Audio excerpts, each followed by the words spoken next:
All right, good morning, everybody. If we could take our seats. Okay, I will call to order the February 24th, 2026 meeting of the Santa Barbara County Board of Supervisors. Madam Clerk, please call the roll. Supervisor Lee? Here. Supervisor Capps? Here. Supervisor Hartman? Here. Supervisor Labadina?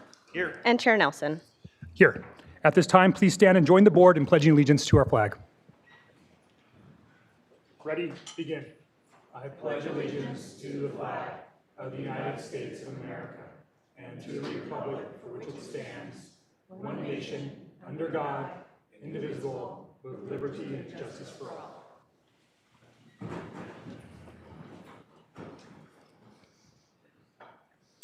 Our first item of business is the approval of the minutes from the February 10th, 2026 regular meeting. Can I get a motion? Hartman moves approval. I'll second. All in favor signify by saying aye. Aye. Aye. Motion passes unanimously. Next item of business is the County Executive Officer's Report. CO Miyasato. Thank you, Chair Nelson. Good morning, board members. I just have one quick announcement, and this is regarding OEM, the Small Business Disaster Relief Assistance. So the U.S. Small Business Administration has announced low-interest disaster loans for California's small businesses and private nonprofits impacted by the late December 2025 storms. The declaration was issued following a request from the governor's office allowing eligible organizations to apply for economic injury disaster loans to help cover working capital needs.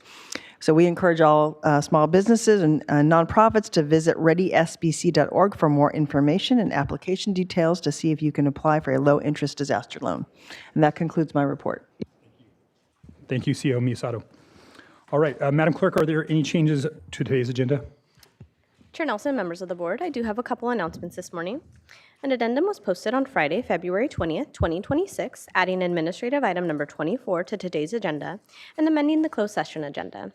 Administrative item 24 is from the Sheriff Coroner's Office regarding a memorandum of understanding between the County of Santa Barbara and the Superior Court of Santa Barbara for the provision of court security services. Conference with real property negotiators, 16899 Highway 101, was removed from today's closed session agenda. This addendum was posted and made available online to both the board and the public. For information on the Board of Supervisors, methods of public participation, and instructions on how to provide public comments on items listed on today's agenda or during general public comment, please refer to page 2 of the agenda. Individuals who would like to provide a verbal public comment may do so via Zoom by registering in advance via the link available on page 2. If you have any questions, please contact the clerk of the board's office at 805-568-2240. Additionally, for today's hearing, on departmental item number 1 regarding sidewalk vending ordinance and pilot program, we are providing simultaneous Spanish interpretation services in the Santa Barbara hearing room. If you are a member of the public and would like to use these services, either to listen to the meeting in Spanish or to have your public comment interpreted, please see the clerk located in the back of the room. Our team will be happy to assist you. That concludes my announcements for this morning. Thank you, Madam Clerk. Next item of business is the administrative agenda. Would any board members like to pull any items on the administrative agenda? Not seeing any from my colleagues here. Any items being pulled from the public? Chair Nelson and members of the board, we previously had a request for administrative item number 1 that has since been withdrawn. We also have requests for A11, A14 through A23. A14 through 23, is that a single? That is a single member of the public, Okay. yes. All right, so what we'll go ahead and do is take a motion to approve the balance of the agenda. So that's all administrative agenda items except items 11 and 14 through 23, 14, 15, 16, 17, 18, 19, 20, 21, 22, and 23. That member of the public on 14 through 23, we'll take those all as a single public comment item at that time. Can I get a motion to approve the balance of the agenda? So moved. Second. We have a motion from Supervisor Hartman and a second from Supervisor Lee. All in favor signify by saying aye. Aye. Aye. Motion passes unanimously. At this time, we'll go ahead and move to our presentation of our resolutions. Madam Clerk, will you please read item A1 into the record? Chair Nelson, members of the board, administrative item number 1 is sponsored by Supervisor Lee, Supervisor Capps, Supervisor Hartman, Supervisor Nelson, and Supervisor Lavignino. It is to adopt a resolution honoring Court Executive Officer and Jury Commissioner Darrell Eugene Parker upon his retirement from the Santa Barbara County Superior Court after nearly 4 decades of faithful and dedicated service to the citizens of Santa Barbara County. Joining us here, we have Tanya Heitman and Darrell Parker. If you'll please join us at the podium, I will read the resolution into the record. Whereas Darrell Eugene Parker has devoted nearly 4 decades of distinguished public service to the California trial courts, culminating in his service as Court Executive Officer, Jury Commissioner, and has demonstrated unwavering leadership, integrity, and commitment to the fair administration of justice. And whereas, through his exemplary career, Mr. Parker provided steady and effective oversight of court operations, including the successful supervision of the construction of the clerk's office in Santa Maria and the juvenile court, projects that strengthen the access to justice and improve services for residents of Santa Barbara County. And whereas Mr. Parker served the judicial branch statewide through his work with the Judicial Council of California, contributing his expertise and sound judgment in multiple roles in helping to shape policy and governance of California's trial courts. And whereas, after a career defined by dedication, public trust, and lasting impacts on the courts and communities he served, Mr. Parker has earned a well-deserved retirement and looks forward to spending meaningful time with his wife Jolene, his children, and his new grandson, as well as pursuing a long-anticipated goal of fly fishing along the 500 miles of blue ribbon trout waters along the Rocky Mountain Fly Highway. Now, therefore, be it hereby ordered and resolved that this Board of Supervisors of Santa Barbara County does hereby honor and commend Court Executive Officer, Jury Commissioner Darrell E. Parker for his distinguished service, outstanding leadership, and lasting contributions to the residents of Santa Barbara County, passed and adopted today.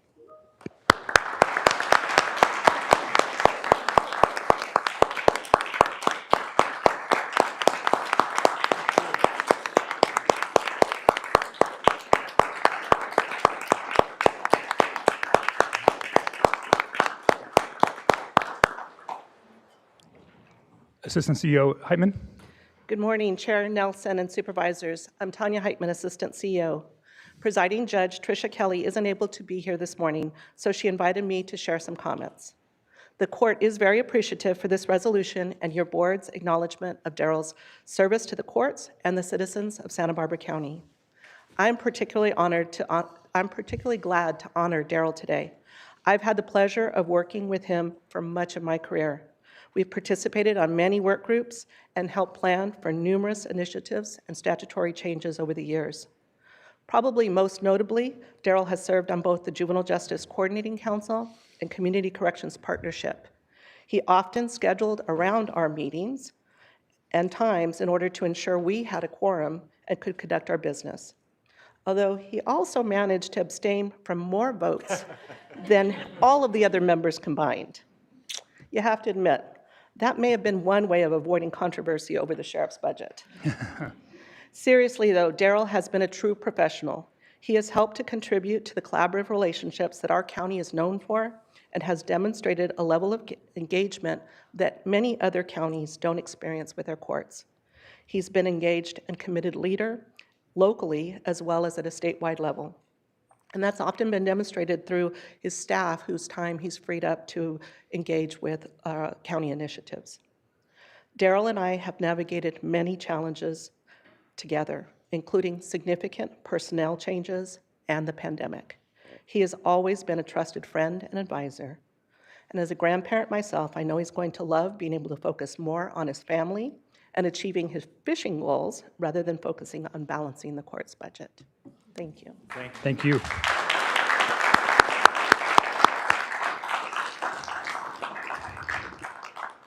Okay, I appreciate that you scheduled an hour and a half for me to speak. And no, I want to thank the members of the board for this deeply meaningful resolution, and thanks to the partnership of my favorite county executive officer, Mona Miyasato. I'm truly honored and humbled by your recognition of my 38 and a half years of service to the courts and the last 28 years in Santa Barbara County. I appreciate the presence of my peers today and coworkers, and I'm especially grateful to be joined by my wife, who has labored through all of these trials, literally and figuratively. and most notably my bad jokes at every event that I have to MC. Serving as the CEO of the Santa Barbara Superior Court has been the privilege of a lifetime. Throughout these decades, I've had the opportunity to work alongside extraordinary justice partners. Our judges, court staff, the district attorney, John is here, public defender, probation. Tanya and I spent a lot of time together in the office. The sheriff, who I'm happy to see we passed a contract today for the court services after a lot of work. The community-based organizations and county leadership. And what Tanya noted, I think, is true. What distinguishes Santa Barbara County is the strength of these partnerships and our shared commitment to the community that we serve. Over the years, we've witnessed remarkable change. We've moved from typewriters, paper files, and manual calendars to sophisticated case management systems. Most of the time it works. Digital displays, remote hearings, and electronic filings that has expanded transparency and public access to justice. At the same time, the nature of the challenges facing our community has evolved. Issues involving mental health, substance use, housing instability, and family instability require not only legal solutions, but collaboration, compassion, and innovation. Together, we've worked to develop problem-solving approaches that begin to address the root causes of those social woes while upholding the rule of law. The court does not stand apart from the community, it stands within it. Every improvement we made has been possible because of the trust and partnership between the court, the county, and the people we serve. I'm deeply grateful for the opportunity to have contributed to that work, and I thank you for this recognition and your continued partnership in the court community. Thank you very much.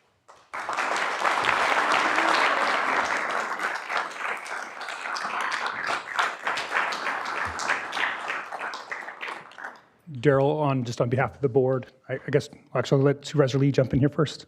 Thank you. So when you do go fly fishing, can you send us pictures of the fish you catch? There's a signal. I look forward to it. Thank you.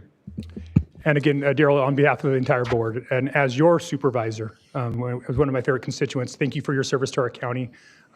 We know it's been a lot of work and a lot of effort, but your collaboration and your skill has been a great benefit to the people that you've served, so thank you.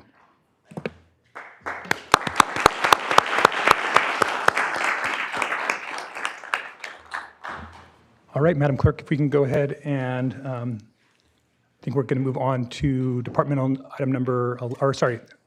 item number 11. Chair Nelson and members of the board, administrative item number 11 is from the Human Resources Department. It is to consider recommendations regarding position transfers to the Human Resources Department. All right, we have a member of the public that pulled that item. And we'll begin with our one and only speaker, Karen Hallenstein. All right, Karen, this is item A11. Yes. Karen Hallenstein from North County. All the political glad handing around here. This item exemplifies something that we don't want happening in our county. Why are you switching people from the county executive office to other departments? To preserve the individuals. Why is that happening?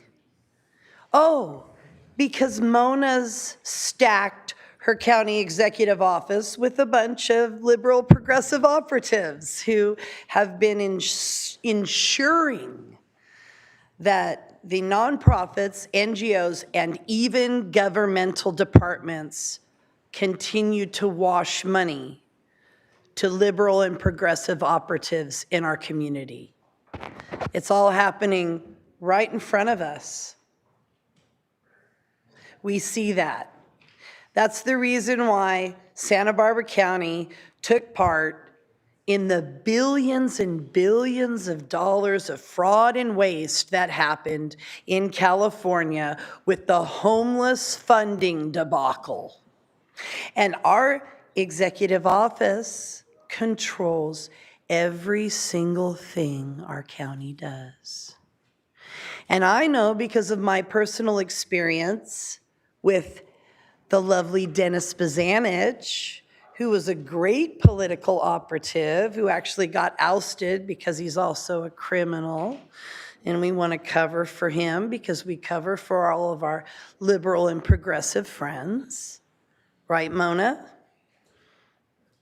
You're being called out for what you actually do, board, because the board approves what's been happening.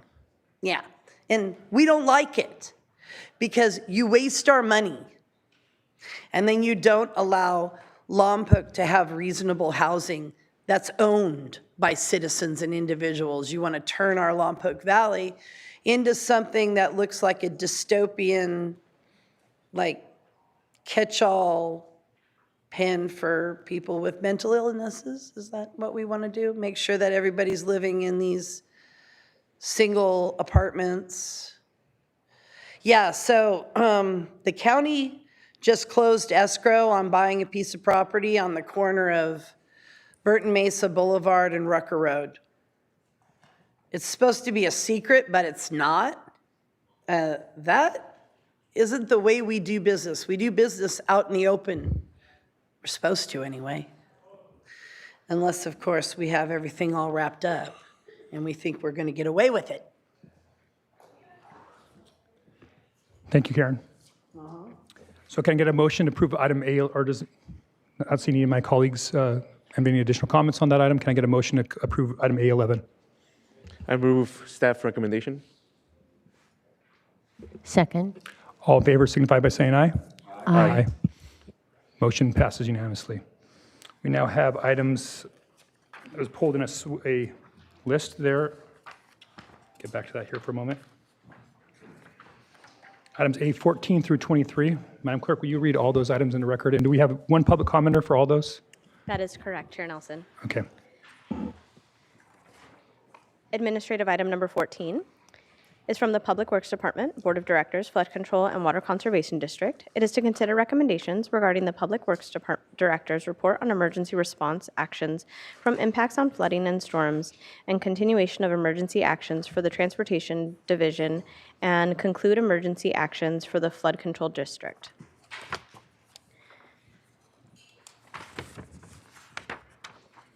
Administrative item number 15 is from the Public Works Department, Board of Directors, Flood Control and Water Conservation District. It is to consider recommendations regarding Lower Mission Creek Flood Control Project Reach 4.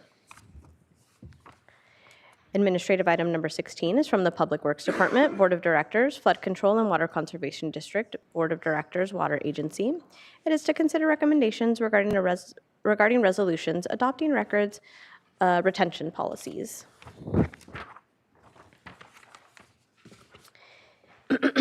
A17 is from the Public Works Department, Board of Directors, Water Agency. It is to consider recommendations regarding Cuyama Valley Groundwater Basin Groundwater Sustainability Agency appointments. Administrative item number 18 is from the Public Works Department, Board of Directors, Water Agency. It is to consider recommendations regarding the Santa Ynez River Valley Groundwater Basin Eastern Management Area Groundwater Sustainability Agency request for extension of loan repayment terms and waiver of interest. Administrative item number 19 is from the Public Works Department. It is to consider recommendations regarding certification of total miles in the county maintained road system. Administrative item number 20 is from the Public Works Department. It is to consider recommendations regarding Measure A 5-year program of projects for fiscal years 26 through 27 through 3031. Administrative item 21 is from the Treasurer Tax Collector Public Administrator. It is to consider recommendations regarding the Treasurer's Investment Pool Report for the quarter ended December 31st, 2025. Administrative item number 22 is sponsored by Supervisor Nelson. It is to approve the reappointment of James Hassel of Behavioral Wellness Commission, term ending January 1st, 2029.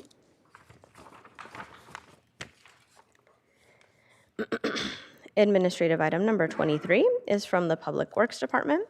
It is a hearing to consider recommendations regarding an ordinance amending Chapter 15A of the Santa Barbara County Code relating to floodplain management. And as previously read into the record, Administrative item number 24 is from the Sheriff Coroner's Office regarding a memorandum of understanding between the County of Santa Barbara and the Superior Court of Santa Barbara for provisions of court security services.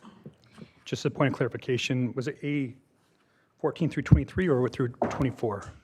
Oh, forgive me. Yes, it was A 14 through 23, so not Okay. administrative item number 24. My understanding is we have one speaker on all those items. That's Mr. Strong. And That Mis- is correct. Okay, Mr. Strong, I'm going to give you up to 5 minutes for these items, but you need to stay on topic and address the items that have been pulled as part of your public comment.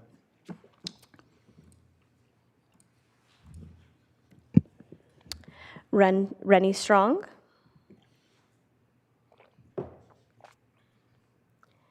Rennie, we've. Hello. Wonderful. Can you hear me? We can hear you. Please proceed. Okay, thank you. So Public Works, this is regarding that, correct, everybody? It's one of the items that you pulled, yes? Okay, so this is Rennie Dean Strong. And basically, we need to get up to par on and up to speed on what's going on with the water. We need to know about primarywater.org. Look it up, please. You also need to know, again, I've spoken many times about the water and what is being generated, what kind of water and climate water is being geoengineered in our skies by our Air Force and Air National Guard bases. Thank you, Vandenberg. My father was in the Air Force twice in Vietnam, so we understand about Operation Popeye, Project Popeye, weather modification. And it's also our own military and the DARPA program creating the water instead of what trees do. That's what leaves do, leaves of the trees. They send out a disbursement agent that actually brings in the moisture. And that's why we do not need to have these programs. So you need to cease and desist these programs immediately. So this is General Peter Pace via Lynn Legou, who lived there in Santa Barbara, from Lompoc. So these are some things that we need to let sink in. We need to also know that if we plant like permaculture design, like I did with Soil Harmonics and Soil Life Services up in Cayucas, San Luis Obispo County, where I'm currently at and why I can't be with you guys right now. But we were about growing local food. We were about planting so natural clouds could come in, not be geoengineered by our military complex. We need to be speaking up about all these corrupt aspects of this water. Again, looking up primarywater.org. And when you plant ecosystems, and we need to be doing that with the land that we have of the government, that's ours, taking back our local community and what we do with the land. And so yeah, what the water that we can actually have we can actually slow down and sink in on swales and plant ecosystems. So your water's being filtered, moisture's coming in naturally, and we have everything cleared up. But when you don't want when you do not want to actually admit because the TV didn't tell you. So, and these people that are just players playing their part, actors, they want to push this technocratic depopulation agenda with the COVID 1984. There's some public works, and these institutions need to go down, and the players that are playing them, because we need to commandeer the ship, folks, and I hope you really hear me. So, Uncle Steve Stavely, Chief of Police of California, head of Department of Justice. My mom's brother-in-law. My mom's a paralegal for John Yamani, retired, of Levitt, Yamani, and Soldner and on Oahu. And again, helps bring attention to all these crimes against humanity of our weather, of our lives, and people don't want to acknowledge it. So we need to acknowledge it. That's why we have a First Amendment and why we have forefathers that care for us to put that. But when we're brainwashed, MK Ultra, like my father, 2 years past, sadly, he wasn't in the need to know, but MK Ultra there's blockage, so you can't break through. Anyway, yeah, I think I need to be the next governor or mayor or overseer. We need some new things until we can remove all this, these individuals that are running our world, our system, and again, get back to the basics. We don't need to keep going. So James Corbett, CorbettReport.com. Thank you, Whitney Webb. Again, the pedophilia, all that stuff. Yeah, I'm on topic. On topic is covering everything that's related to all of us. So the water, the 70% water in our body, we're on a water planet, and all the lies that we've been taught about water.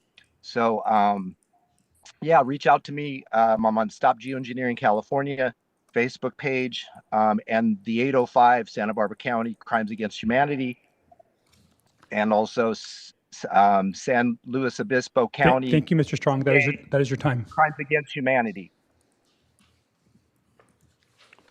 All right, back to the board on those items. Unless any of my colleagues have comments to make on those items, I would take a motion on items A14 through A23 for approval. So moved. Second. All in favor signify by saying aye. Aye. Motion passes unanimously. That concludes our administrative agenda. At this time, we will move on to general public comment. This is the time for members of the public to speak on items that are not on the agenda. Madam Clerk, are there any requests to speak on general public comment today? Yes, Chair Nelson, members of the board, we have 7 requests to speak. We will begin here with Kayla Peterson, to be followed by Reverend Sarah Thomas. Okay, before you get started with Kayla, public comment will be 3 minutes with the exception of Ms. Hallenstein, who I've allotted 5 minutes because she deferred a previous public comment earlier in the meeting to general public comment. So thank you, Ms. Hallenstein, for that consideration. And I'll go ahead and start with the first item, Ms. Peterson. Chair Nelson, members of the board, members of the public. My name is Kayla Peterson Vorster, and I work for Kingdom Causes, Inc., known as KCI, in Santa Barbara County. I'm our team's local program director, and I've been doing community-based work for over 6 years, working collaboratively first on the issue of homelessness with some of you on the board, and then subsequently on anti-human trafficking efforts. I've been on several teams tackling these complex challenges through collective impact, and I'm grateful for the multiple sectors working in our community to make systemic and ground-level change for the most vulnerable in our community in the ways that many of you have been working on these issues for a long time. As you know, commercial sexual exploitation of children and youth, abbreviated as CSECI, impacts youth across Santa Barbara County every day.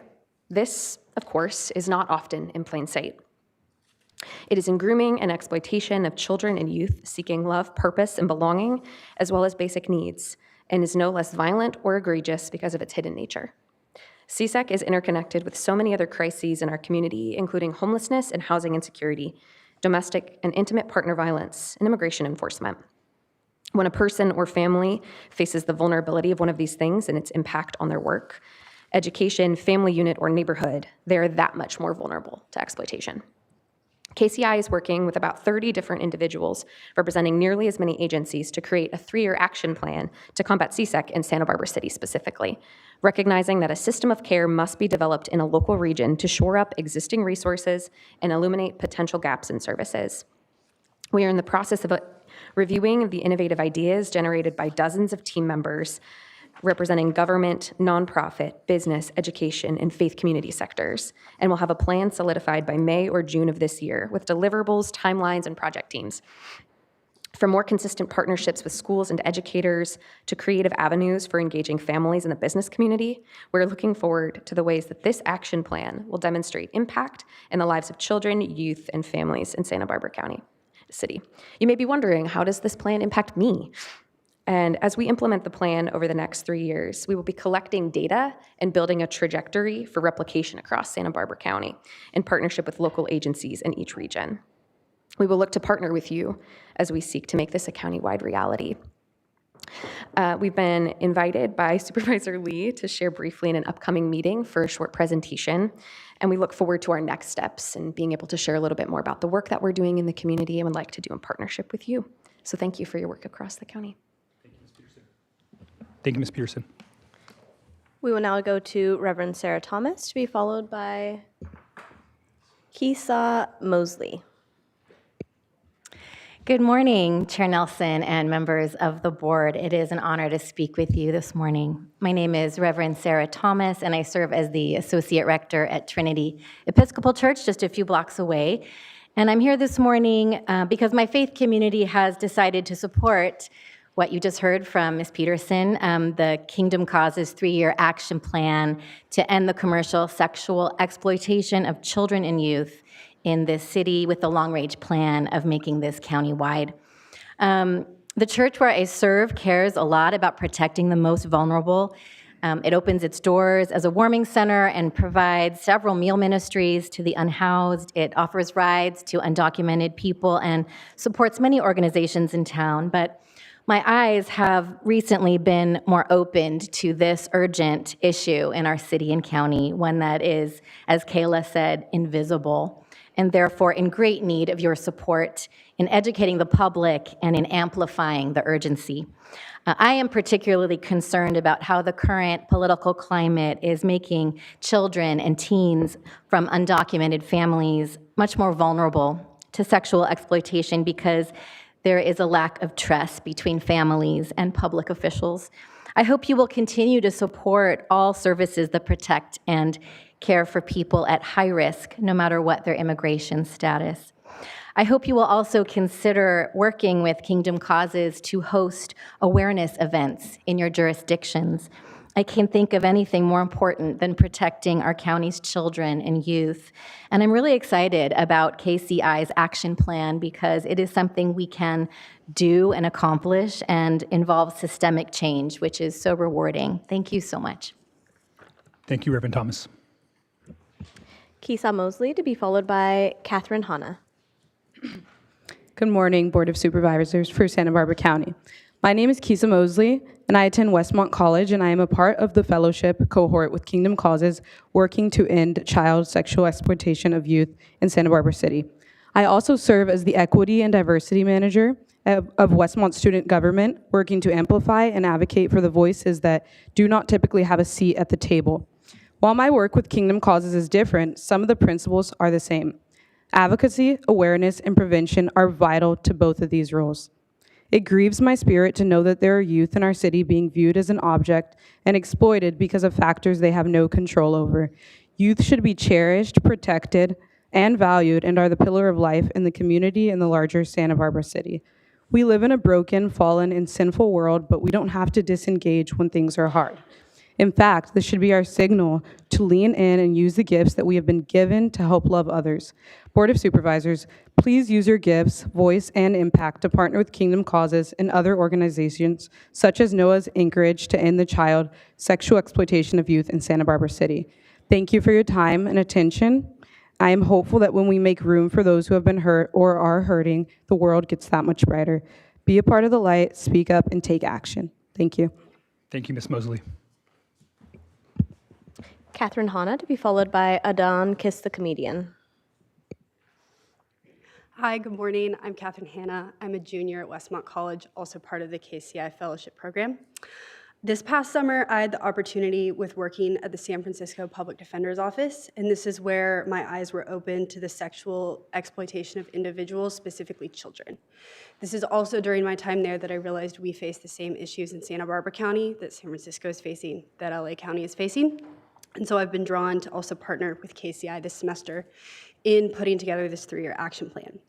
I also have had personal close relationship and an experience with an individual who has had online sexual exploitation at an early age. This has also been a big part of my story in shaping why I care about this advocacy. During my first 2 months here with KCI, I've already learned so much as we've dug into systems change and what that practically looks like in a tangible way within our county. Through my experience, I've learned that our county is 3 times more likely to fall into a child is 3 times more likely to fall into sexual exploitation than our state average of 4%. A total of 12.9% of kids in our public schools are experiencing homelessness, placing them at even greater risks for sexual exploitation. And currently, 3 out of 10 children in system care are showing signs of exploitation in our county. Yesterday, we had the privilege to meet with Aaliyah Azarez, who she herself was in Ventura County, a system and she experienced exploitation. She shared with us where we are identifying most of our CSECI children at a point where it is already too late. They have already been by probation or their parole officers are identifying these cases. And so our shift is to work more towards early intervention and prevention as we work toward our action plan, trying to stop it more at the source. This is where LA County was about 15 years ago. So our actions with KCI are focused on making much earlier intervention and prevention for these children, so they hopefully are not getting to the point where they're with their parole officer. Thank you so much for your time this morning. If you would like to stay more informed, you've already heard some of the ways you can. You are also welcome to join our monthly meetings as we kind of work together on an action plan. It's going to be about an hour of your time every month. You're welcome to join. Let us know. Thank you. Thank you, Ms. Hannah. Supervisor Capps, you had a Yeah, quick thank you. comment? I just wanted to comment and thank you all to our speakers for being here. Thank you, Chair Nelson. Just thank you for being here, but more importantly, thank you for this work. And in particular, our faith community stands up in so many important ways in Santa Barbara County, people of all different faiths. But on this issue, you really have, and you've really shown a light. And in particular, students from Westmont, I've just been so impressed by how you've taken hold of this issue of human trafficking and working with Kingdom Causes. I've been to your events, and we certainly need to do more. I know that Supervisor Hartman has asked for, I think, an update from our district attorney, who has also been on this issue. So thanks for being here today. We're listening very much. Thanks. Thank you, Supervisor Capps. We will now move to Adon, Kiss the Comedian, to be followed by Karen Howenstein.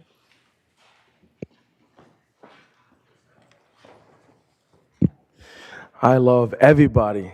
Steve, thank you for your generosity. Thank you for your donation, sir. Mr. Steve was kind enough to donate to my mom's GoFundMe. I haven't seen her. She's in Africa for 20 years. Kiss the Comedian.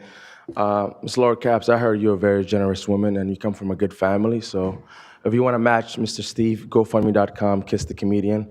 Thank you guys for everything you do. Good morning, Supervisors. Roy Lee, Laura Capps, Joan Hartman, Bob Nelson, and of course, my favorite Italian man, Steve Lavagnino. My name is Adon. Some of you guys know me as Kiss the Comedian, but I'm not here as a comedian today, but a victim and a citizen. I was a client at Step Down Program Sober Living Housing here in Santa Barbara, which is owned by a nonprofit Good Samaritan Shelter, funded by the county taxpayers' money, federal taxpayer money, and donors. I was wrongfully kicked out after being cursed out and threatened by nonprofit Good Samaritan staff members Ryan and John Denina. I was called every name in the book, a monkey, the N-word, African, Trump supporter, and the Good Samaritan staff treated me like Adolf Hitler and genocide in Berlin. And they said we don't want our staff to be exposed because I posted a video on YouTube, and they said you're homeless. You'll be replaced by 5 o'clock today by another homeless bomb, and Senka will pay us $5,000. So I'm begging you from the bottom of my heart, do not let Good Samaritan nonprofit get away with this, and open an investigation. Key member staff include Josh Rodriguez, Program Manager, Donna Flores, Director of the program, Ted Johnson, Operations Manager. If you don't believe me, ask my lawyer, Russell Brown, at RPX Law, downtown Santa Barbara. He's representing a lot of homeless people unhoused against nonprofit Good Samaritan. He gets a lot of complaints about the staff and how unprofessional they are. The video audio is available on my YouTube channel, Kiss the Comedian. And this morning, on my way here, I was served with, from Good Samaritan's lawyer, I was served with a threat or a trespassing. And then I guess they don't like me making comments at the board meetings. So now they're trying to shut me up. So I guess, me being here is a threat to them. So I'm asking you guys to please open an investigation. They don't like when you speak up, and that's why I'm speaking up. Nonprofit Good Samaritan, and now they won't even let me stay at the warming shelters. And so they're just too powerful, and they think they're invisible and they can do whatever they want. So I'm begging you to open an investigation against nonprofit Good Samaritan. And Steve, thank you for your generosity. You guys are amazing. I love all of you. Thank you. Thank you, Don.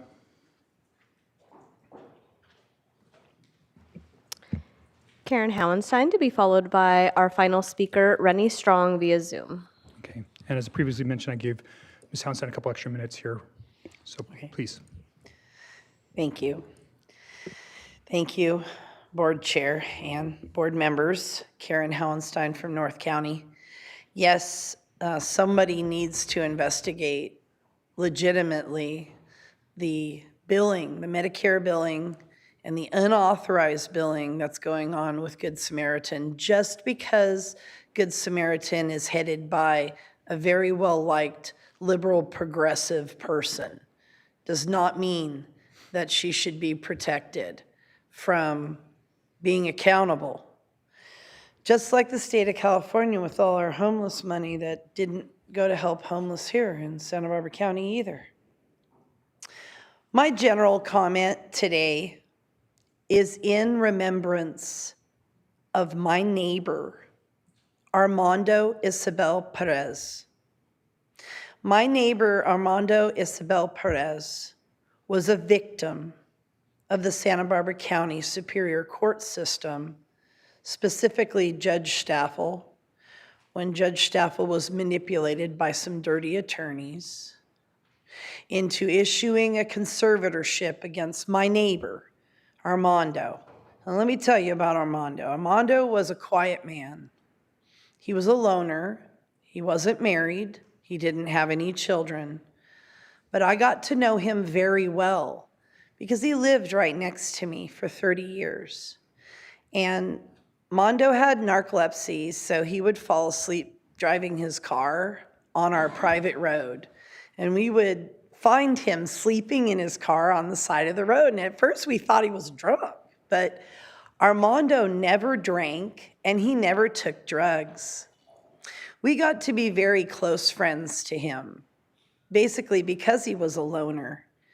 And we watched in horror as when he became older in his 80s, his late 80s, some of his distant family members who weren't happy for not getting any of his Chumash money. See, Armando was more Chumash than anybody who exists today. He was like over 2/3 Chumash blood because he had Chumash on both his mother and father's side. In fact, I found out what Armando did for the tribe personally. Armando is one of the elders of the Chumash tribe who stood up and demanded that the Chumash tribe in Santa Ynez not accept the contracts of the casino bosses from Vegas that wanted to come in. He said, no, we need to remain autonomous. We need to control our own assets. And he was the outlier and the reason why they're independent today. But unfortunately, because he was a loner, his distant family members who weren't happy getting none of the money, because they kept on coming and asking him every year, and he would complain about it when they left. When he got dementia, they attacked him. And they enacted a conservatorship with the help of some dirty attorneys, namely an attorney named Jason Dominguez, Christy Michelon Vasquez. Those two attorneys knowingly framed a narrative with the court, and they stole the last 3 years of his life. My father, my mother, and I attended him during that time. We watched in horror as he cried because he was a prisoner in his own home, couldn't spend his own money, but had to watch the money he had, $6 million of it, go to pay people he didn't know. And that is a situation of corruption, but also one that everyone should be aware of. Armando Isabel Perez, case number 21PR00508. Again, that's case number 21PR00508. Spirit doesn't die. Thank you. Thank you, Ms. Hounstein.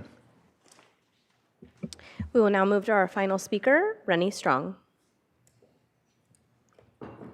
Rennie?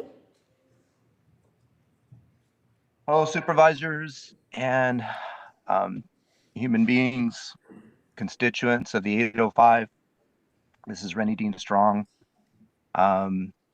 born February 15th, 1971, the day after Valentine's Day.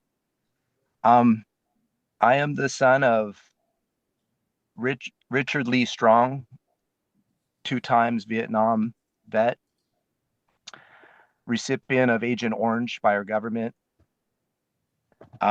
and the violent that he raising myself and my 2 younger brothers in Glendora, California. West Covina by the Santa Barbara Mayor, actually, is where I was born, in Covina there. But back on topic here. My father passed away 2 years ago, and me being his firstborn, raised with PTSD, and it's not past, it's present, it's always. So, forgive some of my tactics or ways of how I come across, and I can stay on topic, but I've chosen to do things a certain way, just winging it, because people don't care enough to actually stop all the corruption. So my dad passed 2 years ago, not having a connection with his son because of his MK Ultra brainwashed of this government that everybody has acquired, and the media and all that, and finding out truths. So yes, I'm a conspiracy theorist, a conspiracy realist, because I like to investigate. I like to look up things. I don't just trust what others tell me.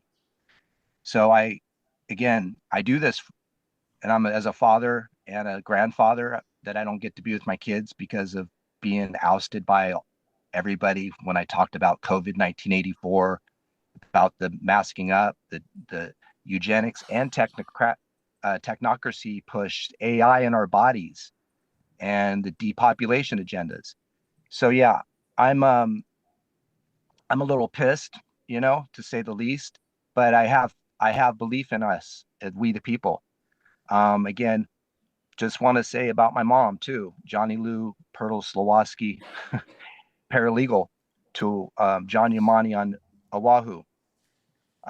She too, someone you're supposed to investigate, paralegals, the top law firm. She was the right-hand superwoman. And I don't have a connection with her either. So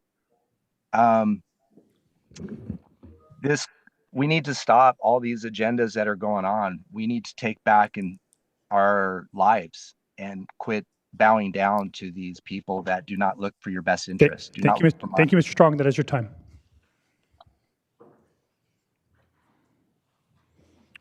All right. But that concludes general public comment. I believe now we'll go to departmental item number 1. We don't need to take a break, right? We're still good? All right, so Madam Clerk, will you please read departmental item number 1 of the record? Chair Nelson and members of the board, departmental item number 1 is from the County Executive Office, County Health Department. It is to consider recommendations regarding sidewalk vending ordinance and pilot program. And I will now invite our interpretation team to make a brief announcement. Good morning, my name is Alex Encino, I'm the interpreter translator. This item will be provided both in English and Spanish.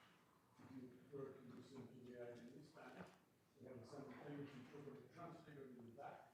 Then they will provide you with wireless earphones, and you can hear the whole item simultaneously in Spanish. At the time of public comment, if you wish to address the supervisors in Spanish, you need them up to the podium. I will personally do consecutive interpretation of your comments to the supervisors. Para aquellos que quieran escuchar todo esto en español, estamos proveyendo todo este rubro en español.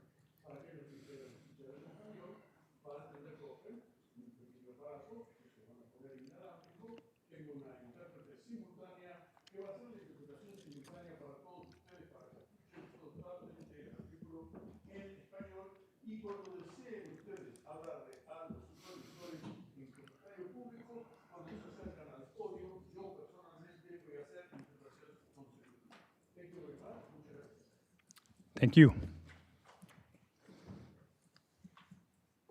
right, I believe we have Mr. Seifert. Mr. Horton, will you go ahead and kick us off? Good morning, Mr. Chair and Board. Wade Horton with the CEO's office. I'm joined with Lars Seifert with County Public Health, and I'd like to thank Jason for helping us push the slides this morning as well. I'd like to acknowledge Jessie Steele with the CEO's office for leading this effort. She couldn't be here today due to unanticipated circumstances, so I'll be presenting on her behalf.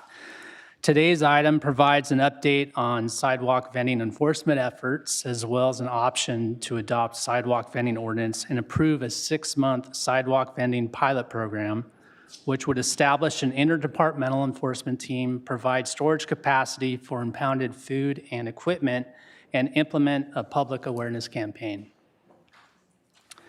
Since the passage of SB 946 in 2018 and SB 972 in 2022, the county has experienced an increase in sidewalk vending activity. SB 946 decriminalized sidewalk vending and limited local enforcement authority. Local jurisdictions may adopt time, place, and manner restrictions only through a compliant ordinance, and enforcement is limited primarily to administrative fines. SB 972 created a new category of mobile food facility, compact mobile food operations, or CMFOs, allowing limited low-risk food prep. In 2025, SB 635 further restricted local authority by prohibiting local governments from collecting or sharing vendors' criminal history. While these laws were intended to promote entrepreneurship and economic opportunity, they also limited local regulatory tools and led to an increase in unlawful operations.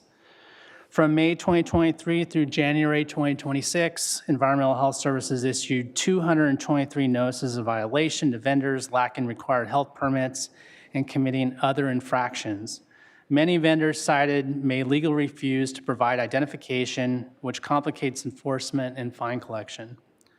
Public health and safety concerns include foodborne illness, unsanitary food handling, roadside vending along highways 154 and 246, creating traffic hazards, open flame cooking in high hazard areas, and illegal dumping of grease and waste. On March 4th, 2025, your board directed staff to convene a task force, draft an ordinance, return with an implementation plan, develop a public awareness campaign, and engage the Legislative Program Committee and state lobbyists. The county submitted a letter to Senator DeRosa regarding SB 635, and your board's adopted 2026 Ledge Platform affirms support for effective local licensing and enforcement that protects both vendor livelihoods and customer health and safety. The CEO's office convened a task force including environmental health and safety, county council, county fire, the district attorney, public works, and the sheriff's office. The task force met in April and May 2025 and developed the proposed ordinance and pilot framework. We also coordinated with the CHP, who agreed to collaborate and enforce vending prohibitions and state freeway rights-of-way. The proposed ordinance regulates sidewalk vending within the unincorporated area. It requires a seller's permit, business license, and if selling food, a health permit. It limits vending to paved sidewalks and pedestrian paths intended for pedestrian travel. It establishes standards for equipment, location, hours, sanitation, and prohibited sales. It authorizes administrative warnings and fines and allows impoundment and disposal of food and equipment that cannot be safely stored or are perishable. Adopting the ordinance would clarify definitions, locations, hours, and impoundment authority. If not adopted, the county remains under status quo authority under Health and Safety Code Section 114393, which allows impoundment of unsanitary food and equipment, but does not provide operational capacity for consistent equipment impoundment. I'll now turn it over to Lars to discuss more about the intent of the proposed ordinance. Good morning. The intent of the proposed sidewalk ordinance before you today is to support lawful vendors and protect public health. It's not to eliminate sidewalk vending. The ordinance does create a clear and accessible pathway for vendors to operate lawfully for selling low-risk packaged food, for fruit carts or fruteros, paleteros or ice cream carts, or other similar compact mobile food carts or stands. Small push carts and similar non-motorized operations consistent with state size requirements would remain eligible for permitting. However, high-risk operations, including pop-up restaurants using overhead canopies and open-flame grills to cook raw meat, would not be permitted by Environmental Health Services. Given recent community concerns, I do want to also emphasize that the county does not collect or share vendors' citizenship status during health permitting or inspections. It's just not considered as part of the process. Also, to ensure transparency, outreach team members that will be implementing this ordinance will clearly identify themselves as county staff and will not obscure their identity in any way. Next slide. In the recommendations today, staff are also proposing a 6-month pilot program to effectively implement the sidewalk vending ordinance. The planned outreach team would include 2 to 4 environmental health staff, existing staff that would include typically bilingual members as well, 2 public works staff, and 1 deputy sheriff. Each of the compliance events planned would target 3 to 5 vendors, with up to 15 outreach events occurring over 6 months, mostly in the North County and San Ynez locations where violations have been concentrated. Environmental health staff would inspect, take food temperatures, bag and inventory contaminated food, and issue notices of violations. Public Works would transport and store impounded equipment at the Santa Maria Road Yard, and the deputy sheriff would be present for safety and to prevent or to de-escalate any situations that might arise. The total cost of the pilot program proposed today is $42,022.10 to be funded from the general fund litigation fund balance. And this includes a little over $32,522 in staff overtime for 15 compliance events, $7,500 for 2 40-foot storage containers for impounded equipment, and $2,000 for a chest freezer for impounded food storage. Equipment would be stored for 15 to 30 days, and unclaimed equipment would be destroyed pursuant to the ordinance. Without these appropriations, the county would lack the storage capacity and staffing necessary to logistically implement equipment impound. The second component of the proposed pilot program is a public awareness campaign. The campaign will inform the public of health risks associated with unlawful vending and discourage patronage of non-compliant operations. The county's public information officer will conduct a digital and earned media campaign during the pilot project using existing appropriations where feasible. As there are sidewalk vendors who may be operating outside of the established food safety system, it's helpful for consumers to be able to identify safe local eating options. As a sample, the County Communications Office has developed a public service announcement to help the public understand the risks of buying food at unpermitted food vendors, and I'll play that for you now.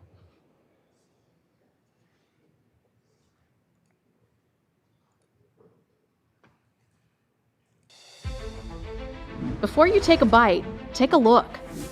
Some sidewalk food vendors operate without permits, inspections, or basic food safety protections like refrigeration and hand washing. That puts you and your family at risk for foodborne illnesses.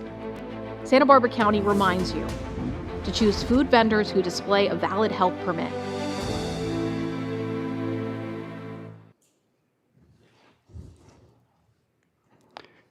So also as part of developing this ordinance and pilot project, we did hold a stakeholder meeting in Santa Maria with vendors, nonprofits, food facility operators, and city representatives. That was at the end of January 30th. Most of the feedback that we received came from permitted business owners in the Santa Maria area who expressed concerns about unlawful vendors and not paying taxes or obtaining permits, creating unfair competition. They also raised concerns about unintended consequences of the state laws incentivizing continued noncompliance. So today your board may consider 2 options. Option 1 is to adopt the ordinance and approve funding for the pilot program, or option 2 is to maintain the status quo. Under the status quo, Environmental Health and Safety will continue inspections and impound contaminated food, but without the expanded capacity for equipment impoundment. Here are the options, recommend actions for option 1, proceeding with the ordinance and the pilot. The pilot would run April through October 2026 and would require a budget revision with 4/5 approval. At its conclusion, staff would evaluate outcomes, consult the task force, and return to your board with any recommended ordinance amendments or program adjustments. And here are the recommended actions for status quo option 2. That concludes our presentation, and we are available for questions. All right, questions from the board? Supervisor Hartman? Well, first of all, I really appreciate the work that the task force did, and I gather you were able to do a lot with just a few meetings, and so really appreciate that. I guess my main issue in the district that I represent is the pop-up restaurants. And I want to make absolutely clear that those are not permittable. They're not allowed. So we somehow have to get that messaging out there. The laws were designed for low-risk food, not flames, open flames, and pop-up restaurants. And yet those are what we're seeing. We primarily see them on state highways, and I am so very grateful for the California Highway Patrol, and particularly Lieutenant Bronson, who has now been promoted, and for good reason. He identified statutes that give criminal enforcement capability to the CHP, and now Lieutenant Parrish has followed up, and he looks to be equally well informed. The thing we need for that, though, is for the DA to work with the CHP.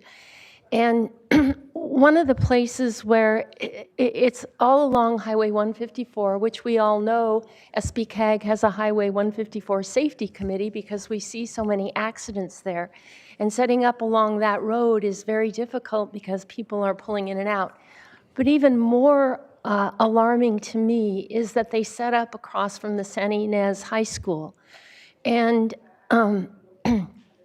kids aren't always the most thoughtful, even adults aren't, but it's really an attractive nuisance there.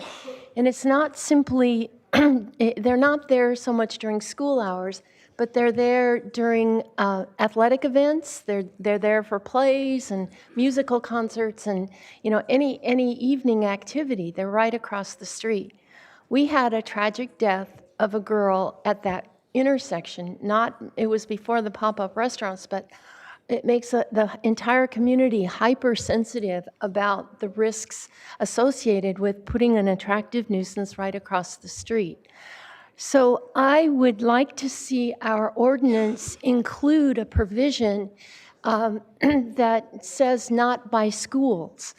As I understand it, the state law doesn't specifically say that that's an area, but some attorneys from Ventura in a forum did identify certain areas as high risk, and that it's appropriate to have time, place, and manner, and that's place restrictions. And so I would like to see that added to the ordinance, and if possible, work on that language and trail the item and come back at the end of the day.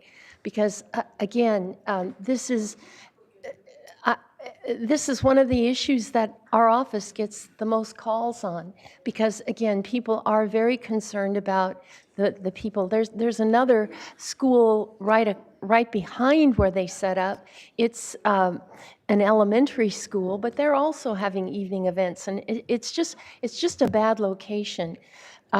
So anyway, I'd like to get that out there for you to consider sooner rather than later, and I'll have a lot more comments as we go along. I think if we do adopt the new ordinance, I think it goes a long way to helping us with additional authorities to deal with this issue. And I just want to make it clear from the outset this board, before some of our newer members, has worked really hard to create entrepreneurship opportunities for people who want to become business people. We have the micro enterprise home kitchen, and there was a lot of controversy around that, but we adopted that, and that is an opportunity for people to create restaurants in their homes and be permitted and kind of build up. We've been very supportive of permitted food trucks, but this is not permittable, and to just turn our eyes away from it is we can't do that. Then the issue is, what if they move from the state highway, which they do, around the corner on county roads? It's not a paved sidewalk, so they're not allowed to be there, but the question is, who enforces? And so that's a question you may have some ideas about, but I'd like to come back to. Staff? Mr. Seifert? Thank you, Supervisor Hartman, through the chair. Just to point out, there is in the ordinance right now, there is a restriction that has been added within 500 feet of any permitted event or any school during school hours and within 30 minutes before or after the school's opening or closing. So just to put that out there, that is in there. I think council may be able to opine or at least to consider other options to that as we go along. But I did want to just point that out, that there is that restriction that is included in the ordinance. And that's terrific. But I think, again, it's the football games. They typically don't come until dinner time. And there's a lot of activities that are happening at the high school, till late evening. We agree that it is a safety risk, and we've been focusing on that one particular, especially during school events, because that is an issue of concern. Yeah, I'll jump in and I'll concur with Supervisor Hartman that I see it in there around those requirements of when children are present, which children are present at night, but it might be just helpful just to say not within 500 feet of school, if there's a legality there, because you never know what kind of event is potentially going to be there, and by the very nature of a school, I think that might help satisfy if we in fact move forward with the ordinance. That might be a quick fix that satisfies Supervisor Hartman's concern. My questions, I see some of my colleagues got the lights on. So I'll go ahead to Supervisor Lee and Supervisor Capps, and then I'll have a few questions. Supervisor Lee? Thank you, Chair.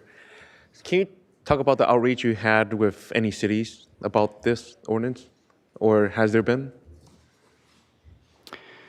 Through the process, Supervisor Lee, through the chair, we've met with individuals and also, advocates for sidewalk vending for and against throughout since these laws were developed, and we did a lot of outreach initially with our local environmental health agency for implementing the compact mobile food operations and that permitting process. For this ordinance specifically, we did have a stakeholder meeting that was located in Santa Maria, but it was sent out, the notice, to all of our permitted businesses in environmental health. About 5,000 businesses were notified of that stakeholder meeting. So we did notify as many people as we could throughout the county to participate in that, and that it was actually a hybrid meeting, so people could join on Zoom if they were not located in that vicinity. Okay. I've also had discussions with the county city managers, and we've talked about the coordination from this effort. Got it. The reason why I bring it up is that cities might have different policies from the counties. So that I want to make sure that we're consistent, uniform in our approach to sidewalk vending, because in my district, I see vendors that will jump from state to county to city land, and they know how to play the game of how to deal with us and enforcement. So I'll make sure that we are on the same page, and having outreach and their input will be crucial into the success of this ordinance. Thank you. Thank you, Supervisor Lee. And through the chair, just to follow up on that, there is other cities that we've looked at as part of the development of the ordinance that do have also their local sidewalk vending ordinances. We have Santa Maria, Santa Barbara, and I believe Solvang has sidewalk vending ordinance as well. So that was looked at for consistency as part of the development of this ordinance. All right, thank you, Ms. Supervisor Hartman has an additional Yeah, follow-up on that. in answer to your question, we did actually have a presentation made before SBCAG so that we had an opportunity just to share with all the representatives of the cities. And Mayor Rouse has been very much involved in this. He's a former restaurant owner, and this is an issue that he hears a lot about from his constituents in the city of Santa Barbara, and the same with Mayor Patino in Santa Maria, where we've heard even more directly from businesses. So there has been loose coordination. The task force was mainly internal, but they have a bit coordinated. But there's more work to be done going forward. All right, thank you. Supervisor Capps. Yeah, thank you. I actually just have one question because there's been so much work brought forward by Supervisor Hartman and her team and the staff and this task force, starting with the SB-CAG work that was brought forward in that hearing, as well as the other hearing that we had on this.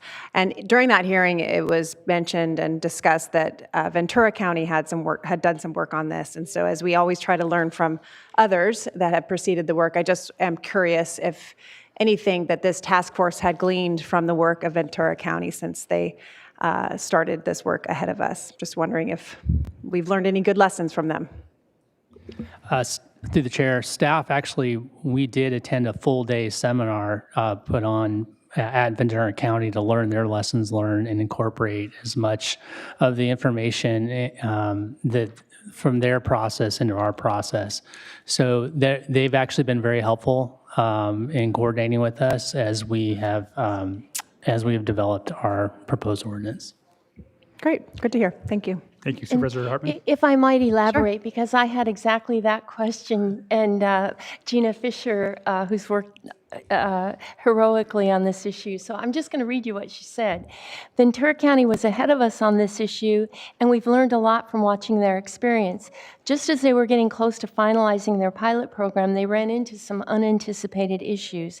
First, they were planning to rely on a third party for education and enforcement. That required going through a full procurement process to get contracts in place. That process took substantially longer than they anticipated, and it delayed their rollout. The activity in Ventura's unincorporated areas naturally started to decrease given the national situation, so the urgency of the county's jurisdiction lessened somewhat, which slowed momentum. And third, and this is important, it took Ventura County longer than it took us to determine that much of the problematic activity that they were seeing explicitly was unlawful on state highways. And so we were able early on with Lieutenant Bronson to learn about the CHP authority. So they've been watching us and trying to work with their CHP to do that. So what we understand is we've leapfrogged, and now Ventura's looking to us to see what we are doing with our ordinance and possibly going to follow up. Wow, that sounds great. And I really appreciate the video. Good job. My questions have to do with, so what we're talking about these pop-up stands, and they're illegal before and they're illegal after our ordinance. Is that right? Do I understand that correctly? Yes, that's correct. Okay, so I guess I'm trying to understand from a staff perspective, what's going to be different, after this ordinance passed? What tools are going to be available that you guys don't have now to go out there and do enforcement on these illegal restaurants? Chair Nelson, I think the biggest part of this ordinance is really defining then basically what a sidewalk is, what's not a sidewalk, where they can be. It's the time, place, and location restrictions. So this would not necessarily drive a lot of differences with the pop-up restaurants, other than it would give some additional capacity for impounding equipment to make it clear that if you're not a sidewalk vendor, then that is a potential consequence of this. It does have to be consistent still with the state laws, and so there are some limitations on what we can add into the ordinance. But I think the impetus behind it is basically making sure that it's very clear where a sidewalk vendor can operate and what is not considered a sidewalk vendor. That helps in our enforcement, and it gives us more impetus for a coordinated response. But it's been clear. I mean, this has been an issue for 2 years predominantly throughout the county. I'll get back to you, Supervisor Hartman. But it's been clear that this is something that's a pop-up restaurant. We've known it's illegal for the last 2 years. And that doesn't change. It's not more illegal after this. It's just something where we haven't been able to get our arms around enforcement. Is that what I'm kind of understanding here? And we're hoping that something's going to be different after this hearing? Chair Nelson, what it also does, it creates capacity. So now we can now confiscate equipment and we have a place to store it. And part of it is going after the bad actors, the repeat offenders, and targeting those hot spots. And the ability to confiscate equipment, that is something that's an expanded opportunity if the ordinance is passed. That's a tool that we haven't necessarily had currently. We did or did not have the ability to confiscate equipment before this ordinance? So as I understand it, Lars can correct me, if there's an immediate danger to health and safety, that if the equipment is directly tied to food preparation, that it can be confiscated, but we didn't have a place to store it, confiscated equipment. We didn't have a means to get it there, and what this ordinance does and the resources that your board would be allocating was provide a storage location, provide the C-trains in order for us to store that equipment, and then the means to dispose of that equipment if it's not reclaimed. So it's giving more tools in the toolbox. Sure. I guess I'm frustrated. I offered to pay out of my office funds a year ago to do that exact work. And I'm just trying to figure out, I knew we needed to go through this process here, I guess, but I guess we're at the same spot that we were a year ago. And I guess what's difficult for people out there is that this is a long-standing problem, and we've known about it. We have enforcement tools already in place. We had offers, we have lots of facilities to store this stuff. We've had the Laguna Sanitation, we have the yard in Santa Maria, we have lots of places to store this type of stuff. I'm just, again, appreciative of the work to get to here, but I'm also frustrated that it's taken so long for us to get here. This is a problem that continues to persist, and I think it all comes down to enforcement. And so I'm glad that we're going to give some additional funds to staff to do that. I am frustrated that it's taken so long to get here. I think I've offered a long time ago to bring in a budget adjustment for this. Not sure why it's taken us so long to actually do the enforcement that we need to on our actual rules. And I don't see a lot changing from this item moving forward. I guess maybe there's a little bit on the radar. But at the end of the day, people will do unlawful activity if we don't do enforcement. We see it with homelessness, with encampments, and the same thing. It needs a level of enforcement and coordination. And I know that we're siloed out because we have Sheriff's Department and Environmental Health and Public Works and CHP and board offices. But I think that at some point we have to not have to have it come up to this level for enforcement to take place, because it's hugely important that this stuff get taken care of early and often. Because when we don't take care of it early and often, this is where we get to having such issues throughout our county. So glad that we're going to do something here. I just wish that in the future that we kind of move this along quicker and not have to add so much bureaucracy and conversation about it. And we know it's wrong. It was wrong before. It's going to be wrong in the future. Let's deal with it. So, Supervisor Hartman. Well, I really appreciate that you feel that this is an important issue too. And I just wanted to explain, I think, yes, we need the people to go out and actually enforce, and we need the places to put the confiscated food and equipment. But I think having a tightened up ordinance is really important to know what is a sidewalk and where on a sidewalk you can be. In my area, people will move to county roads that are, and in the right of way that isn't paved. Sure. So now we're really clear, you can't be there. And our ordinance supports that. So I think there's been a lot of work done creating this ordinance that's consistent with state law and clarifies what we can and can't do. But these aren't sidewalk vendors though, right? Some of them are bonsai and Okay, but what we're talking about here though is the sidewalk vending and versus the pop-up restaurants. And those pop-up restaurants are illegal whether they're on a sidewalk or on a state highway, right?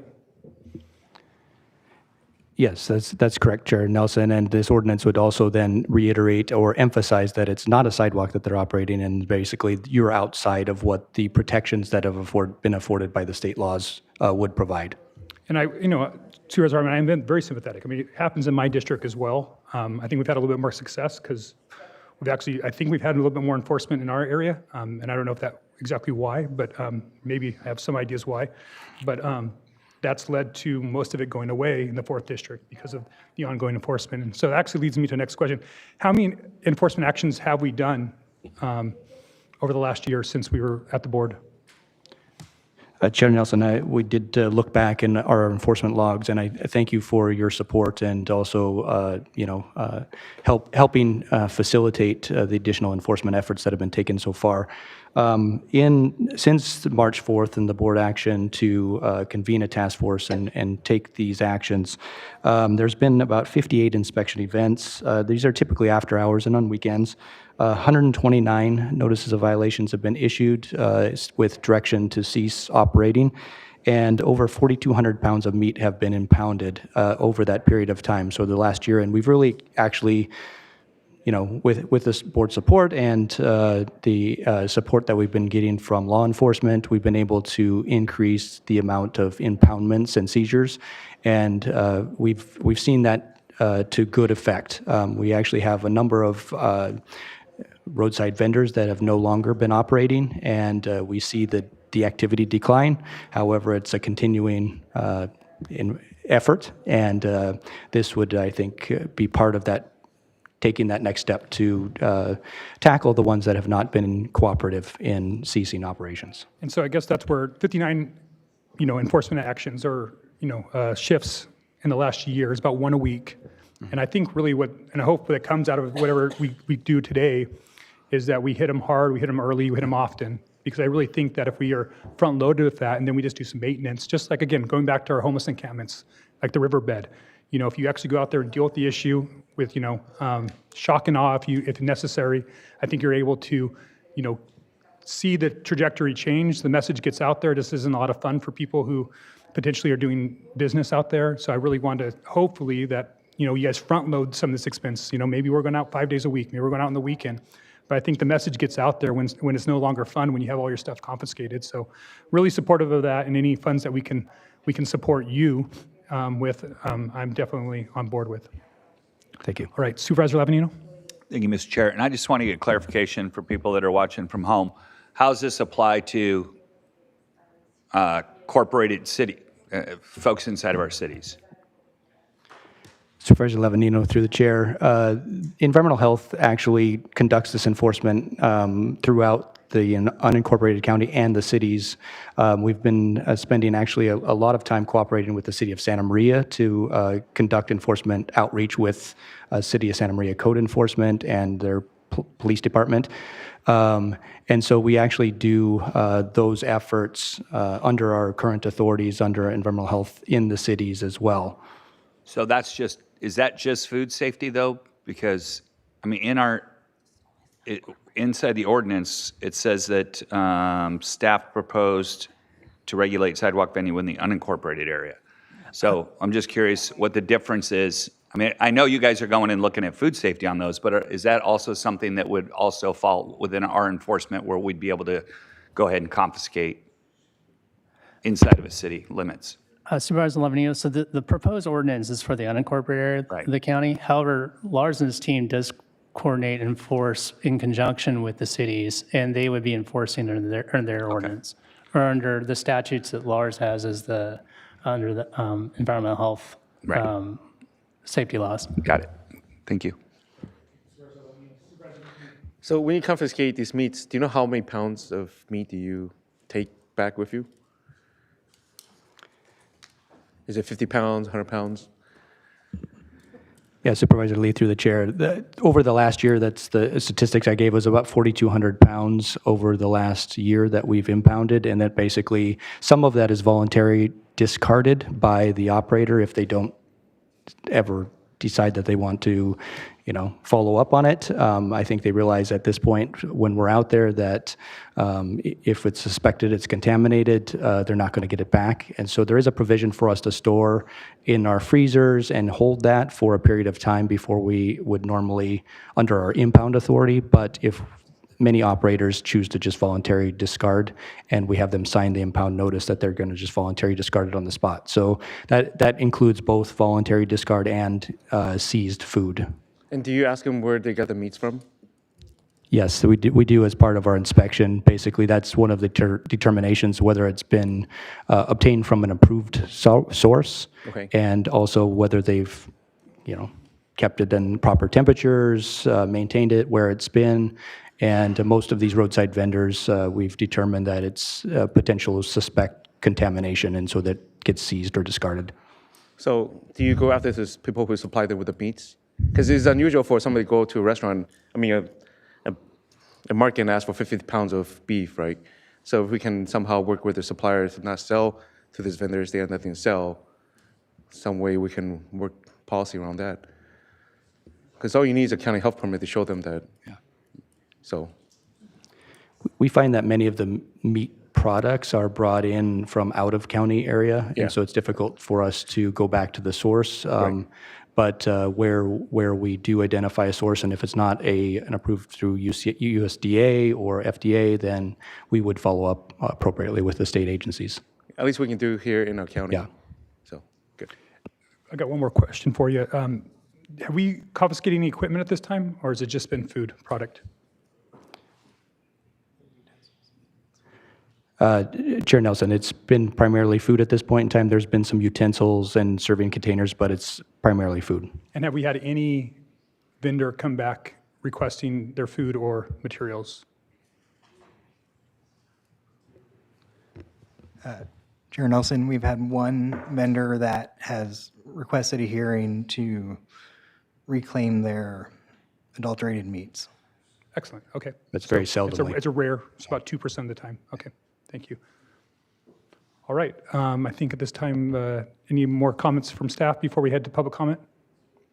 No, Seeing none, Madam Clerk, will you go ahead and start public comment? Let's go ahead and close public comment for additional speakers at this time. Chair Nelson and members of the board, we have 7 requests to speak. We will begin in Santa Barbara with Lourdes Luna and Joanna Luna.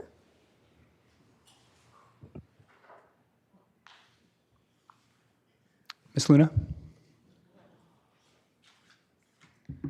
Good morning, Board of Supervisors. My name is Lourdes Luna. I live in Santa Maria. My family has owned a restaurant in Santa Maria for 34 years. And while we appreciate the efforts, I really think they need to reconsider a lot more before releasing floodgates.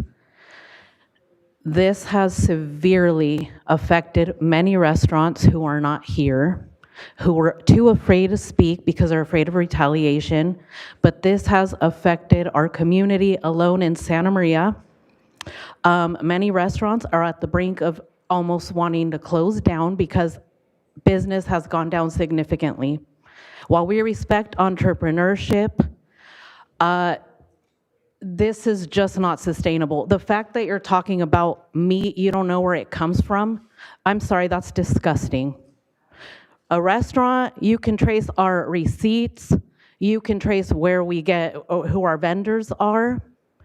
And last night alone, I watched a video on YouTube because I've been doing a lot of research here. 4,200 restaurants alone in 2025, just in San Diego County, have shut down. It's already hard enough to run a business in this state alone, not just Santa Barbara County, but now we're competing with this. It's almost a slap in the face. Restaurants have employed the community. It's taken my family out of poverty. My family worked in the fields for many years before they opened this restaurant. It brought us out of poverty. It brought out other people. We have employees that are still like family to us because that's how long we've been in business.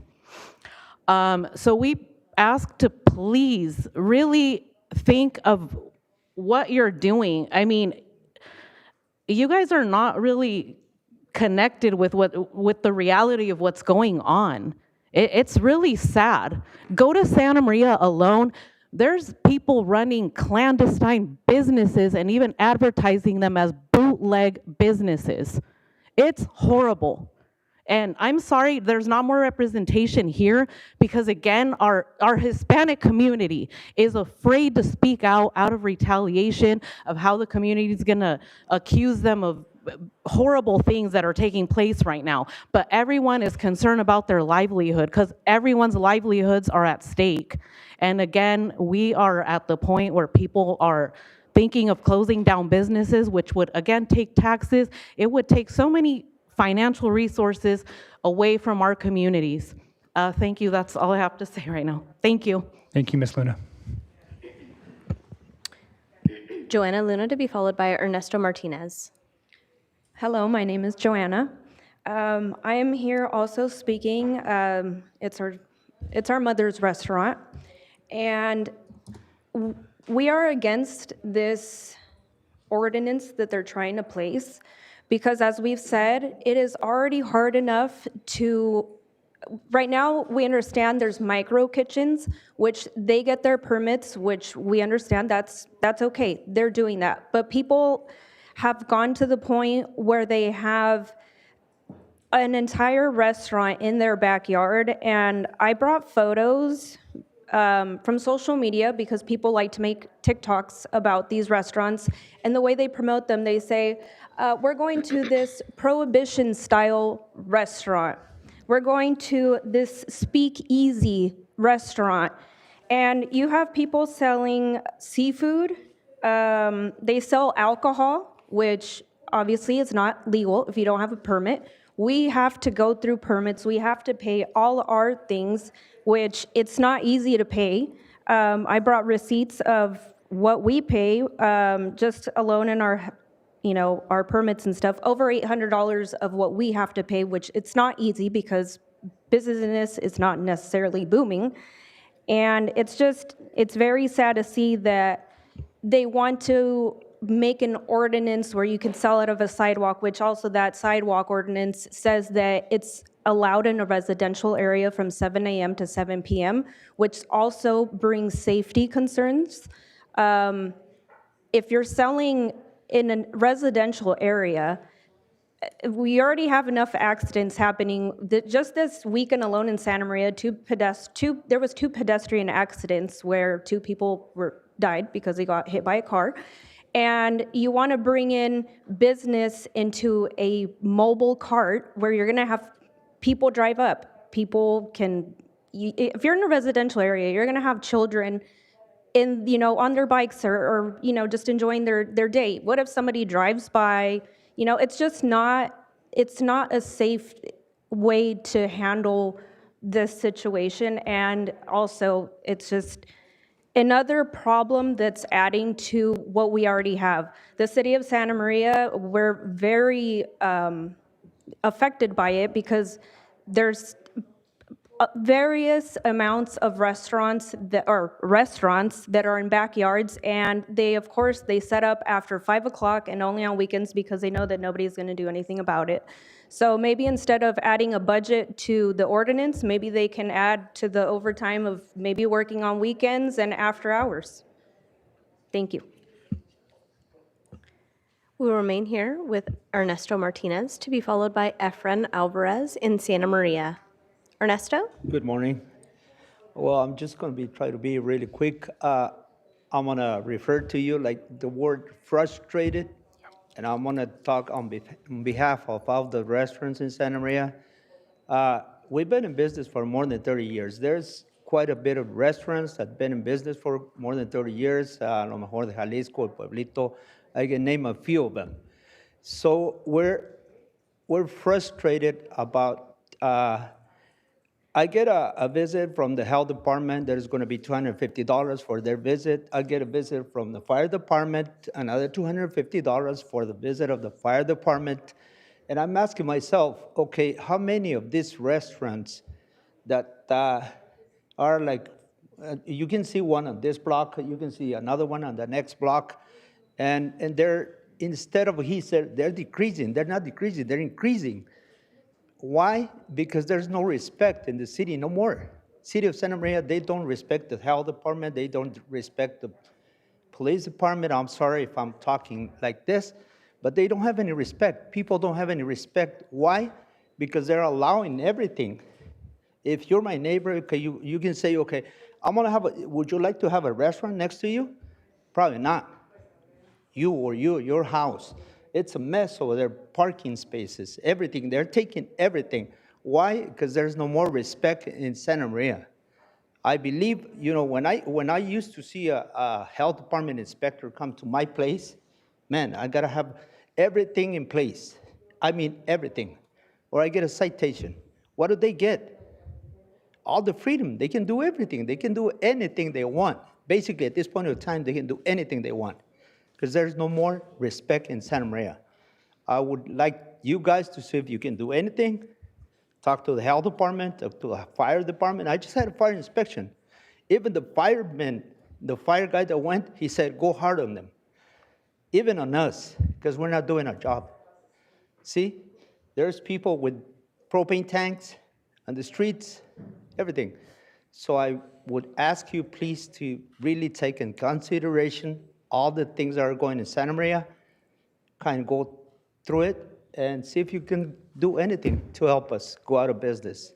Because where we're going, pretty soon Santa Maria, the old restaurants are going to go out of business. Thank you. Thank you.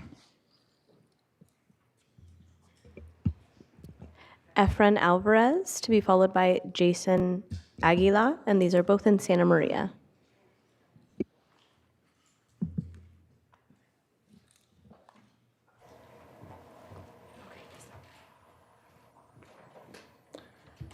Buenos días, buenos días. Soy el dueño de los restaurantes Efrens y pues vengo a dar mi opinión acerca de lo que está sucediendo aquí en Santa María, los negocios. Un momento, por favor, un momento. Ya. Soy su intérprete. Cuando hable, haga pausa y yo lo voy a interpretar en inglés lo que usted diga. Adelante. Sí, pues los negocios, para abrir un negocio ahorita está demasiadamente caro. It's very expensive right now to open a business. Toma como 3 años, 2 años para terminar todos los permisos. It takes about 2 to 3 years to get all the permits completed. Y pues se nos hace una competencia ilegal y como acaba de decir una compañera, muchos negocios pues estamos casi por cerrar porque a lot of our businesses we are planning to close. Porque pues tenemos que pagar impuestos, empleados, aseguranzas, works comp. We have to pay taxes, employees, insurance, workers' comp. Y nuestros biles están más o menos como así de altos. Tenemos Our bills are quite high. Adelante. Toda clase de aseguranzas. All type of insurances. Y pues ustedes han visto, hay muchos negocios que han cerrado y pues muchos que vamos a cerrar si esto sigue así porque pues están dando muchas licencias. A lot of the businesses are being closing and some of us are going to close. Why? Because a lot of permits are being given out. Ya están dando muchas licencias para la gente que venda en las casas, entonces. So you're giving licenses to people to sell in their houses. Adelante. Ellos pueden vender más barato porque no pagan aseguranzas, no pagan empleados. They can sell cheaper. They don't pay insurance. They don't pay employees. Y pues el Health Department nos requiere a nosotros inspecciones, refrigeración, walk-in coolers. Yeah, the Health Department requires from us, inspections, refrigeration, walk-in coolers.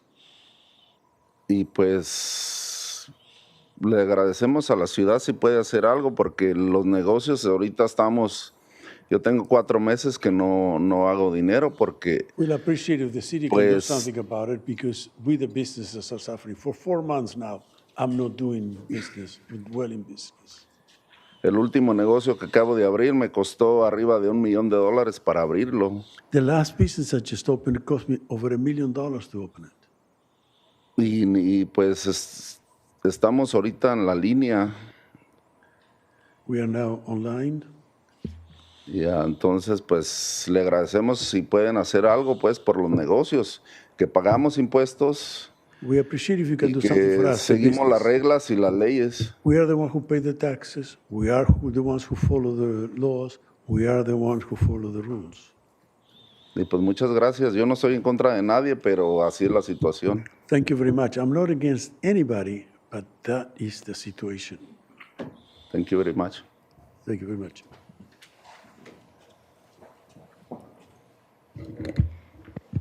We will now move to Jason Aguila to be followed by Angeles de Puebla. I'm here today as a concerned resident and owner/operator of my family's restaurant of 30 years in Santa Maria. I'm here to bring to your attention the continued issue of illegal food vendors operating and also out of private homes in our community abusing the micro-home kitchen program. While I support entrepreneurship and community-based incentives, these unregulated operations pose significant threats to our public safety and fair business practices. I urge the board to investigate and take appropriate enforcement actions to address this problem. First and foremost, many of these home-based vendors have been known to be serving alcohol without necessary licenses or oversight. This not only violates state and local alcohol regulations, but it also creates a high risk of unknowingly serving minors.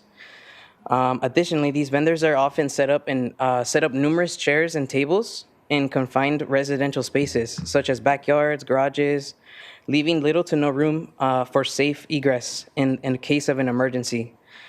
This overcrowding can lead to tragic outcomes during a fire, if there's a medical problem. Legitimate food businesses have to undergo rigorous inspections by the fire department, health department, just like how all of my other business owners have said already. I respectfully request that the board and the county and all the agencies get together and start working together to figure out a way to get a solution for this. But that's all for today. Thank you. Thank you.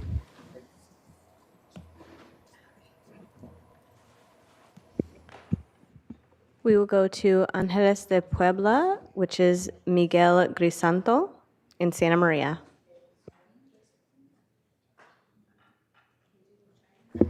Sí, buenos días. Yo soy de Ángeles de Puebla y no vengo a exigir nada, simplemente... Un momentito, Ángeles, yo soy tu intérprete. ¿Me escuchas? Yo soy tu intérprete. Habla, haz una pausa y yo interpreto para ti. Gracias. Yo vengo de Ángeles de Puebla. I come from Ángeles de Puebla. Adelante. Y no estoy exigiendo nada. I'm not Como dijo aquí el demanding anything. compañero, dijo el compañero Efren, Like my todos buddy tenemos derecho Efren, we all have the right a hacer un negocio, ¿va? to make our business right. Yo nomás quiero exponer un poquito de lo que yo he mirado I y de just lo que want yo to let you know traigo. a little bit of what I have seen and what I have observed. Como él dijo, están abriendo negocios en casas, Like this is están said, poniendo ambulantes. they're opening business at home. They're doing ambulatory business. Ahorita hay 3 negocios que están trabajando en casa como si fueran restaurantes. Right now, there are 3 ¿Qué están businesses pagando? that are working at home, just like it was a restaurant. Adelante. ¿Qué están pagando ellos? What No are they pagan paying? nada. They don't pay anything. Nosotros, como dijo Efraín, ya estamos hasta el tope con los biles. Like Efren says, we are up to the top of our heads into bills. El problema que él está pasando lo estamos pasando todos. Yo también llevo 4 o 5 meses, no estoy generando dinero y ya no tengo de dónde sacar para The seguir con problem los that gastos. Efren is having is not just Efren, but I have been for 4 or 5 months, no business coming up. Adelante. Y los gastos son fuertes, son grandes. The Estoy expenses trabajando con mi esposa The expenses are very Mi high hijo and strong. I'm working with my y un wife, trabajador más. my kid, and another worker. Adelante. Tuve que descansar a 4 o 5 empleados ahorita. I had to lay off 3 or 4 of my employees right now. Los traigo fin de semana 4 o 5 horas. Con eso no van a mantener su familia. I have them for 3 or 4 or 5 hours during the weekend. They're not going to be able to support their own families with that. Adelante. En la junta anterior dijimos 2 o 3. mejor nos vamos a la calle. In the meeting we had a while ago, all of us, we said, hey, it would be better for us to be food vendors in the streets. Y yo creo que eso a Jaime Department no le va a gustar, The health department is not going to like that. porque estamos a punto, bueno, yo en lo personal estoy a punto de hacer eso. See, personally, myself, I'm right at the level of doing just that. Y no estoy en contra de nadie, porque yo les vuelvo a repetir. I'm Soy not dueño against de anybody. restaurante, tengo 2 loncheras, I'm an owner of a restaurant. I have 2 lunch trucks. sin en cambio yo no estoy dispuesto a seguirle así. Dejo las loncheras, dejo el restaurante y me voy a la calle. Yeah, but I'm not willing to stay the way it is. I'm going to give up on the lunch trucks. I'm going to give up the restaurant and just go to be a street vendor. Yo pago taxis en todo, en las loncheras y en los restaurantes. Hay gente que tiene loncheras y no paga nada. I pay taxes on my restaurants. I pay taxes on my lunch trucks. The people have lunch trucks that no even pay.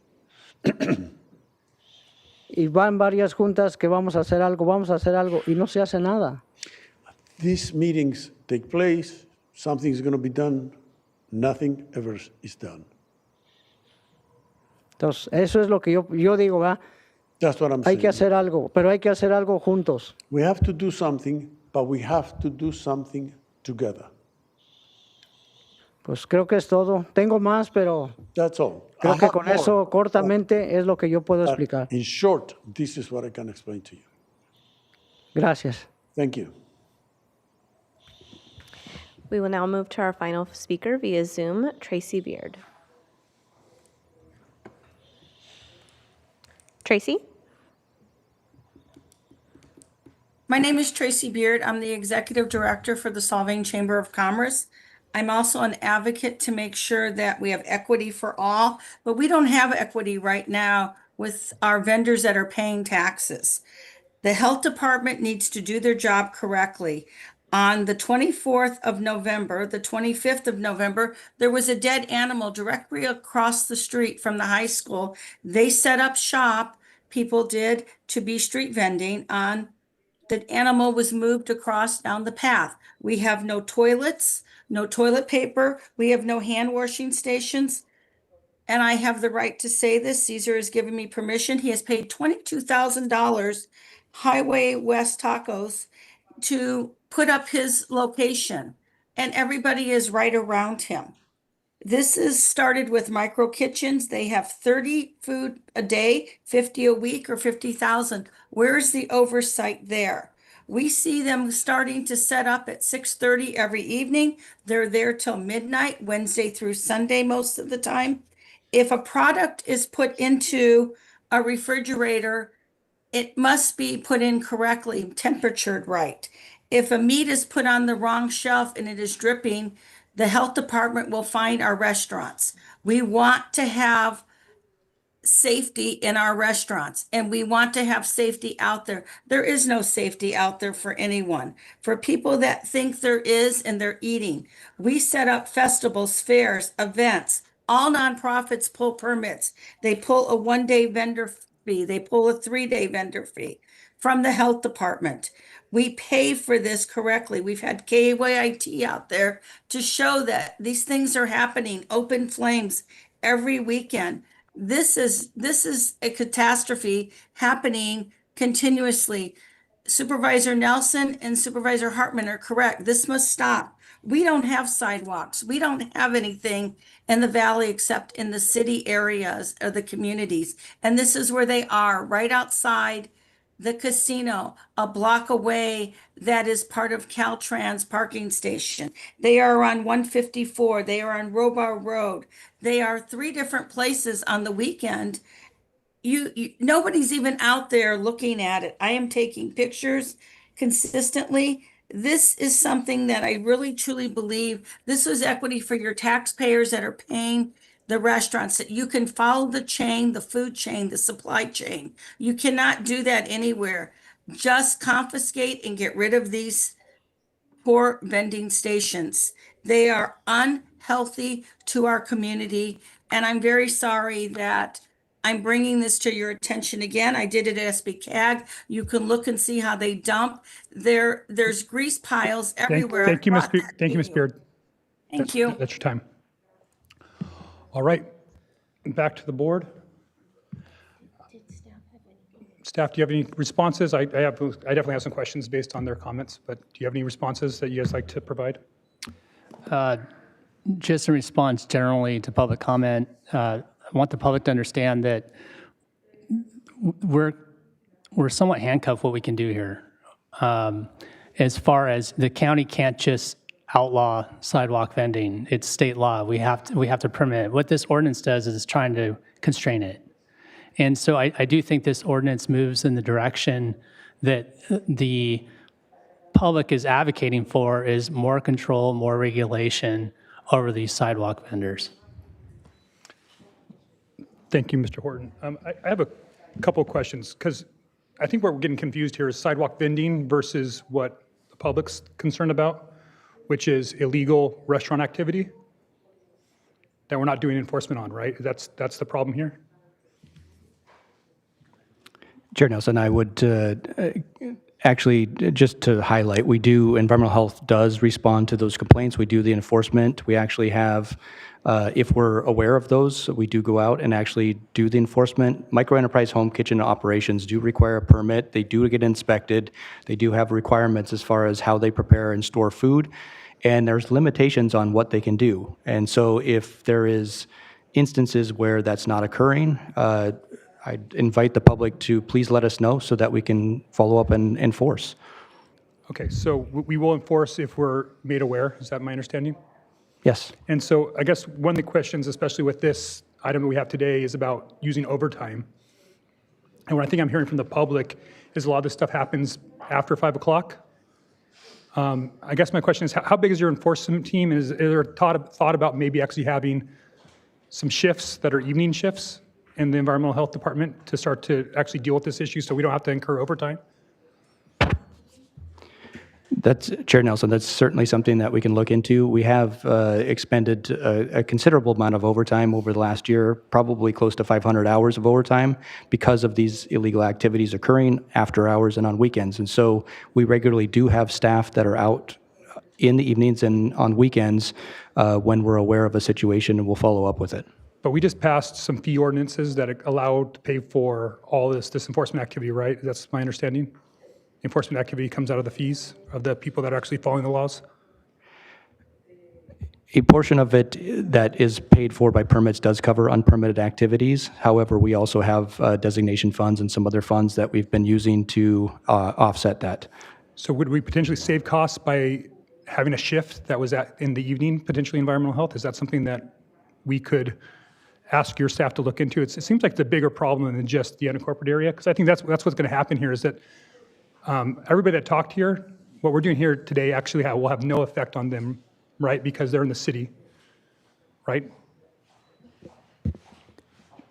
So environmental health, as I said, regulates, but you're right, our ordinance today is about the unincorporated area. And just to let the public know, the city of Santa Maria also has an ordinance on street vendors, very similar to ours. So they already have an ordinance. And just to remind, the city of Santa Maria, just like our planning department, they regulate businesses, illegal businesses, permitting, all of that as well. So that's another avenue.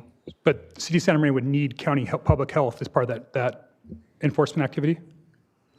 If it's related to the activities that EHS regulates, correct. But I'm just saying there's been a lot of conversation about businesses, illegal businesses, and I just want to remind the public, just like our planning department, we would be regulating that on the zoning, the permitting, whether the building is appropriate, all of those things. Okay, I hear that, but I mean, these are environmental health issues that all these people in the City of Santa Maria are talking about. They may need their law enforcement, city police, probably, and maybe their public works department, but they would probably need to be accompanied by county public health or environmental health at some point to do actual enforcement. Chair Nelson, the code enforcement of City of Santa Maria is pretty active and does respond to these complaints, and so they don't necessarily need us. However, we typically will coordinate actions when it involves unpermitted food actions. Well, I think that's what we're all talking about. Yeah. I mean, So, But they will respond without environmental health where their local municipal codes allow them to. but you guys have public safety powers, right, because of health and safety issues, right? So you guys have some tools that they don't necessarily have on just pure code enforcement.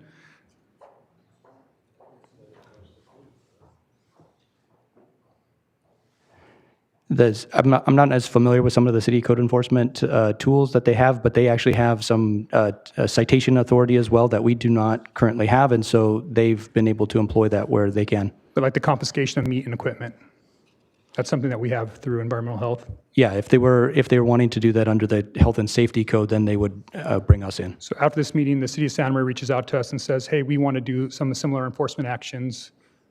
How does that conversation go? Chair Nelson, we do work with the city of Santa Maria. It's frequently in the Santa Maria area that we're working with them and unincorporated the same night, just because the vendors don't adhere to a jurisdictional line. So, right. Yeah, we interact directly with their code enforcement and or police, and as well as the sheriff on those that go between in the general area of Santa Maria. So we're hearing that we're doing it, but we're also hearing from the public, and actually, I think the site test is that we're failing at this point. So it sounds like, is that because we need more enforcement? Chair Nelson, I think that from what we've heard from the public today, there may be some instances in which we were not aware of that, and we'd be happy to follow up on it. But as far as other instances, we've been very effective in following up where we've been brought in and there's been a concern about permitting. So it's hard to quantify what is not addressed here, but that is certainly a concern for us. And if we are contacted and to made aware, and we'd be more than happy to reach out, and we'd be more than happy to coordinate with them to address their issues that they've brought up today. Okay, because I think they brought this up a year ago when they were before us. They brought it up to us at SBCAG. I think we've been talking about it. If any of our employees drive through the city of Santa Maria, they see it constantly. So I don't think it's a secret. Supervisors, if I may, you're right. Chair Nelson, you've been and Supervisor Hartman have been very active and proactive in trying to resolve the issue through different, you just take different approaches. I guess I think what would be helpful for the staff is whether you want to consider this ordinance, whether it does enough. I think Mr. Horton explained that there's only so much we can do because state laws have changed and prohibit us from taking even a more proactive approach.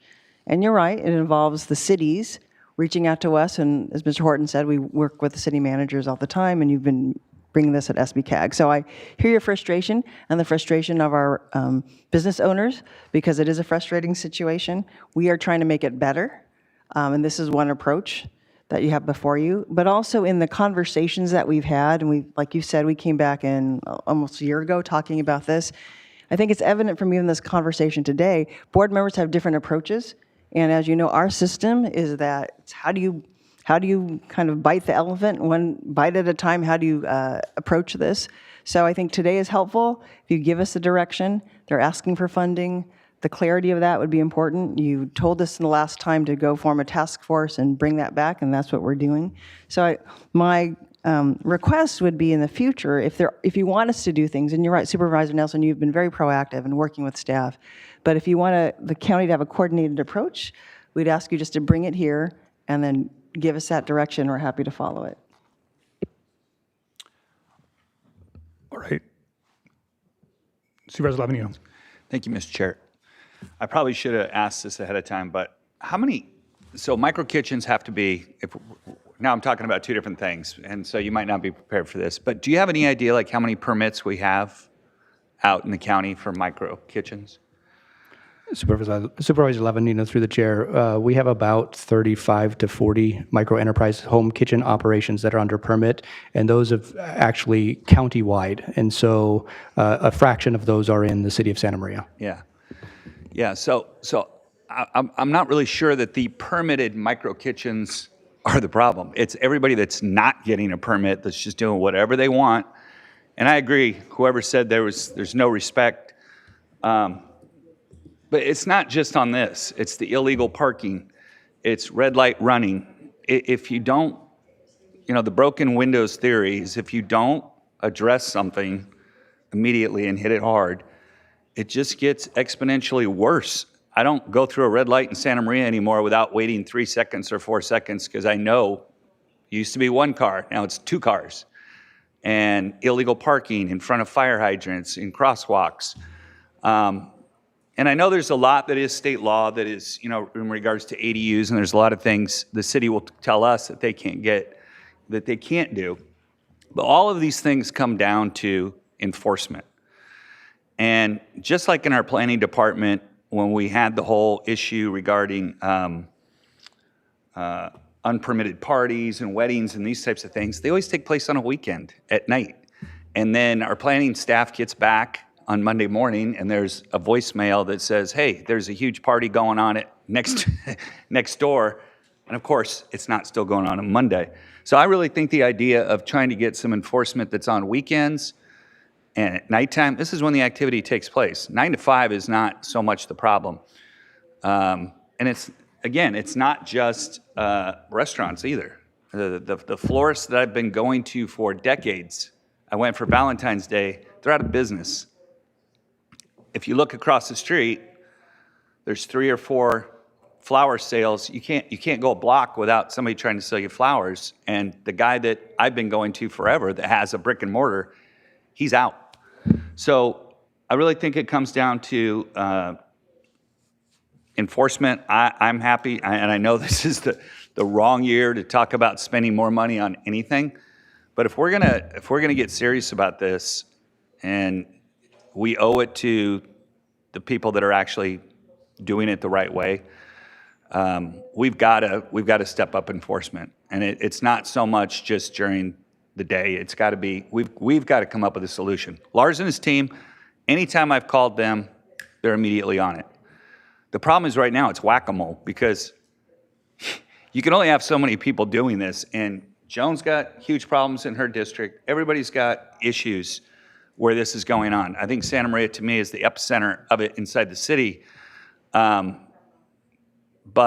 again, you go to the city, and it's like they don't have the resources to do what I would like them to do.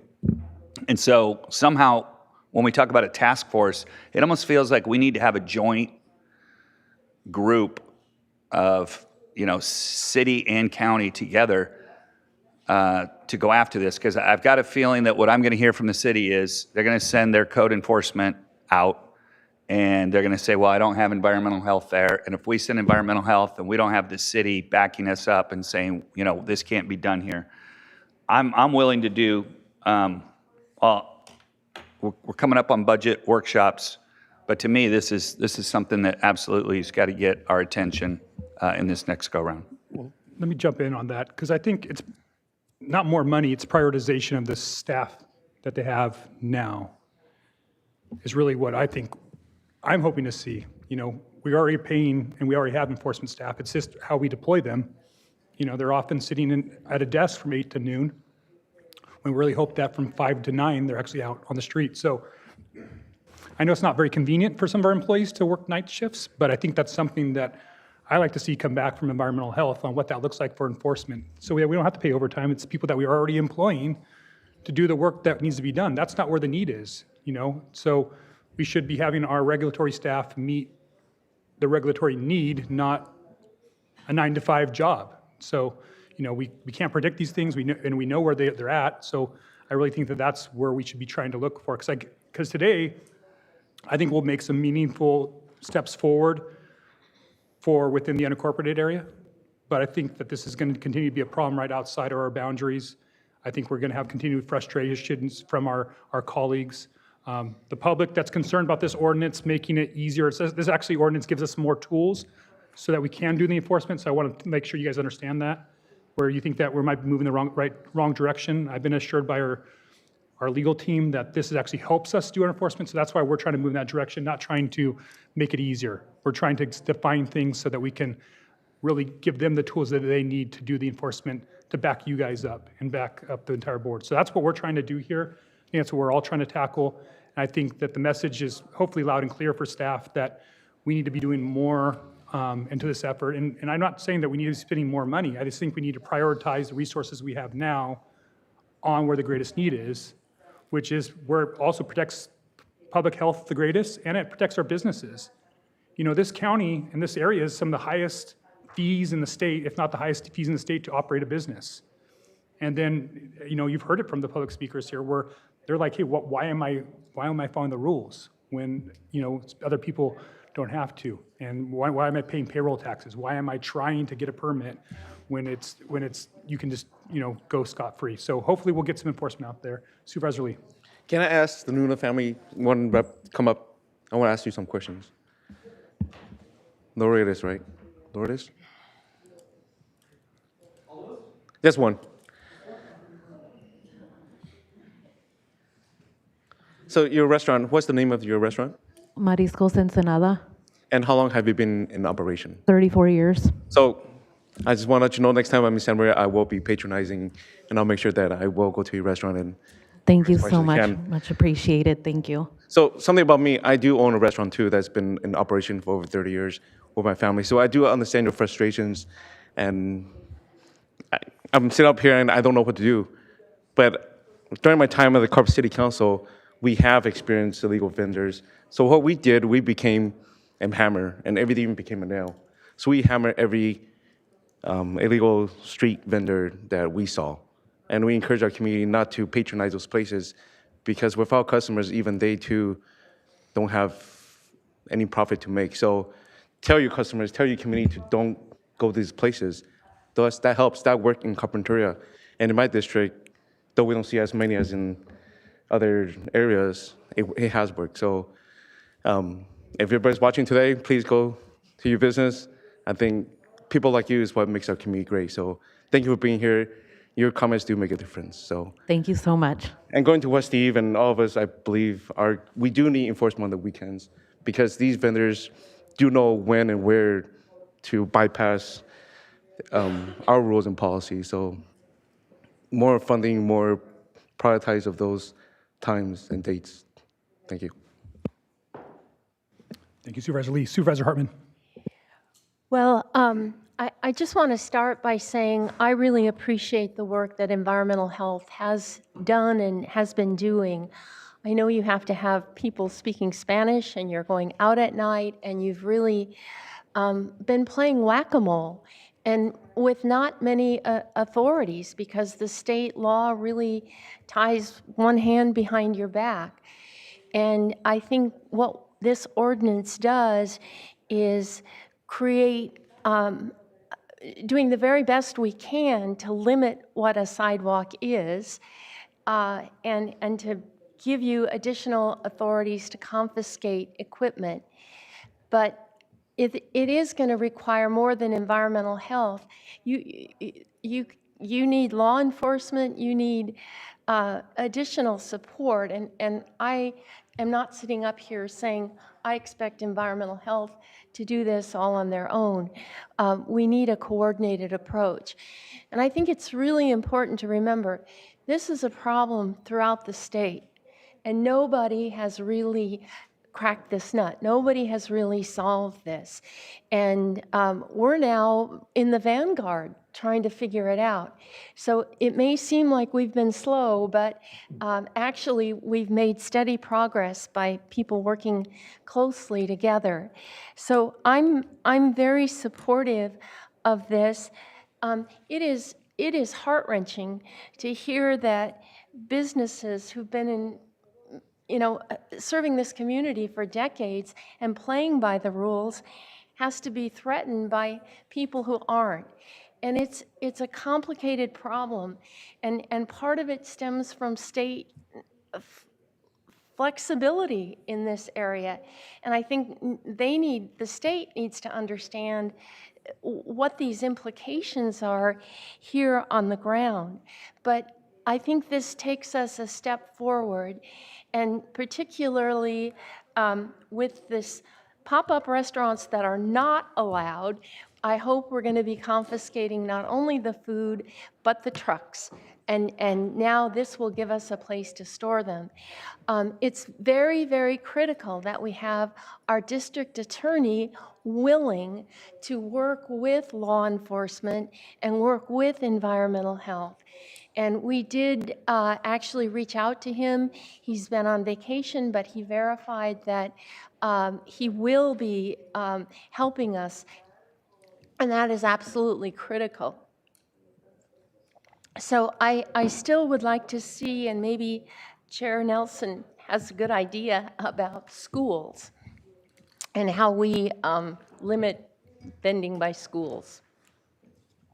So I think there was some language that I was going back and forth with council on the school piece. I think if we maybe said while there is school events going on, I think if you guys can edit that instead of the 500 feet in the ordinance where it says, I think there's some language there. If we could make it when there's school events, that might. The problem is that's so hard to enforce. How big an event? What kind of event? I think there school are events things is going on every night at schools. perfect. Parent meetings. Perfect. That's the school event. So I think that gives us, I mean, that's what I would hope would give us the enforcement tools. How about churches and religious establishments? Are you open to include that with the schools? I would ban it anywhere, Roy. Okay. If I could, but I just, whatever we can legally do, I think is what we're concerned about. Mr. Chair and members of the board, we are significantly restrained by state law, and part of what is before you is coming up with a regulatory scheme that is within the county's authority. You asked about expanding the restrictions on schools. I think we can do that. Every restriction that we make needs to be directly related to an objective health, safety, and welfare concern. So that's why when we say while students are present or during a school-sponsored event, that would be clearly related to our concern about student safety, rather than banning it all the time. But we, if I may, but we have to think about enforcement. And how are you supposed to know? I mean, you have to go check with the school. The school has to let you know what size of an event. But I mean, it makes it very, I would like to find some other mechanism. But this isn't going to even apply to those food vendors that are concerned out at San Ynez, because they're already illegal before. They're still going to be illegal now. So that, I mean, they're already not allowed to have what they have where they have it. So it's all, that's why I get back to enforcement as being the tool. And, I really compare this a lot to our encampments. We were told forever we can never move people in encampments, right? Because we might end up in court someday, somewhere, somehow, because somebody's going to sue us about something. And then with that, we sat on our hands for years on dealing with encampments. And we saw the Santa Maria riverbed just get flooded with homeless until we finally said, no, we're going to go actually do enforcement. Yes, it's illegal to be out there. No, you don't have the sanitary needs for housing. You don't have, you're trespassing. And we started enforcing the laws. And guess what? We have very few homeless now in the Santa Maria riverbed. I see this as a similar issue. If we do the enforcement, we all have different approaches, but all I care about is the most effective approach, whatever gets the job done. And we've seen enforcement be a good tool. And so I think that we need to figure a way to amp it up. Are there going to be some risks with enforcement? Of course there's going to be some risks. We can't do anything in the county without risk of being sued. But that doesn't mean that we shouldn't take bold actions and try to move forward and protect our businesses and our constituents. So again, I'm a broken record up here on this, but other thoughts or any other thoughts? I'm happy with Supervisor Hartman's edits that she's looking for. I don't know if we need to trail that to kind of maybe clean that up a little bit. So can I get consensus maybe on that? Would everybody support Supervisor Hartman's request to tighten up the school language? Okay, I'm seeing nodding heads from all five of us on that.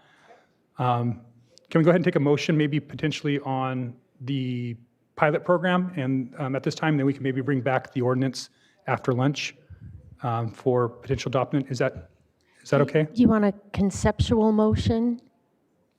Well, I think. Mr. Chair, members of the board, what I'm understanding that you're wanting is it's section 52-6E 6, within 500 feet of any permitted event or any school during school hours or any school-sponsored event.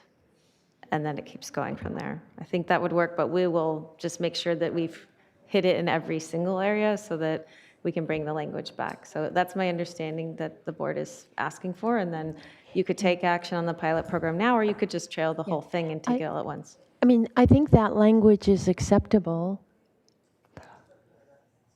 Okay. I think we like to be overly abundant, especially with those lawsuits. So can we, I guess we'll just trail this to do that at that point. I think I'm seeing broad support on the board on moving forward with the recommended actions, including the ordinance with those amended changes. So I guess I'm looking for a little help maybe. Supervisors, on the ordinance, county council can opine, but you can take action, and I think you should just take action on, other than the ordinance, it's the actions to direct the county public information officer to develop public awareness campaign, approve the budget revision. I think that's it. Okay, give me a second. So I'm going to ask for a motion here in a moment for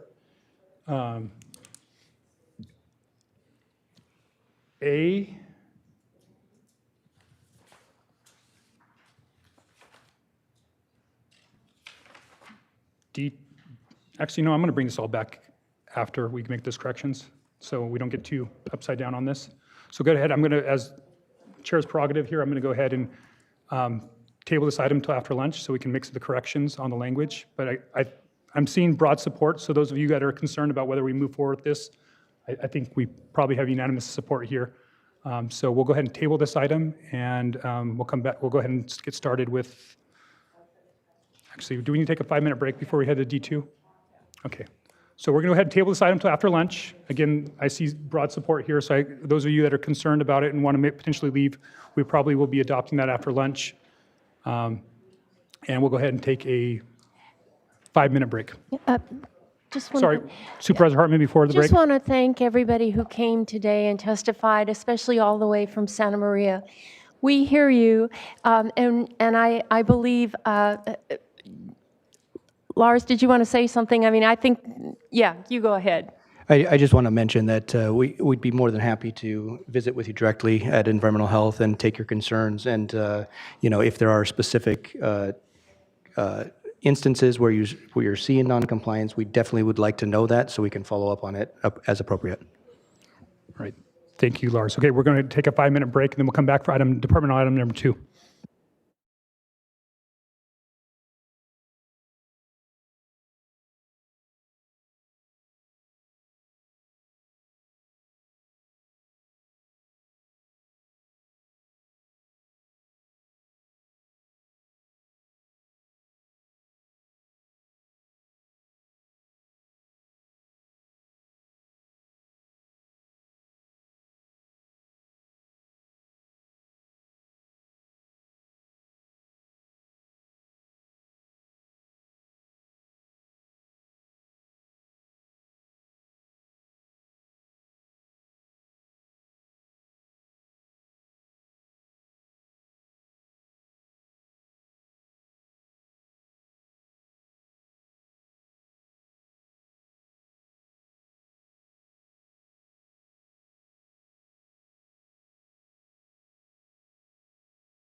All right, welcome back to the February 24th meeting of the Board of Supervisors. We just continued departmental item 1 for final decision after, or motion and decision after lunch, but we're moving on to departmental item number 2, and we have behavioral wellness. Yes, Ms. Navarro. Oh, excuse Thank me. you.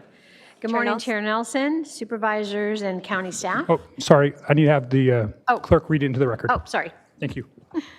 Chair Nelson and members of the board, departmental item number 2 is from the Behavioral Wellness Department. It is to consider recommendations regarding the presentation of the California Department of Healthcare Services Behavioral Health Community-Based Organized Networks of Equitable Care and Treatment Initiative. All right, Director Navarro, please. There we go.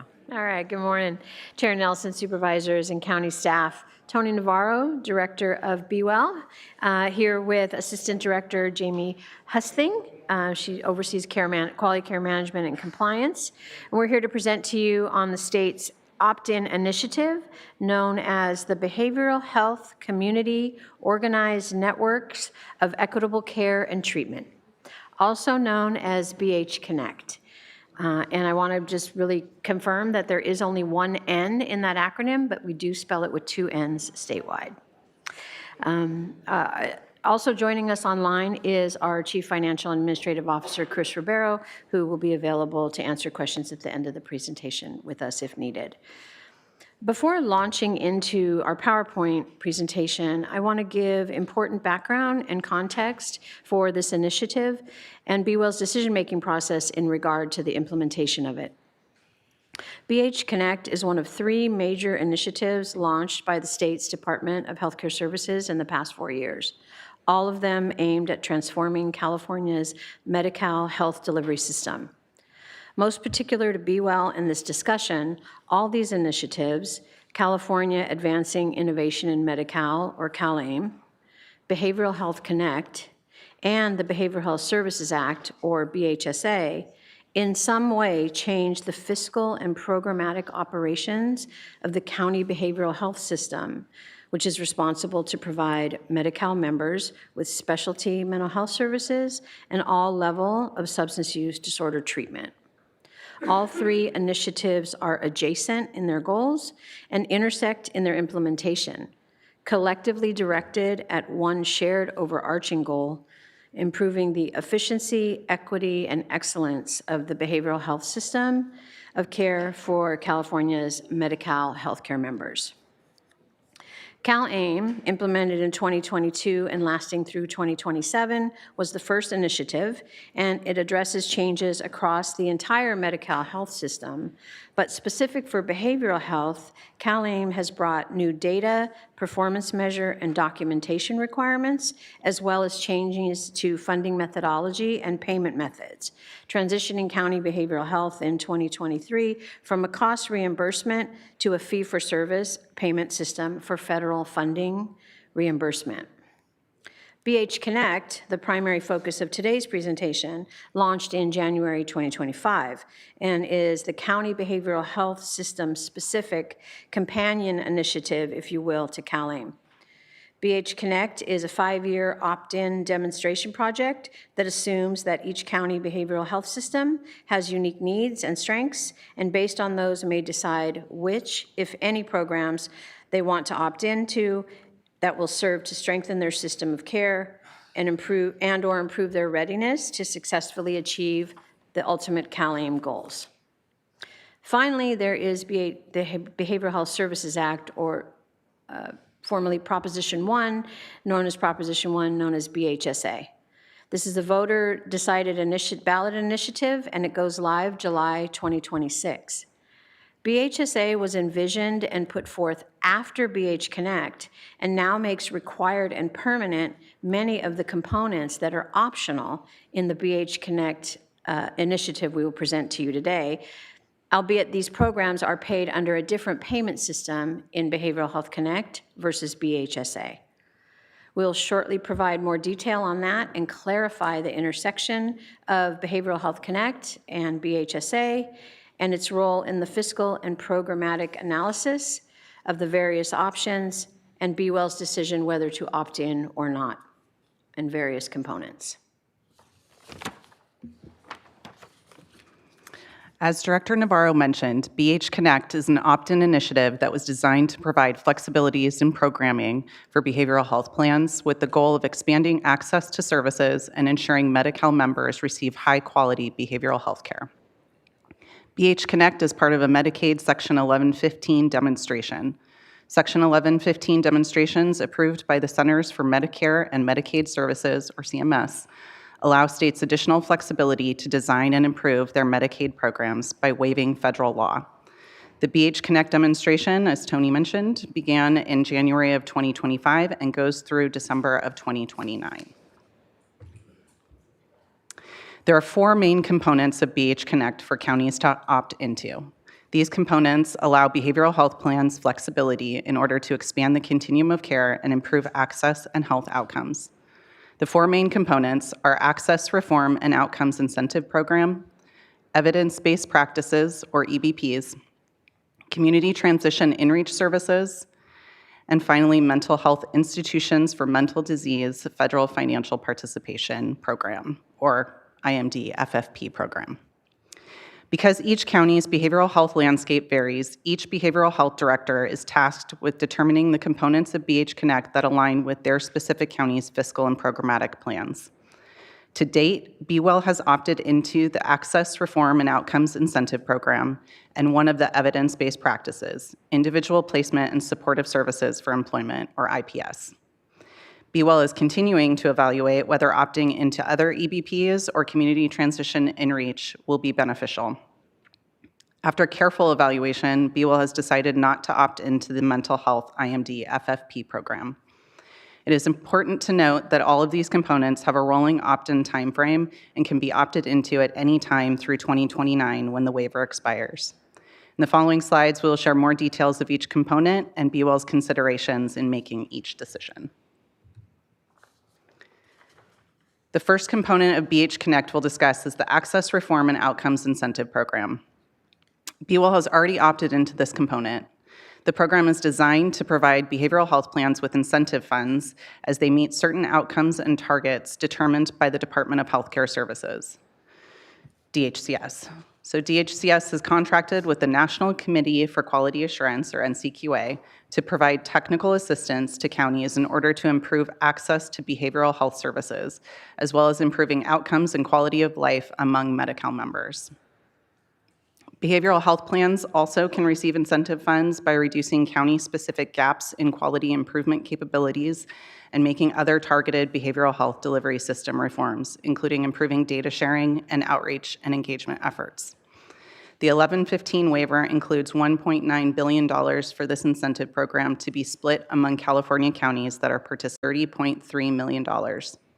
To date, BWell has received just under $800,000 for our initial system review, which was 100% of the eligible dollars for that submission. This incentive program is a continuation of the CalAIM Behavioral Health Quality Improvement Program in which BWell was successful in. Goals for the Access Reform and Outcomes Incentive Program include improving timely access to care, increasing utilization of evidence-based practices, increasing utilization of enhanced care management, a variety of NCQA healthcare effectiveness data and information sets, or HEDIS measures, and improving overall health outcomes. The next component we'll discuss is Community Transition In-Reach Services, or In-Reach Services for short. These are transitional care management services providing a range of pre- and post-discharge services for persons who are placed in longer-term care facilities for at least a duration of 120 days. Community in-reach services may be provided for only up and reimbursed for up to only 180 days prior to a client's discharge. The goal of the program is to provide care coordination and facilitate transitions to community-based care for persons with the most complex and significant behavioral health needs. BWell already provides care coordination and institutional transition services to its clients via its long-term care team. To date, those services are not billable to Medi-Cal and primarily serve those under Lanterman-Petra Short conservatorship. However, the In-Reach Services program requires much more involved services and operational data collection than those Be Well currently provides.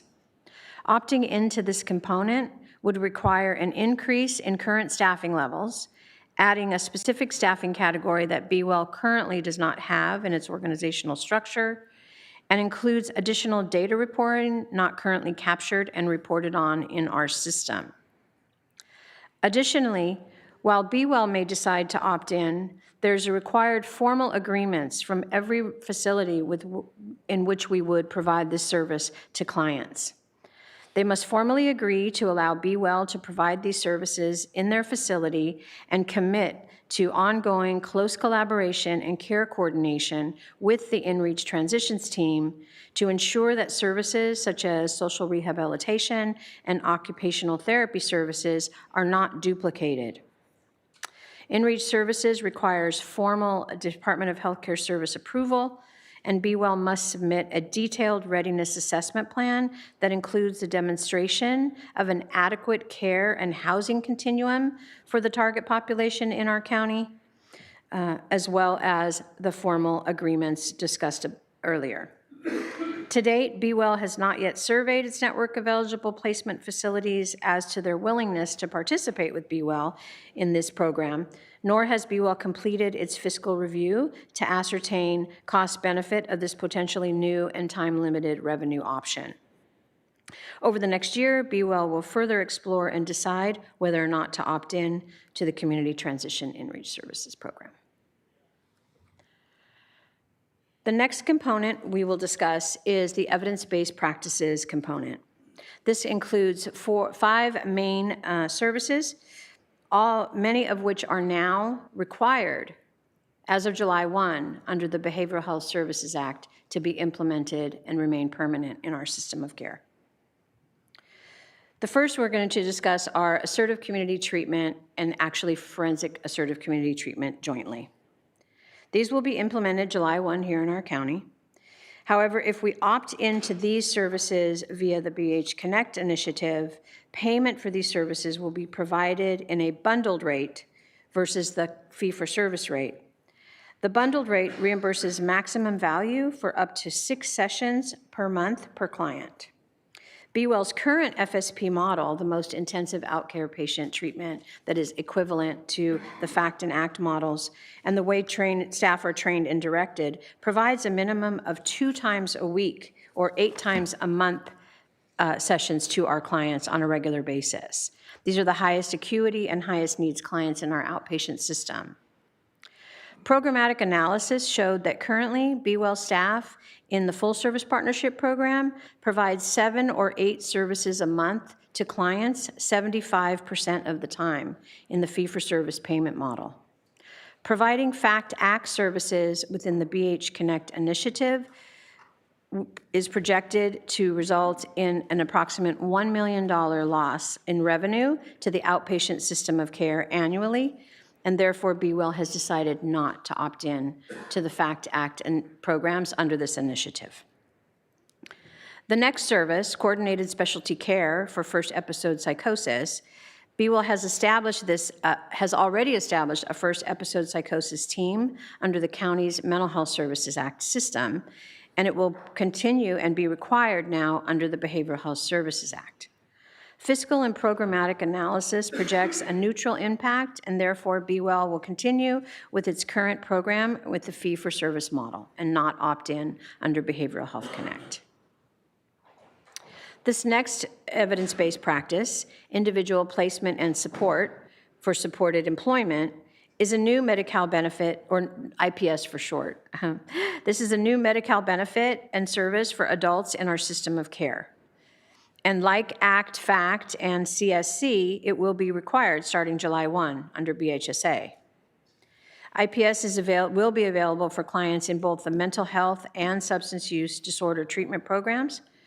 But unlike other EBPs presented thus far, the bundled payment rate provided for services, for IPS services, is significantly higher than billing under the fee-for-service model.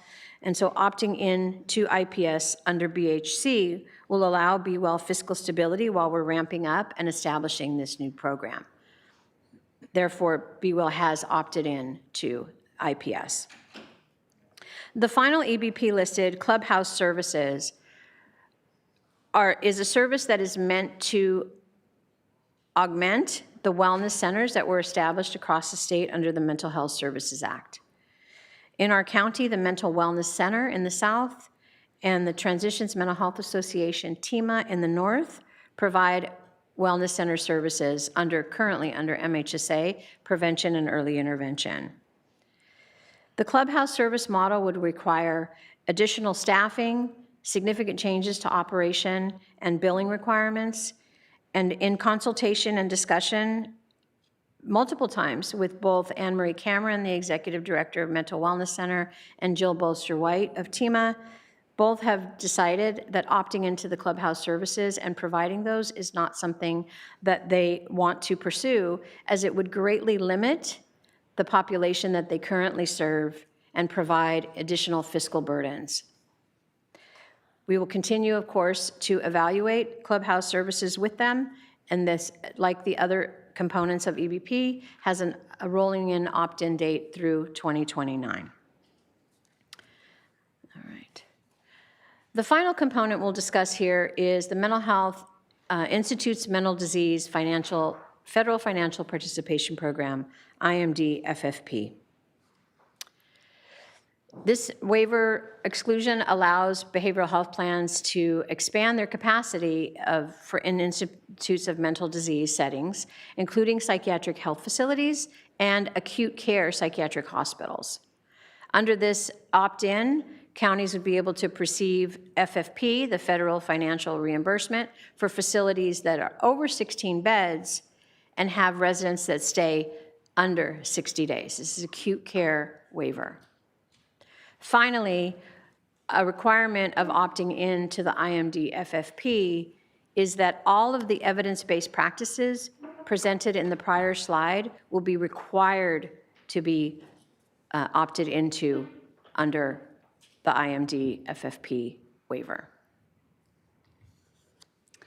Specifically for Santa Barbara County, we have 2 facilities to consider with this component of BH Connect.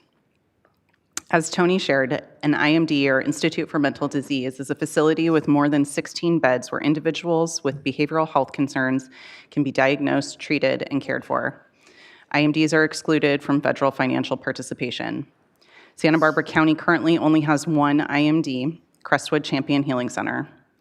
BWell contracts for 40 beds at this facility, with 4 additional beds funded through Community Corrections Partnership.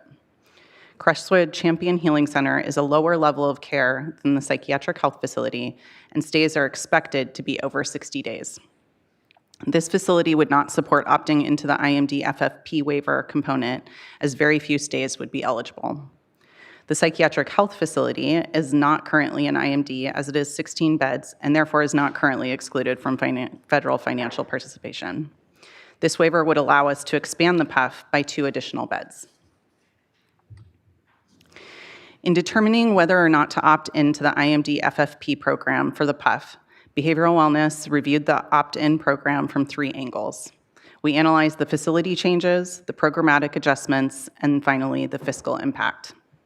The current PUF facility can only accommodate an additional 2 beds based on available space and state and federal regulatory requirements. At this time, there is no plan to expand the PUF beyond the 2 beds before the demonstration ends in 2029. Adding 2 beds to our current 16 beds would classify the PUF as an IMD. When this demonstration ends in 2029, the PUF would need to go back to 16 beds in order to continue to receive FFP. From the programmatic perspective, BWell would need to put into place community health worker positions prior to being able to draw down FFP. Santa Barbara County does not currently have this job classification specific to behavioral health as required by BH Connect. Additionally, as mentioned, under BH Connect, any stays at the PUF over 60 days would not be covered at all. For example, if a hospital stay is 61 days, 0 days are covered under the BH Connect IMD FFP program. Finally, we reviewed the technical requirements under BH Connect. One requirement under this component of BH Connect is data sharing between any person or organization that provides Medi-Cal reimbursable health and social services to Medi-Cal members. Another requirement is for real-time notifications of admissions, discharges, and transfers from acute care hospitals, psychiatric hospitals, state hospitals, and skilled nursing facilities. While these are all solutions that Be Well is actively working on, we do not yet have them all in place. Great. To dive into the length of stays a little bit more, the current average length of stay at the PUF is 9 days. Since July 1st of 2024, Be Well has been tracking how many stays at the PUF extend beyond 60 days. There have been 17 stays over 60 days, ranging from 63 days to 200 days. Under the BH Connect IMD FFP program, 0 days of those stays would be covered, which could result in approximately $1.1 million in lost revenue. Director Navarro is going to take us through additional fiscal considerations. Presented here in this slide is the fiscal impact of adding the currently maximum capacity of 2 beds to the PUF. Adding 2 new clients to the PUF's capacity each day increases the staff to client ratio needs and will require the addition of 2 staff members to the treatment team. Being a 24/7 facility, that requires an additional 4 full-time staff to be hired should we opt into the IMD FFP. That would result in a staffing budget annual increase of just under $1 million. Certainly, adding 2 new beds daily to the PUF would decrease the number of folks that are sent out of county for acute care by 2 each day and would represent an estimated cost savings of just about $200,000. Overall, this would result between the staffing capacity need and the savings, we're still looking at and projecting a $750,000 negative fiscal impact to the PUF, just in regards to staffing and team care capacity alone. The $776,456 does not include the costs that were identified previously in adopting the EBP of FACT Act, which would be an additional $1 million lost revenue, as well as the potential for stays over 60 days being disqualified. So there's a projected nearly $3 million loss of revenue that could occur annually in the PUF for the life of the waiver. All right. As a result of this and other considerations, we have decided not to opt in to the IMD FFP. All right. Before we get to the recommended action, I'd like to recap because I know that was a lot of information for everyone. So, Behavioral Health Connect was put forth by the Department of Healthcare Services as a behavioral health specific companion initiative to CalAIM. It seeks to incentivize participation in various operational and programmatic ways in order to promote a more accountable and consistently effective statewide county behavioral health system of care. BH Connect has 4 main components. Be Well has opted into the performance outcomes incentives component that will through 2029 provide fiscal payments to the department for demonstrating its commitment and effective execution of various system improvements and outcome measures. The evidence-based component of BH Connect was established ahead of the California voters' passage of Prop 1, or BHSA, which begins July 1 of this year. BHSA now makes permanent and required many of the optional evidence-based practices, including the ACT-FACT, coordinated specialty care for first episode psychosis, and the individual placement support and supported employment program. Fiscal and operational analysis of each of these EBP options suggests that opting into the IPS will be a financial net gain for the department, and Be Well has thus opted into that service.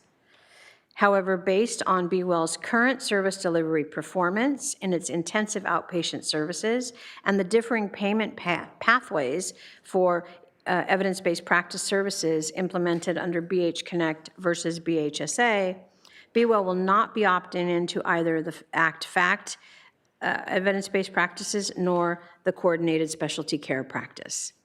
In regard to and we've already and recently discussed the FFP the IMD FFP component, and we have determined that opting into that component, given that is not feasible nor viable, given the PUF's expansion limitations, the restrictive length of stay parameters, the increased staffing costs, and the all-in EBP implementation requirements.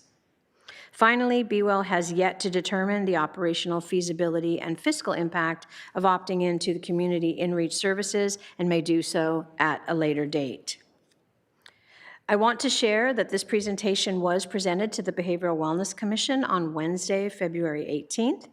And while commissioners did express ongoing concern that more acute hospital beds are needed in the county for its residents, commissioners expressed general support for the department's decisions with regard to its opt-in or not choices based on the demonstrated fiscal and operational impacts outlined to you today.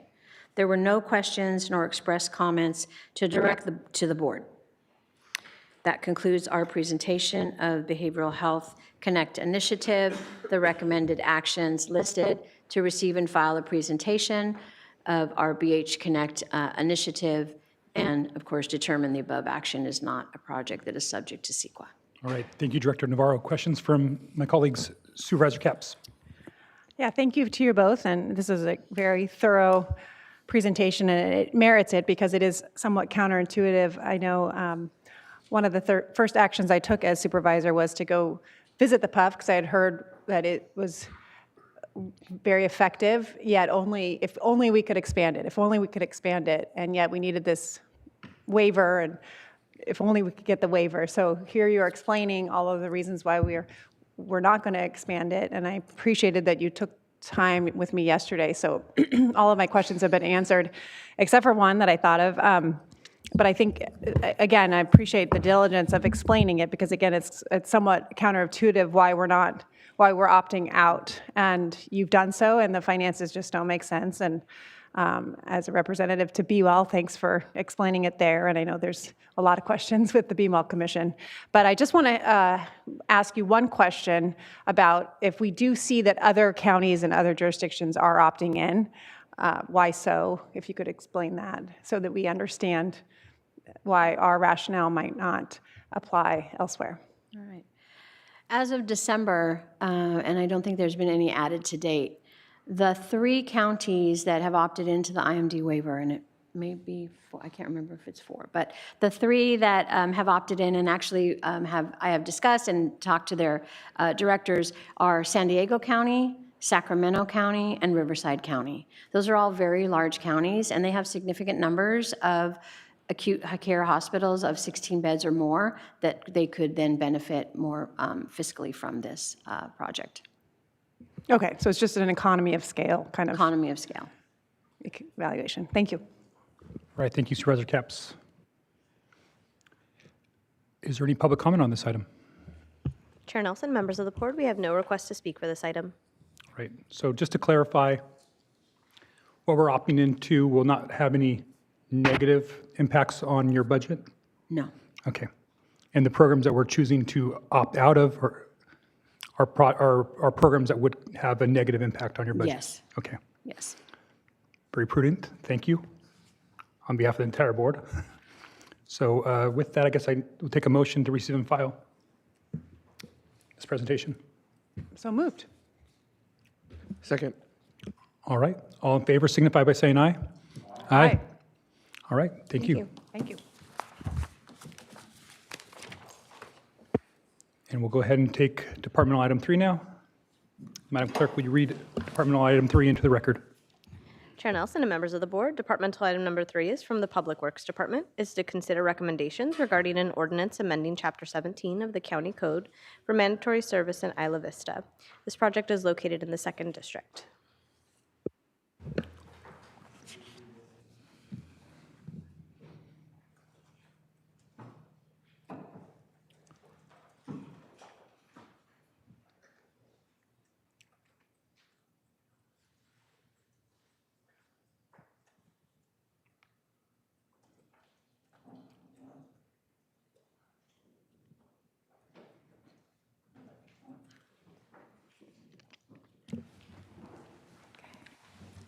All right, Public Works team.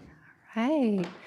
Good afternoon, Chair Nelson, members of the board. Thank you so much for your time today. My name is Leslie Robinson. I'm the Collection and Materials Program Manager for the Public Works Department Resource Recovery and Waste Management Division. And today with me, we have Carlisle Johnston, our Resource Center Manager, Mackie Forgy, a Senior Program Specialist, and Ricardo Montalongo, our South County Code Enforcement Officer. So today we're excited to bring about these proposed changes to County Code Chapter 17 and our current ordinance pertaining to solid waste collection in Isla Vista. Isla Vista is a unique and dynamic community, and we think that these changes, proposed changes, will help bring it further up to our county and statewide standards. So I will turn it over to Carlisle, who will kick off the presentation. All right. Afternoon, Chair Nelson and members of the board. As Leslie mentioned, we're here to present the ordinance amendment to Chapter 17 of the County Code, which pertains to mandatory solid waste service requirements for the unincorporated community of Isla Vista. First, we'd like to bring some context. We'd like to bring some context and cover the history of the existing ordinance. According to the 2020 census, Isla Vista RIV is the most population-dense community in the entire county, including unincorporated areas, with an average of 28,000 people per square mile. The high population density of this region means more waste generated per household and requires additional programs, services, and oversight.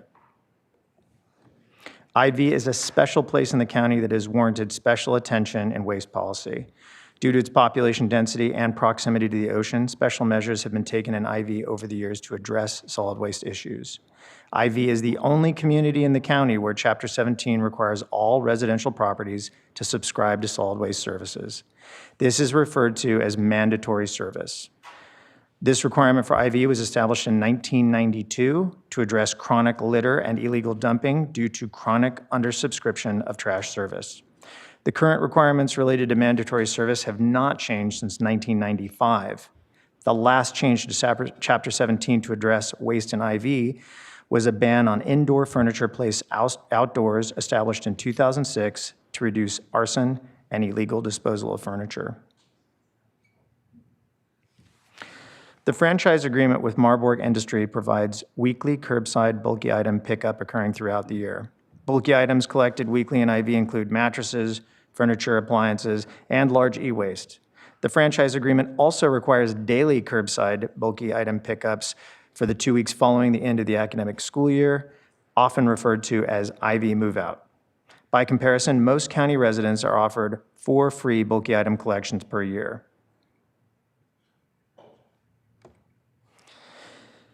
Even with special rules and special services applied to IV, the waste environment is always changing, and current conditions in IV need an amendment to the existing ordinance to better address the issues we have today.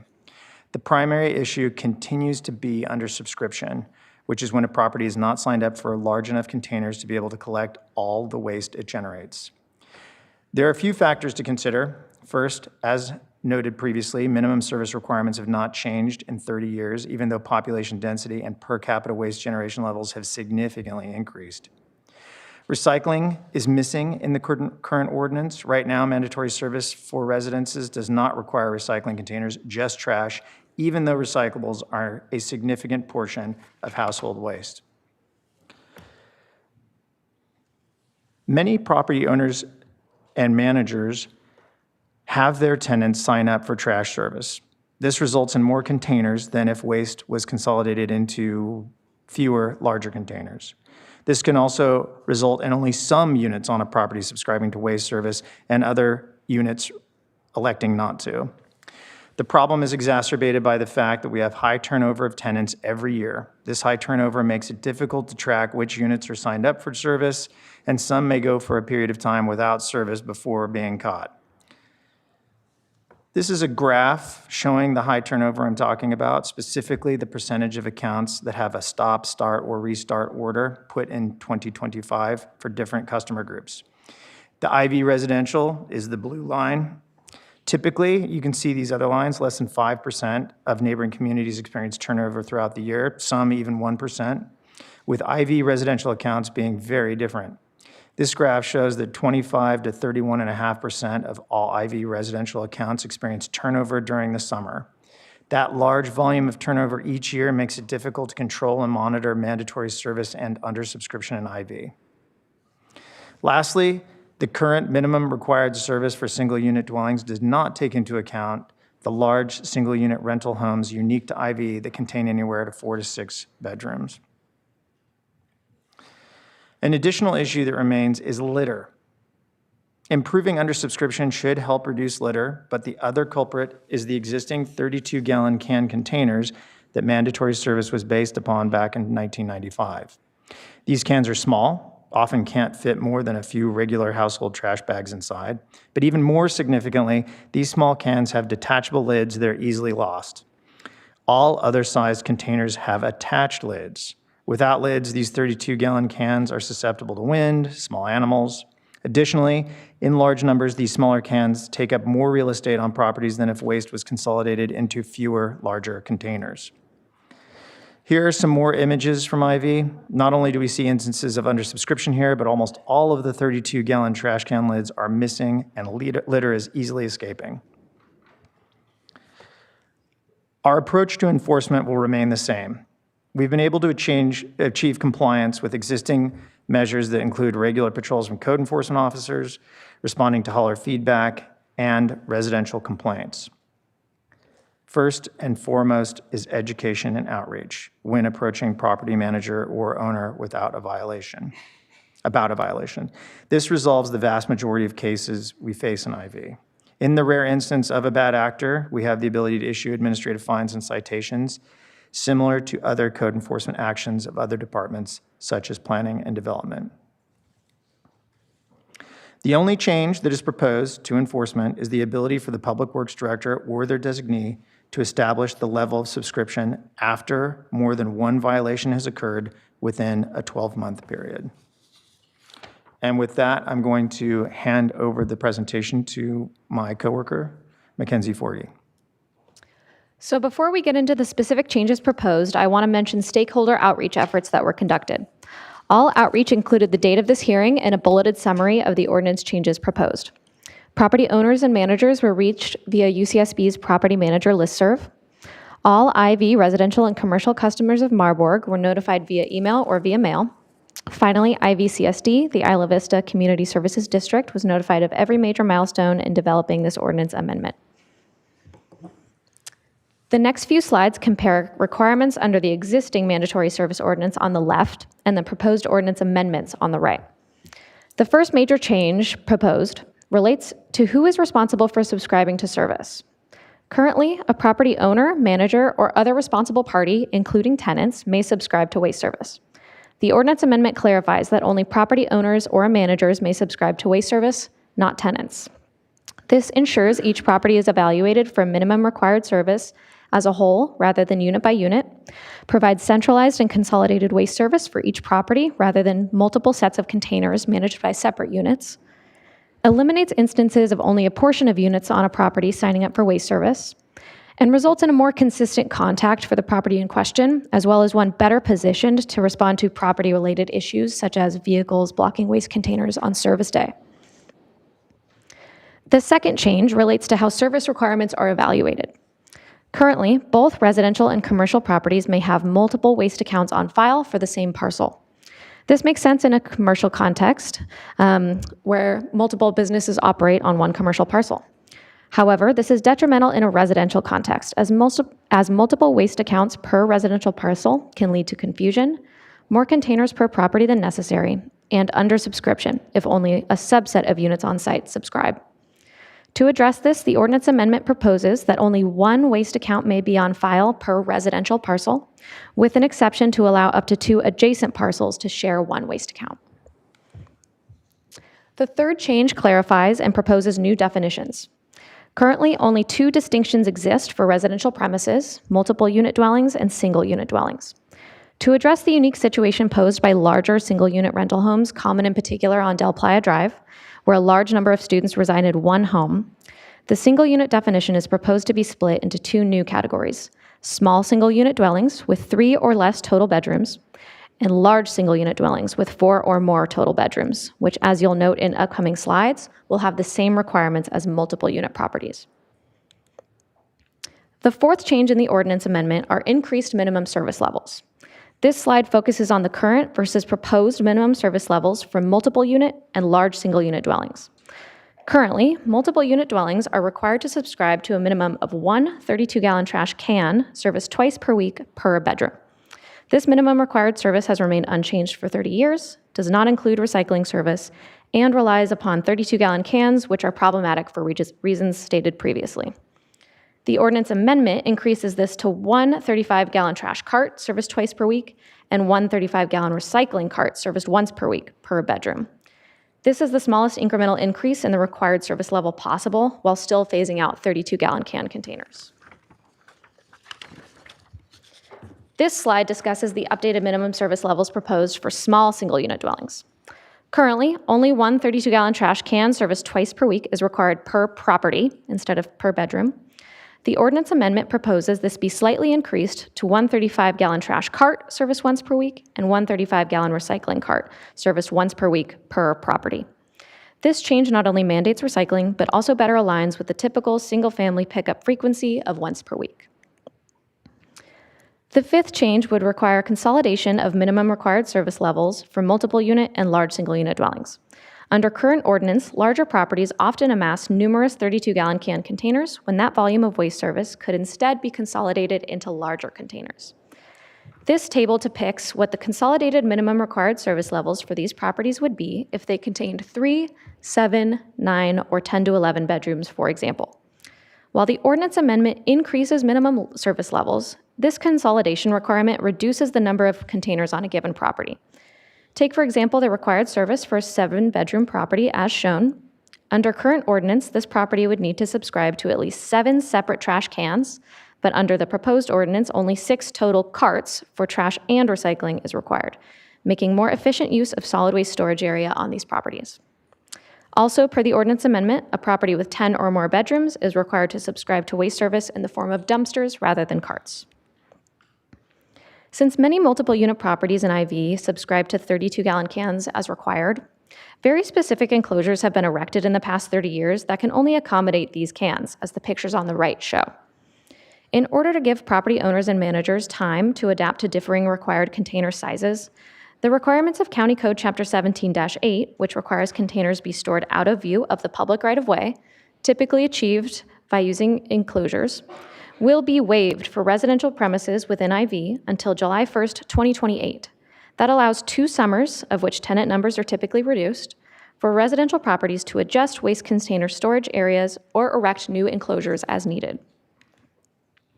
The sixth and final change is the requirement for all residential premises to have active waste service uninterrupted throughout the calendar year. There are exceptions built in to accommodate situations where property managers or owners renovate units over the summer. There is also an exception that allows for the minimum required service to be reduced based on only occupied bedrooms, should partial renovations occur to at least 25% of units on site. The IV customer collection rate structure has remained the same since 1999 and is modeled off the 32-gallon can structure of the current mandatory service ordinance. In order to offer customers subscription options for carts instead, the rate structure needs to be modified. A newly structured fee schedule is also necessary to clarify what customer types pay into and receive special IV residential services. On June 3rd, 2025, the Board of Supervisors directed our division to pursue restructuring of the IV fee schedule for this purpose.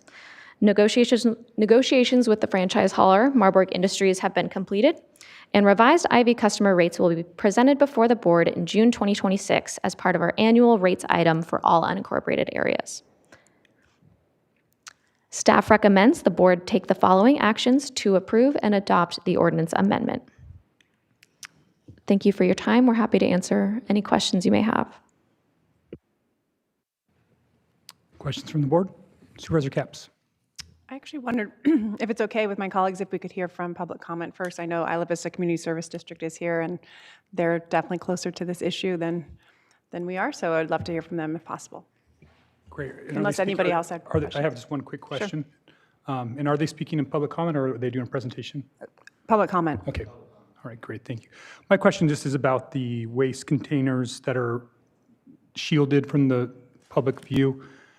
I'm just curious on maybe some properties now that they're going to go to the larger containers potentially, that might not be possible. Are there waivers if there's somehow, if that starts to feed into parking? I would imagine that could be a challenge. And I guess, is that part of this chapter, or is that actually a land use side with planning and development? That rule, Chair Nelson, that rule is a part of Chapter 17, Solid Waste Systems. And again, Chapter 17-8 requires all containers be stored out of view of the public right-of-way. Right. Our code enforcement officers respond to complaints often with violations of this specific chapter, folks leaving their containers out past service day, for example. Right. Isla Vista is a tricky area for this requirement specifically. And we wanted this opportunity where there will be a change in the actual containers on these properties. We wanted to give them time to figure out where's best to locate these containers on the properties moving forward. Do we need to widen a gate to be able to put them behind a fence? Or is there an area we can site a new, just fenced enclosure to site these containers for the future? So we wanted to waive that requirement for Isla Vista residential premises only until July 1st, 2028, to give them time to figure out where is best to locate those containers moving forward. Yeah, I think that's really prudent, and I really appreciate that. I'm just trying to figure out, this is coastal zone area too, so almost all these structures that you're talking about are going to need permitting, I'm guessing. So I guess I'm just anticipating a little bit of a problem there. I don't want that to be the enemy of progress here, so I'm just trying to talk it through to maybe resolve that. Obviously, I think it's great that you guys are going to push it to 2028, but I think that might be something you want to look at, as it might impact other, needs for permits, and therefore could be problematic. Again, I think this is a good start, but thank you for that. All right, so let's, as Supervisor Capps suggested, let's hear from public comment. Yes, Chair Nelson, members of the board, we have 3 requests to speak.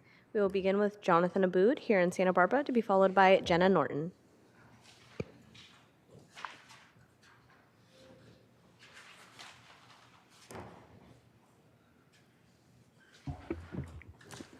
Chair Nelson, Board of Supervisors, thank you for hearing us today.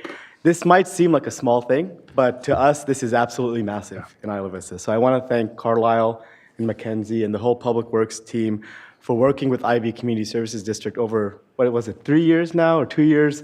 We've been on this journey to get this done. So to us, this is massive.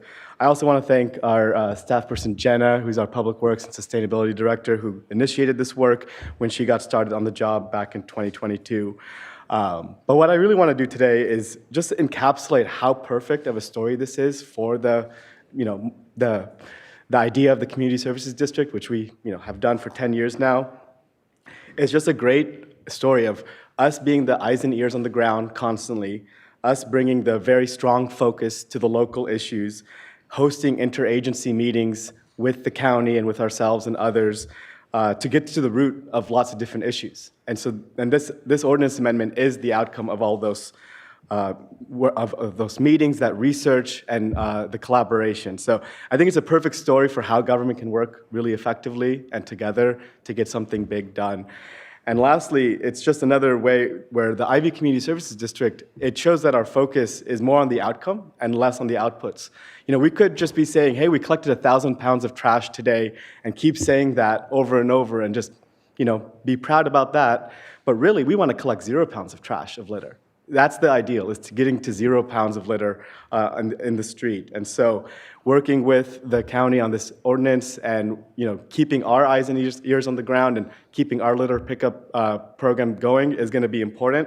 And we would love to collect no litter eventually. And our residents deserve clean streets just like everybody else. We don't get street sweeping in the curb just because of the parking issues.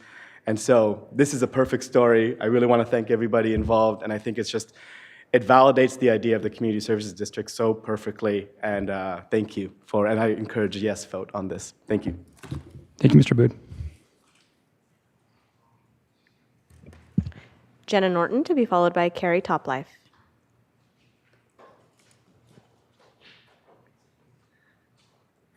Good morning, Chair and Supervisors. My name is Jenna. I've lived in Isla Vista for 5 years. Now I live downtown, but I've worked in Isla Vista for 3.5. So in total, I've been a community member for about 8 years now, and I'm here to express my support for the amendments to Chapter 17 to better manage waste in Isla Vista. Isla Vista residents, like people who live in any other community, deserve to live in a clean neighborhood free of litter. I've experienced the waste management challenges in this community firsthand as a tenant attempting to fit trash bags into small, already overflowing trash bins. And as a regular user of Isla Vista's public spaces, frequently navigating myself and my dog around scattered litter. At the time, as a student, I didn't realize why this litter was occurring, but I did recognize that it was one of the most negative and widely talked about aspects of our community, unfortunately. Upon being hired by the IVCSD, it became my job to address issues of litter as the program manager of the Isla Vista Beautiful service. I realized that countless hours have been spent cleaning up litter in our community by hand over and over again. So I thought surely there must be a structural way to prevent this litter from occurring in the first place. For years, the prevailing narrative has been that it's the residents simply throwing trash on the ground, possibly due to the lack of public trash cans in residential areas. But before tailoring my approach to this assumption, I decided to study the issue a little bit more closely in order to understand how the system itself might be creating this result instead of the personal actions of our residents. What I observed is that trash does make it into outdoor trash bins. It's just that oftentimes these bins, as I mentioned, are already at full capacity, making it impossible to secure them with a lid in the first place.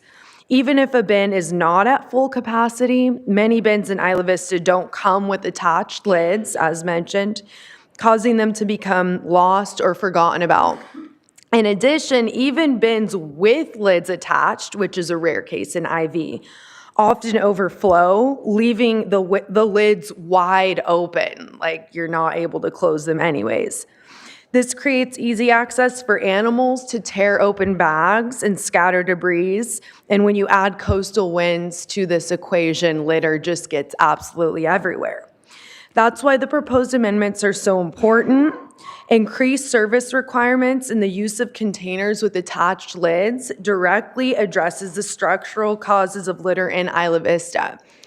They focus on prevention rather than relying solely on cleanup after the fact. And this is definitely going to save public dollars from continuous litter pickup by stopping it at the source. Jenna, that is your time. Okay.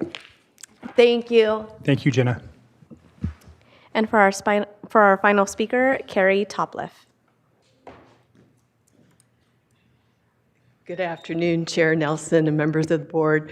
I'm Carrie Topliff. I am your appointee to the Isla Vista Community Services District, and I want to tell you how much I love that job and how much I appreciate being appointed to that job.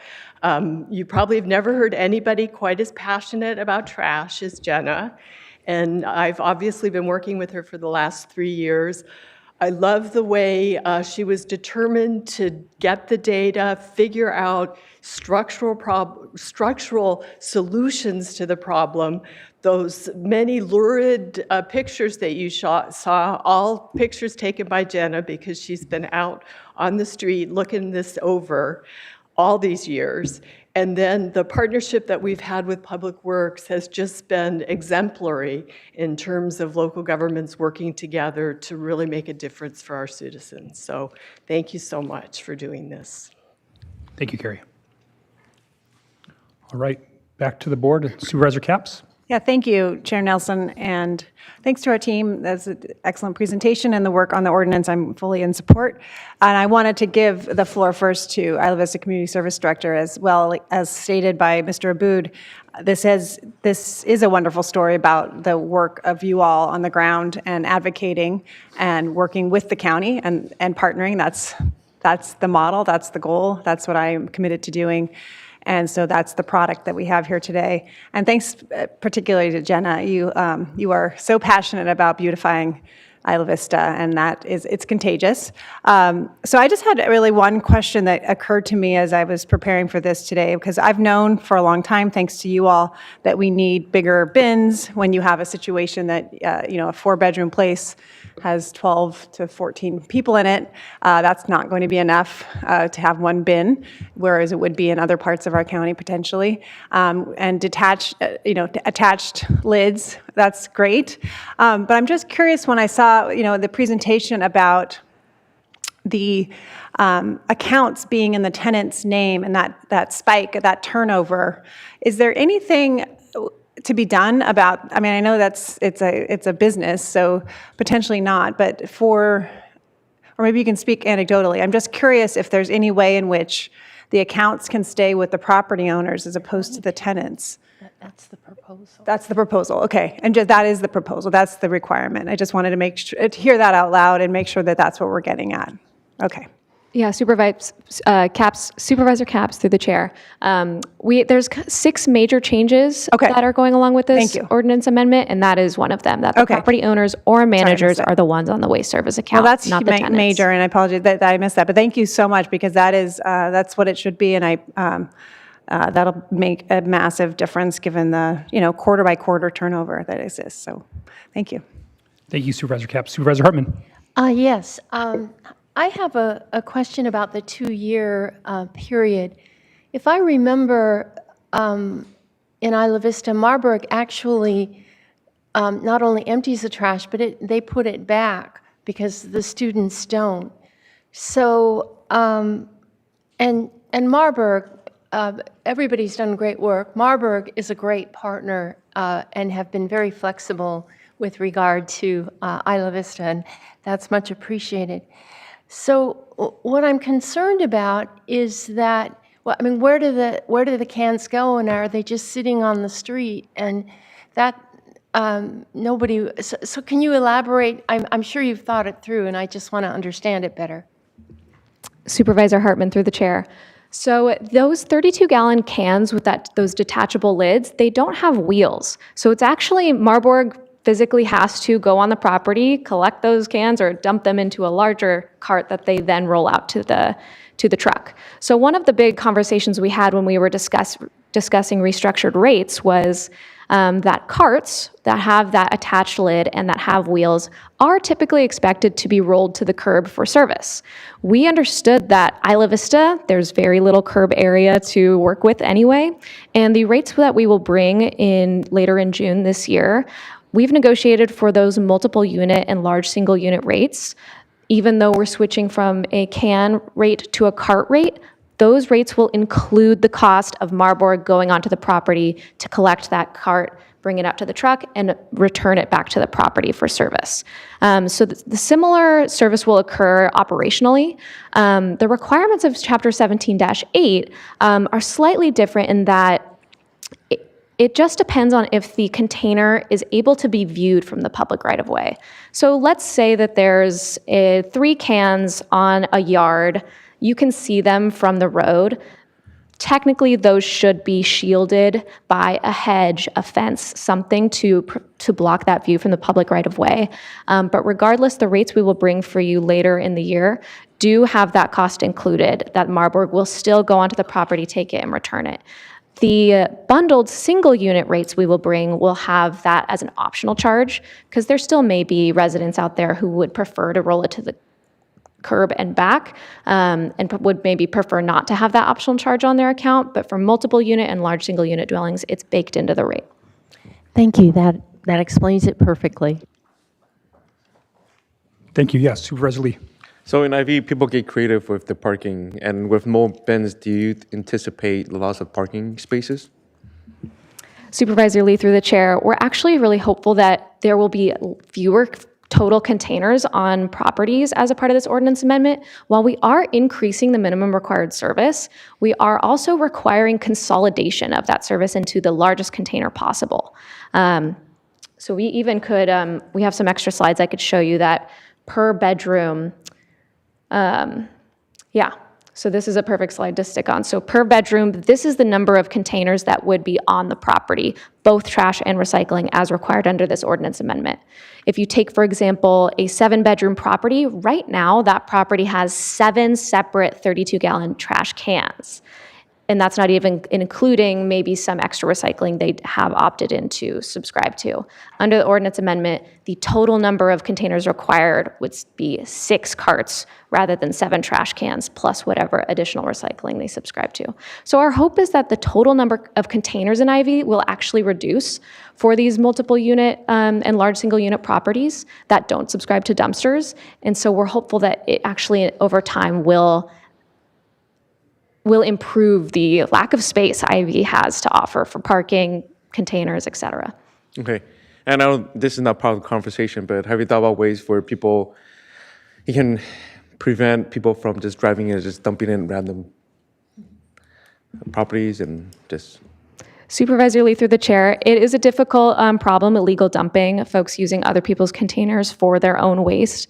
Marburg does offer locks for carts and dumpsters, although that is sometimes not the best solution for properties where you have multiple tenants now that have to have a key to the lock. That's also one of the main reasons why Chapter 17-8 requires containers be screened from the public right-of-way, either behind a fence in an enclosure, because it makes that opportunity less tempting for those bad actors who would want to use someone else's container for their waste. So there are options to cut down on that. But over time, when property managers ideally have the time to refigure out where they want their waste containers to be sited on the property, they re-erect enclosures that hide those better from public view. And also they have options with Marburg to better protect those containers as well. And these bins are covered, right?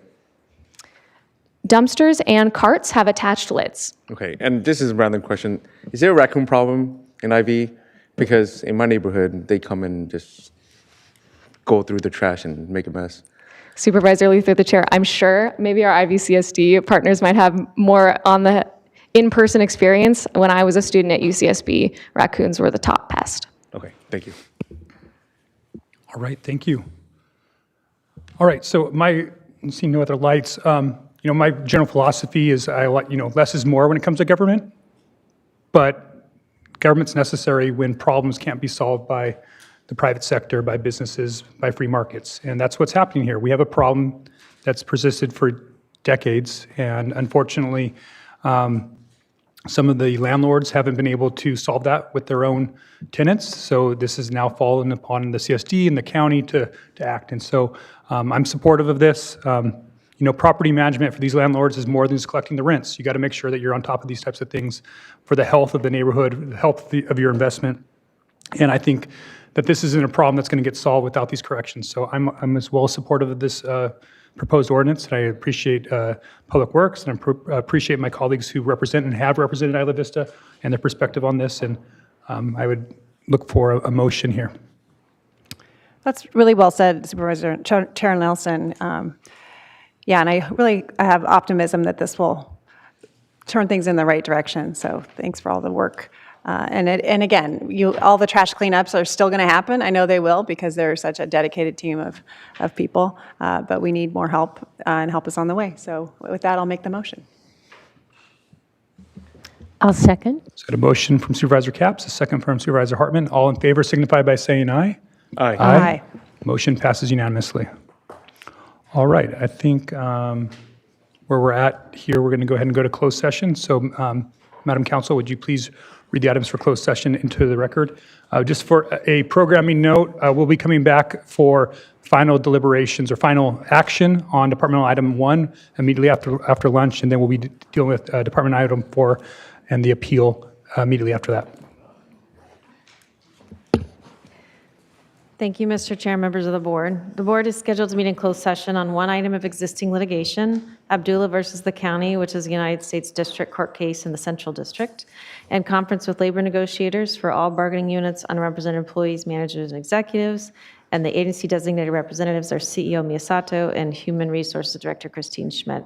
And the time estimate is 45 minutes. Thank you. We will be back no earlier than, did you say 45 minutes? So we'll be back no earlier than 1:30.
All right, welcome back to the February 24th, 2026 meeting of the Board of Supervisors.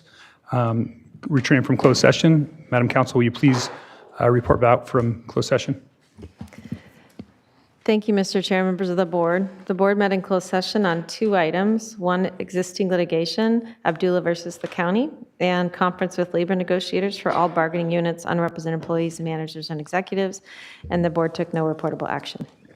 All right, so just for everybody out there, we're going to go ahead and go back to departmental item number 1 for a small change that the board requested. So hopefully we'll take a look at that. And if that's amenable to my colleagues, we'll go ahead and take a vote on that and move that through. And then we'll be beginning with departmental item 4 as scheduled after lunch.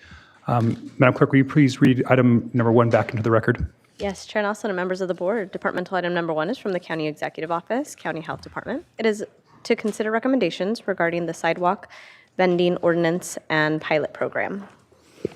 All right, so it looks like we have some changes that were proposed by Supervisor Hartman and agreeable by our colleagues here. I put it up on the screen. I think we have it up here on the dais as well, and I believe it's in the back or online for the public. And the substance of it is to have a prohibition on sidewalk vending within 500 feet of a school during school-sponsored events. So that would cover not only the operational day, but also when there are games and other back-to-school nights and other things that might have students' presence for public safety reasons. So Supervisor Hartman, does that look appropriate for your? That does, and thank you very much. All right, and again, thank you, staff, for being so amenable to and so quick with these improvements. So with that, let's go back and bring up the recommended actions here. Looking for a motion to CO Miyasato. Let me go to CO Miyasato real quick. Chair Nelson, thank you. As you make the motion, I heard several things about bringing something back on enforcement, whether prioritization or budget. So if you'd want us to do more, please make that part of your motion, whoever brought that up. Okay. What I'm going to be looking for is asking environmental health staff at looking at maybe a change of potential work schedule to be able to better respond to that. And I'm obviously there's a lot that goes into that because you have staff that has regular hours. You guys are going into next budget year. So I just think that that's an issue I like to see brought back to us at some point, either through the budget discussions or at a future BD. So that's going to be a staff recommendation. I've seen some nodding heads on that. So I think there's consensus on that as part of the motion. And then could Supervisor Hartman, would you mind wrapping up the motion of the recommended actions? Let me just say that the program goes through October 3rd, so we would expect a report to come back after that. I don't think that has to be in the motion. So I would move staff recommendation A through D as amended, as the ordinance is amended. And are we doing F at all? Is F the CEQA determination, or is that, I guess that's in, That comes, that's I think, in the D. next. Just want to make sure we have it right. Yeah, I got A Okay. through D. Okay, I apologize. Yes, you're right. Okay, so it's a. I'll second that. Okay, so there's a motion by Supervisor Hartman and a second by Supervisor Lavanino. Is the clerk and staff clear on the motion and direction? Okay. All right. All those in favor signify by saying aye. Aye. Opposed? Motion passes unanimously. All right, thank you all. Thank you, staff, for hanging in with us and for the changes there. We're going to go ahead and move on to departmental item number 4. Madam Clerk, will you please read departmental item number 4 into the record?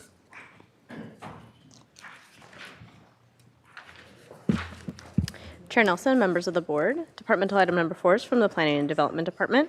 It is a hearing to consider recommendations regarding the AREA and HADUC appeals, case number 25 APL 19 and 25 APL 20 of the Montecito Planning Commission approval of the Promised Land LLC as-built wall, case number 23 CDH 27, Montecito Community Plan Area. This project is located within the 1st District. Before we proceed with today's item, I do have a couple of late documents that need. Before we get to late documents, I'm just curious on, I guess there was a request for continuance. I don't know if that's been pulled or not, and should we take an action on whether we're going to continue this item or not? Mr. Chair, members of the board, one of the appellants is here, and I think he is going to move forward with the request to continue it. A request to continuance. So we're going to hear the request for continuance first, and then we end up hearing the potential appeal, whether the board decides to move forward or not. Is that correct? That's the way that. Do we need to do ex parte for that and all the extra items for that? Because if we don't have to move forward with the hearing, we should decide the continuance first. Is my understanding. Mr. Chair, members of the board, you could hear from both sides regarding just the continuance, and you would take Yeah, public comment let's on deal with that. the continuance first, and then we'll go into ex parte, and we'll then go into added items and the hearing if necessary. So I guess what is the procedure for, it's to ask the appellant to come up and for a couple minutes on a request for continuance? Mr. Chair, members of the board, yes, you'd hear from the appellant, then you'd hear from the applicant, and you'd want to hear from, staff is saying you have the discretion either way. Okay, does staff have any thing they want to add before we hear from the appellant on the request for continuance? No, Mr. Chair. All right, so I guess I'll give 3 minutes to the appellant, and then I'll give 3 minutes to the applicant on the continuance. Yes, sir. Welcome. Thank you. I'm going to apologize first because this is my first hearing, and so there's a lot of things that I'm probably doing wrong. I will start with the understanding and even kind of the request on the continuance. So we have a series of sort of scheduling and kind of communications issues. Even in the agenda, the email that is used for the other appellant is wrong to date. And so she's not able to be here right now for going to medical issues that she's taking care of with her family. But we have had communications issues, and if I were more experienced, I would have known to be more proactive about this. So I came into this today really kind of from sort of the view that this was sort of a first conversation, and maybe I am wrong about that. So now, having kind of had a chance to talk to people here throughout the day, I have a better kind of understanding of what the structure of this conversation really is, and what would be meaningful data for our appeal. And so, given sort of the issues in communication and difficulty in scheduling, some of which may have been on my own kind of account by conflicts on my calendar, I would appreciate that if we can do that. One thing I will say is, I don't want this to sort of fall into kind of I think it would be a pity to sort of have this be rushed, even if or compressed kind of from the perspective that, we had changes or we couldn't schedule something in 2 months when this is a kind of, let's say, certification or approval that is coming 7 years down the road from when this project was actually carried out. So from my perspective, if we had a little bit of more time to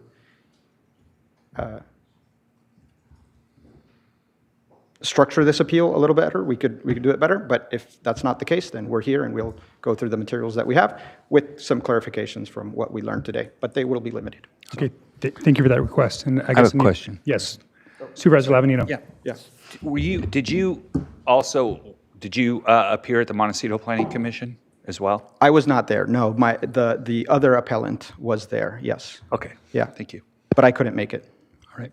Thank you. And I'd like to hear from the applicant. Good afternoon, Chair Nelson, Supervisors. I'm Laurel Perez with SEPS Land Use Consulting, representing the property owner and project applicant. And in response to the request for a continuance, I would like to note that this is a project that has been in the permit review process for an as-built repair to an existing historic sandstone boulder wall that was partially destroyed during the debris flow back in 2018. The repair work occurred nearly 5 years passed with no communication. And then a notice of violation was filed on this property in 2023 in response to a neighbor concern. We have been at the permit process since 2023. It's been 3 years in the making. It's gone through exhaustive public review. The hearing finally occurred at the Montecito Planning Commission back in September. We have made numerous efforts through the county's voluntary facilitation process to meet with the appellants to address their concerns. We've been trying to do that since October when the appeals were filed. And so here we are now, 5 months later. This is a hearing that was originally thought to be scheduled in January. It was pushed to the end of February. We've been at it a long time, and our applicant has spent an exorbitant amount of resources, money, time, experts, and we respectfully implore your board to move forward today with the hearing. We believe that there is ample information in the record to make a decision today. And in my recent conversations with the appellants, as recently as yesterday and this morning, it's clear to me that the subject of concern isn't necessarily the repair work that was done to this historic wall. It's the presence of this wall in general, which really is not a subject of conversation today. The wall is over 85 years old. It pre-existed FEMA mapping, and the repair has been demonstrated not to alter the flood conveyance within the San Ysidro Creek. So I think there's ample information in the record. I don't think a continuance is going to change the outcome of a hearing on this appeal. So I ask that you please move forward today. Thank you very much. Thank you, Ms. Perez. I have a quick question, then I'll go to Supervisor Hartman. I may be anticipating, I'd like to hear from staff about the outreach to both parties and what they knew or didn't know. As well as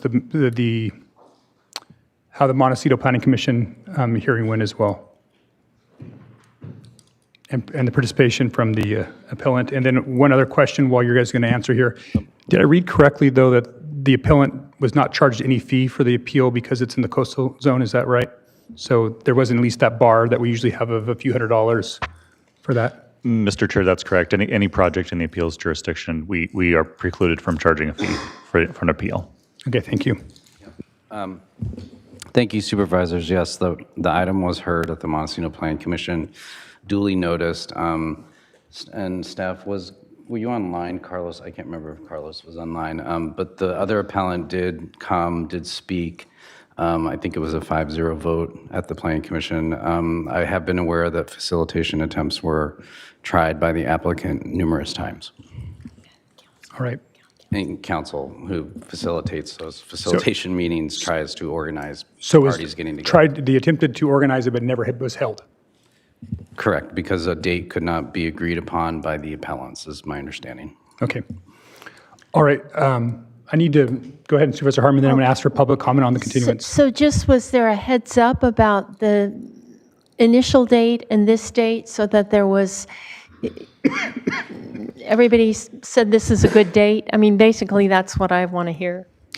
Mr. Chair and members of the board, all parties did agree to this date, and they were also notified that they need to coordinate directly with the clerk of the board for submission, for timelines around submission of any materials for the hearing. All right. Thank you, Mr. Dargle. Is there any public comment on the continuance, not on the appeal itself?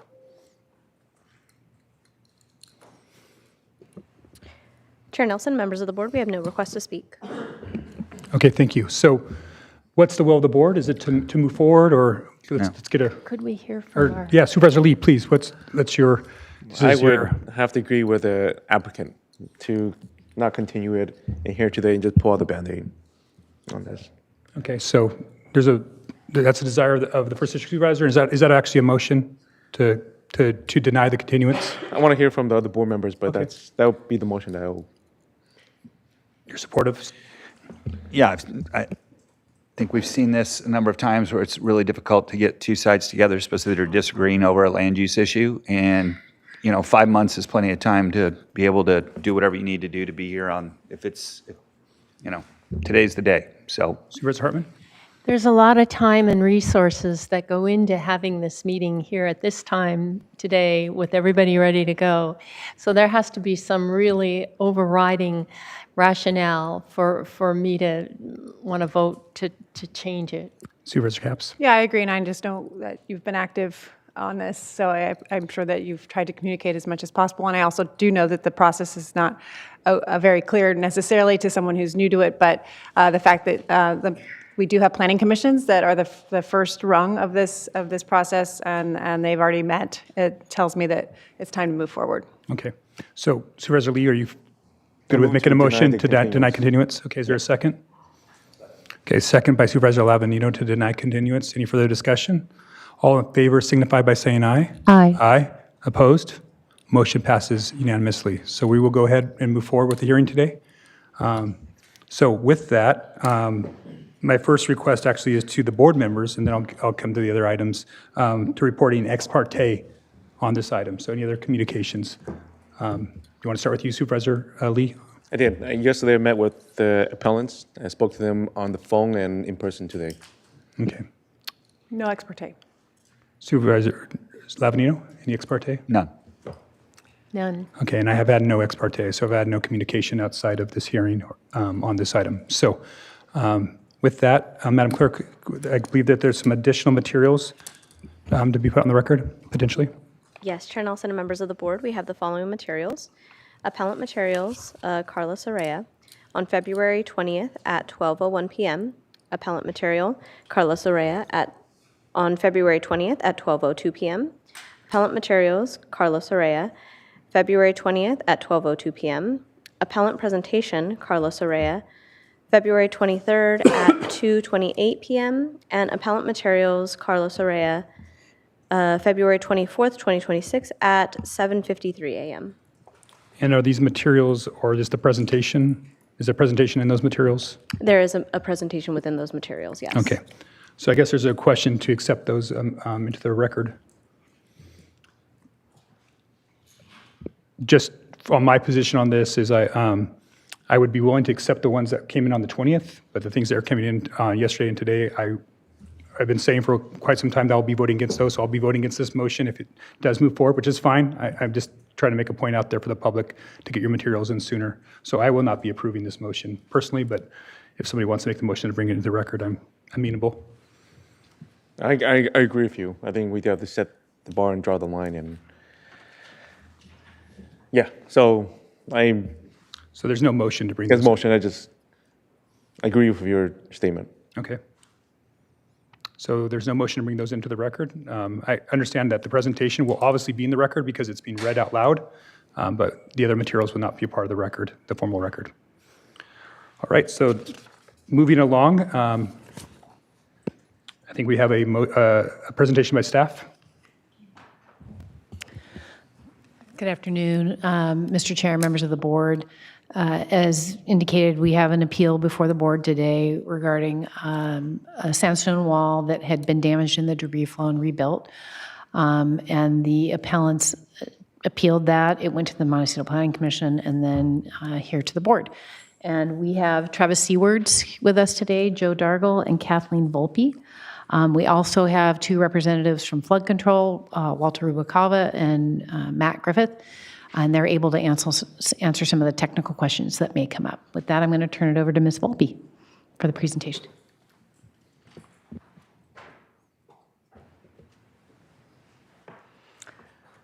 Hi, good afternoon.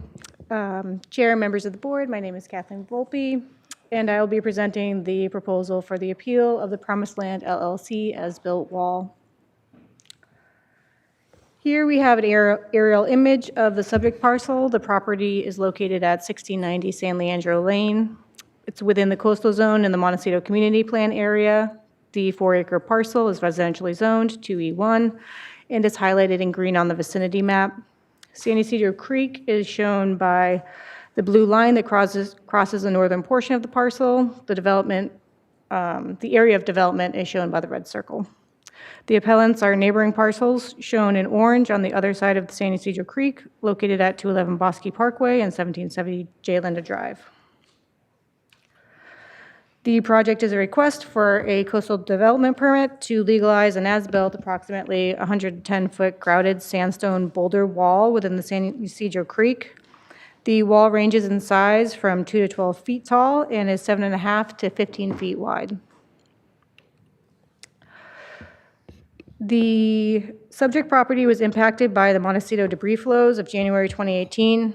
During March and February of 2018, following the debris flow, major cleanup efforts were completed by County Public Works Flood Control and the Army Corps of Engineers, individual property owners throughout the disaster area within San Ysidro Creek and in the vicinity of the project site. This photo demonstrates work being performed by Flood Control and ACOE in February of 2018. Like repairs to the damaged wall within the San Ysidro Creek occurred at this time by the property owner. The existing wall has been in place since 1954. On September 24th, 2025, the appellants filed a timely appeal to the MPC approval of this project. The appeal issue brought forward is an assertion that changes to the water flow due to repairs to the existing wall within the creek has resulted in flooding on the neighboring properties. In response, staff has determined the work on the wall does not alter the existing flow conveyance capacity. The project involves the repair of a portion of existing wall that extends along San Ysidro Creek and has been established since at least 1954. Technical analysis prepared by a licensed engineer, including a no-rise certification, were submitted by the applicant. They've been reviewed by Public Works Flood Control and the Army Corps. Flood Control determined that the project complies with all applicable county floodplain and floodway development standards, including the requirement to maintain pre-existing flood flow conveyance capacity. The Army Corps further determined that the work does not require a Section 404 permit and complies with applicable federal regulations. Based on this review, the project will not adversely affect flood conveyance, water surface elevations, or associated flood hazards. In summary, the repairs to the grouted sandstone boulder wall are consistent with the comprehensive plan, including the Montecito Community Plan. The as-built wall replicates the original in both design and materials. The project complies with all applicable Article 2 and E1 zone development standards, including those related to native plant community habitats and stream habitat policies. The project is exempt from CEQA under Guideline Section 15302, which allows for replacement of structures where the new structure is located in the same site and provides the same purpose and capacity as the structure replaced. The appeal issue has been thoroughly evaluated, and staff has determined that it is without merit. Staff recommends that your board deny the appeals, make the required findings to approve the CDH, determine that the action is exempt from CEQA, and grant de novo approval of the CDH. That concludes my presentation, and I'm now available for any questions. As well as mentioned, we do have flood control to assist with any technical questions. Thank you. All right, any questions of staff from the board at this time? I think from flood control can come up. Sure. Walter?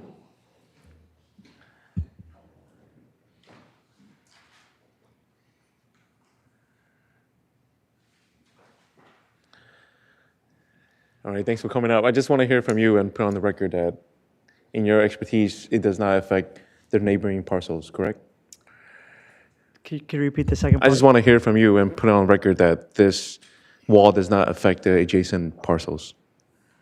Yeah, so Chair Nelson, Supervisor Lee, what we're comparing in this situation is a like-to-like condition.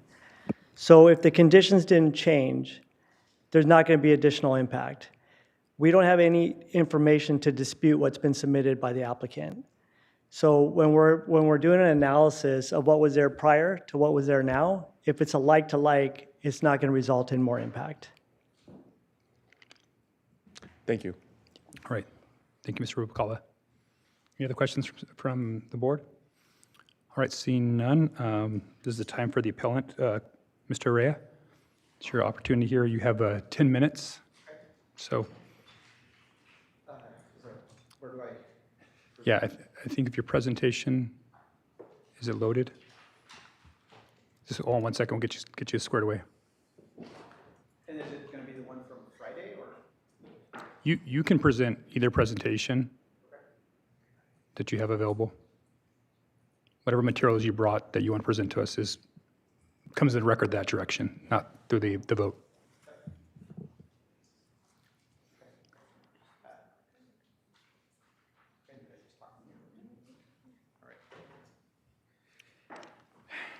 Okay, is there a way for me to see? Okay, perfect. Yeah, so I think, so I'm going to, it's going to be a show of ignorance. But basically, like what you're looking at here is kind of an overlay of two of the attachments. And so this is just sort of for context. I think now it's been kind of shown by the board here that basically the wall sustains kind of this sharp bend that throws sort of the creek against the east bank of the creek and towards basically the trail and kind of community sort of property there and the private sort of property lines on that space.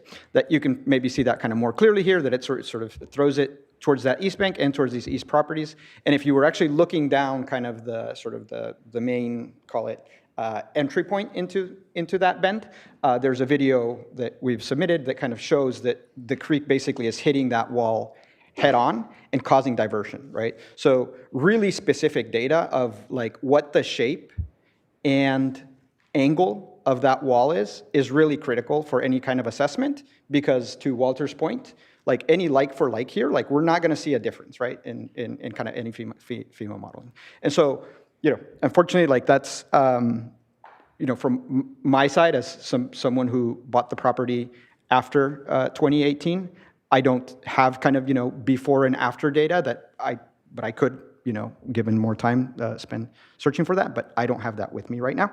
And so having spoken to flood control, understood what was done kind of in the analysis, it's become clear that that is the type of data that would be helpful.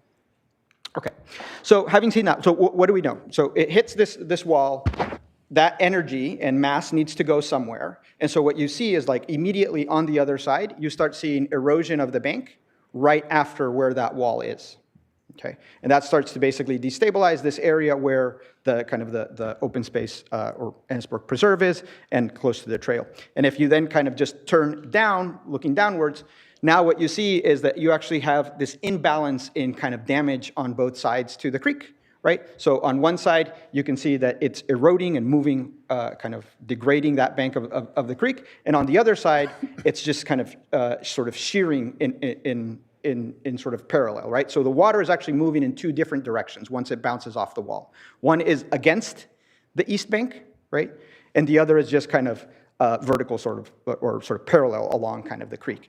And so now, as you sort of move down, what that naturally sort of extends to is into kind of this dumping and extension of the river and sort of putting more pressure on that curve such that it destroys essentially this part of the Ennisbrook Preserve, clips the trail, community sort of resource that's important for recreation, and goes into kind of the neighboring properties. In our property, it clipped kind of this, maybe a 10-foot section of the fence. In our neighbor's property, the damage was a lot more extensive. And so now you have a situation where you have private property, and then the kind of, with all this water, it's damaging and killing some of the sort of native coastal oaks in there. So this does cause problems, right, if we don't address it properly.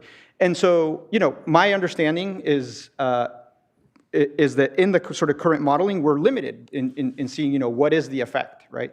And how much did it, from my perspective, I don't have an understanding of how much did the structure change, right? So if we're assuming like for like, we can't see a difference. One thing we can note, however, is that the last section of the wall is actually really steep.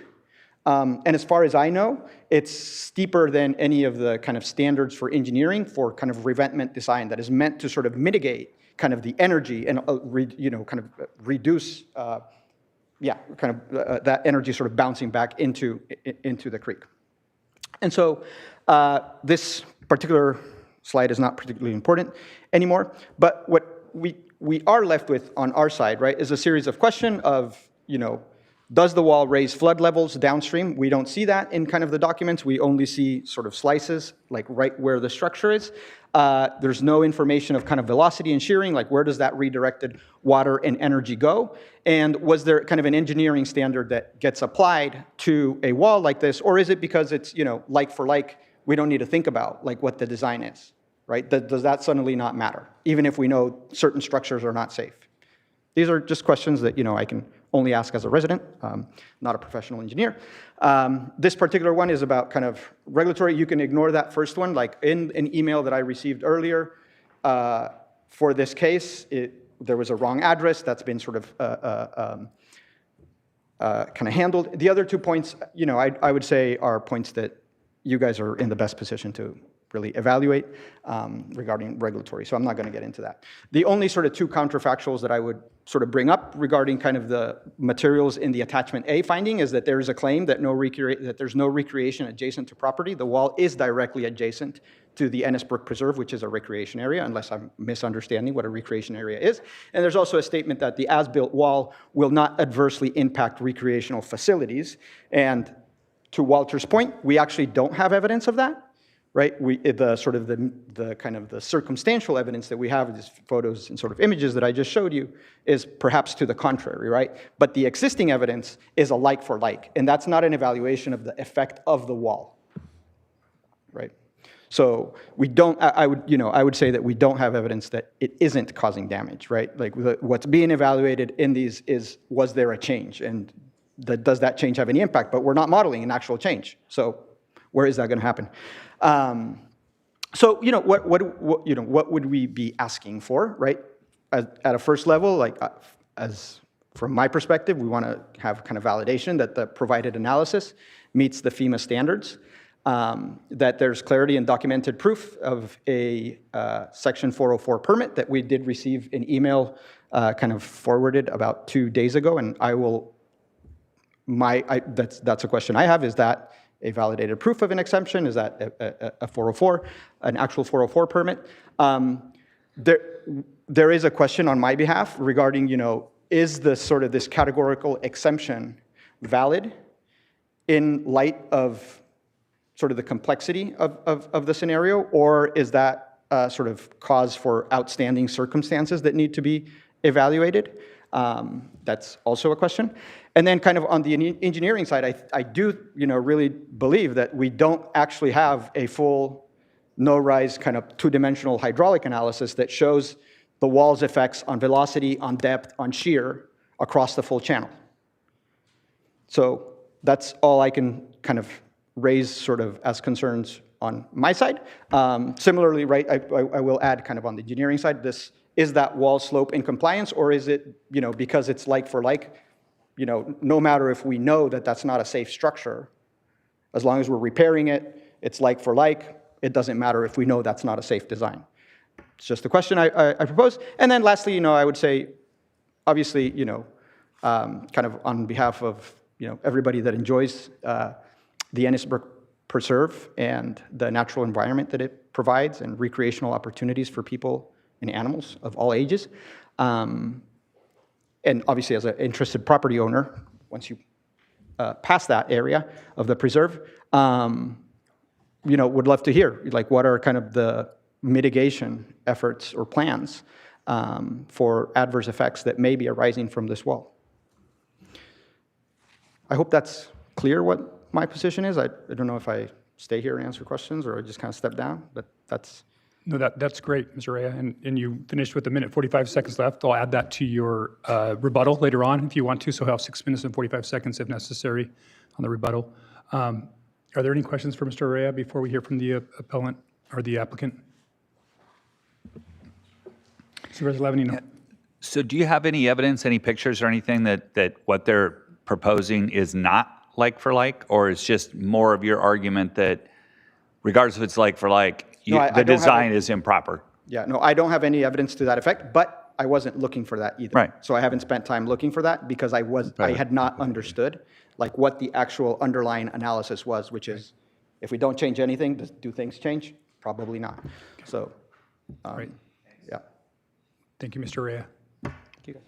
You'll have a chance for rebuttal after the appellant speaks and after public comment. Good afternoon again. Supervisors, Laurel Perez on SEPS Land Use Consulting on behalf of the property owner and project applicant. I'm also joined today by our project engineer and project biologist, should you have any specific technical questions. At its core, and I think we do have a PowerPoint presentation if you want. Thank you so much, appreciate it. I'll go ahead and get started. At its core, this case involves, as we've been discussing, a like-for-like disaster repair to a portion, small portion, of an historic sandstone boulder wall. And I'd like to note that this existing wall extends beyond the subject property. It's a wall that was constructed more than likely very soon thereafter the original house, which was constructed in 1920.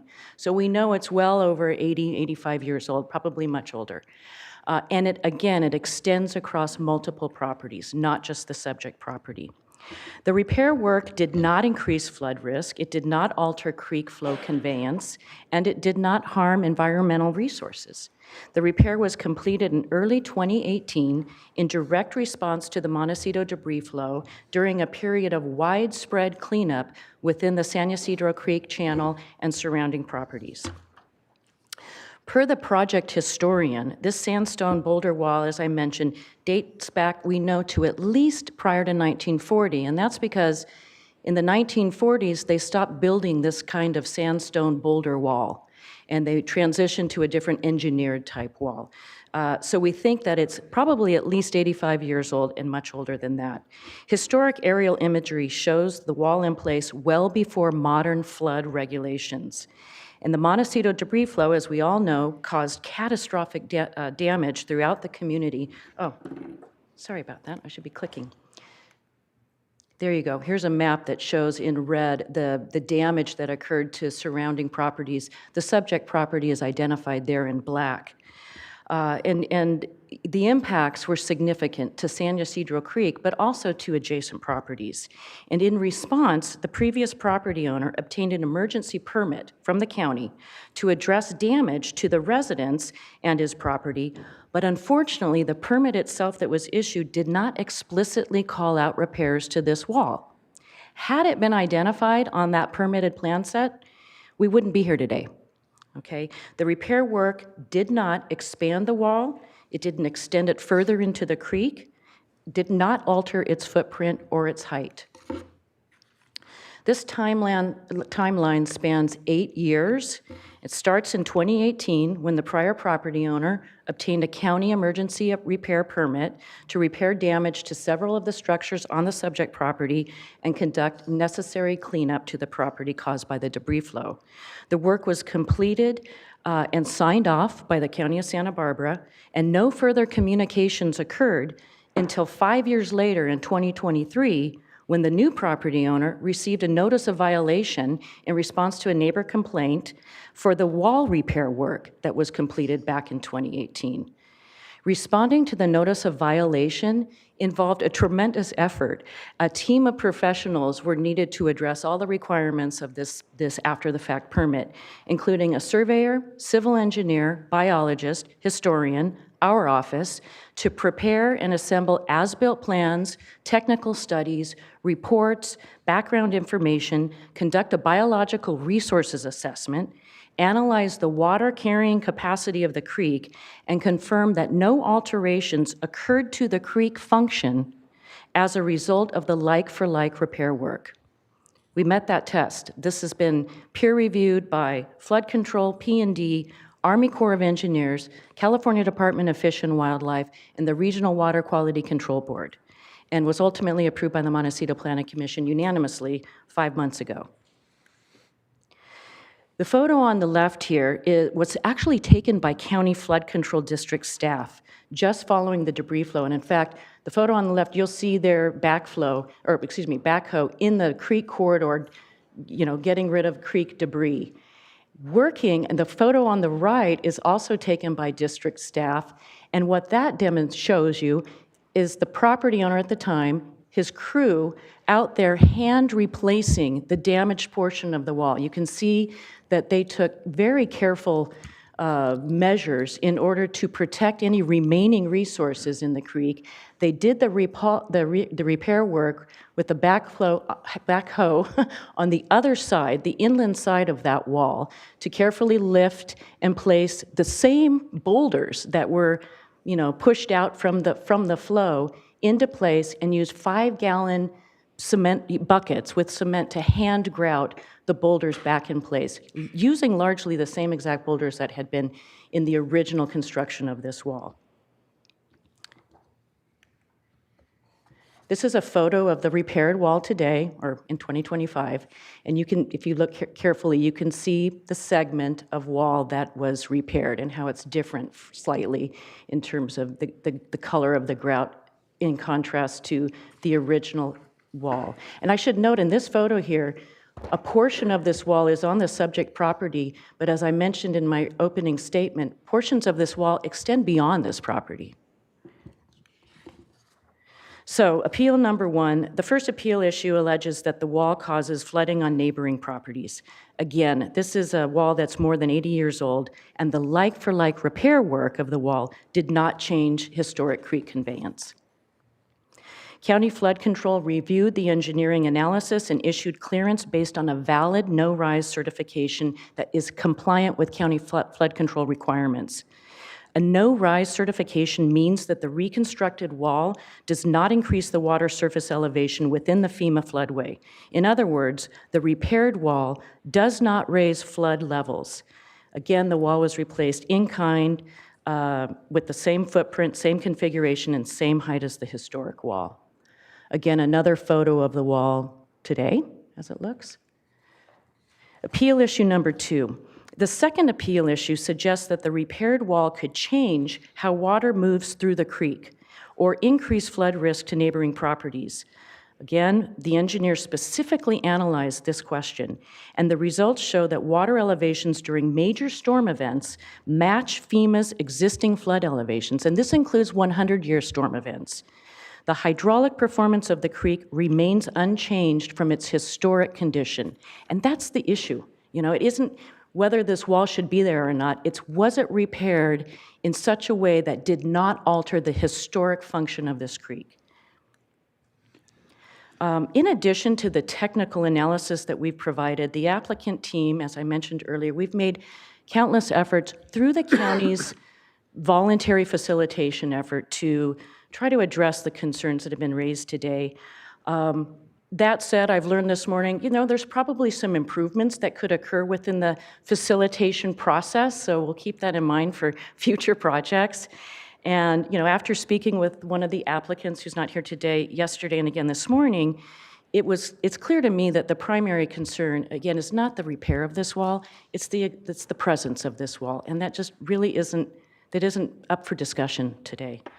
Our client is, like I said, 3 years into this permit process with a tremendous amount of resources expended, and we believe that the record fully supports the county's ability to approve this after-the-fact repair permit. The bottom line, we believe this case is straightforward. The repair work did not raise water levels, it did not change historic flow patterns, it did not increase flood risk even during a 100-year storm event. The repair replaced a small segment of a historic wall in its original location following a declared disaster. The project has been reviewed by licensed engineers, county flood control, planning staff, and state resource agencies. The technical record consistently supports the same conclusion. The reconstructed wall functions as it historically did and does not create new impacts. Therefore, we ask your board proceed with staff's recommendation to deny the appeals today and uphold the Montecito Planning Commission's approval. And I would like to also add that we empathize with the appellant's concerns for their properties during major flood events. You know, that's a real concern, and we understand that. And we would encourage the appellants and other neighbors up and down the San Ysidro Creek corridor to continue conversations with the county and other neighbors to work cooperatively on a long-range creek maintenance program or plan, and maybe even identify other more immediate measures that could be implemented that don't require an exhaustive permit review process to protect their properties. You know, gravity walls, walls that aren't grouted, things that are located outside of the floodway, of course, but could help to address some of their concerns. With that said, I thank you for your time and your consideration. All right, thank you, Ms. Perez. Right on time. Any questions for Ms. Perez before we go to public comment? Okay, seeing none. Madam Clerk, do we have any public comment on this item? Chair Nelson and members of the board, we have no request to speak. Okay. So at this point, it's rebuttal. So we'll have the appellant back up. If you have any additional information, sir, Mr. Araya. You have another 6 minutes and 45 seconds if you have any additional. No, I don't think I have any additional kind of information. The only thing, I think my point is that we don't actually have information about the safety of the wall, like repaired or pre-repairs. We don't have that information, and we're seeing damage in the area. If, I would say, like, if we had time to search for changes in the structure, that is something that we could do. But I understand, I do take your point that these things cost, good taxpayers' money, so. Thank you, Mr. Rea. That's it. All right, further rebuttal from the applicant? Okay, just, yeah, we come up and say that there's no further. just for Mr. record. Chair, no further rebuttal. Thank you. All right. Now back to staff for any additional feedback from the appellant or the applicant, then I'm sure the board has some questions. Yes. Mr. Chair, I think we just wanted to note that the other appellant, I think her name is Marty Hayduck, was here this morning and had been noticed for the hearing and was part of conversations with flood control and then departed before the hearing began. Okay, thank you. Questions for staff? Any further questions for staff? I have a couple, but I'll. All right, so I want to understand the vagueness of the original permit that they had. That, my understanding is that they thought this was a part of the original permit that they had received. And if it would have been more specific, we wouldn't be here by now. So can you guys maybe dive into that a little bit? Because I'm actually concerned about them getting a notice of violation on this. Mr. Chair and supervisors, so I don't know the exact year that the original structure on the site was permitted. We can look that up and follow up with you on that. But it was decades ago, and it was at a time when details on permits were much fewer and far between. So no, I'm the emergency permit after the storm. There was an emergency permit, right, that they received. I don't think there wasn't one. Yeah. I think what Supervisor Nelson, Mr. Chair, is referencing is the permit that the former landowner obtained after the debris flow to make repairs to the property. Right. Because there was damage to the property. Right. And there was nothing in the application that talked about that, maybe it's 6 by 6 square of repair of the wall, and they went ahead and made improvements to the wall without a reference to that in the permit. And so there was a complaint then filed with the department some years later saying that it was repaired outside the permit process. And so we went and we reviewed it, and indeed we realized that a repair had been made and that a permit for that had not been granted. And so then we started working with the new landowner to get that corrected. Again, I'm kind of concerned about how vague that permit was. It sounds like it was not specific, but said emergency repairs. I mean, because I think there might be a reasonable expectation that this was a part of that original permit. And what I'm concerned about is a notice violation that potentially costs the applicants tens of thousands of dollars unnecessarily. So, Mr. Chair, the department relies on the information that's submitted by the applicant in an emergency permit situation. So usually they detail to us what the damage was and what the improvements are that they're going to make. And so I think the staff wasn't aware at the time that there was damage to the wall, and the applicant wasn't specific about them making improvements or correcting the damage to that wall. And so that's how it transpired. I wasn't here at the time, and I don't think any of us were in the department at the time. Maybe Mr. Dargle, but this after the Thomas fire? This is after the debris flow in 2018. Okay. Yeah. So, all right, it's just really. We do try and work with applicants to make sure that their emergency permits are comprehensive in what it is they need to do to repair damage to their I'm afraid structures. That being comprehensive is counterproductive. I think being broad is actually, more appropriate if they're going like to like. And, the truth is that the applicants had to spend tens of thousands of dollars of county fees, and then maybe even 6 figures of experts just because somebody was not specific enough, and that seems really punitive in our system. Yeah, okay. All right.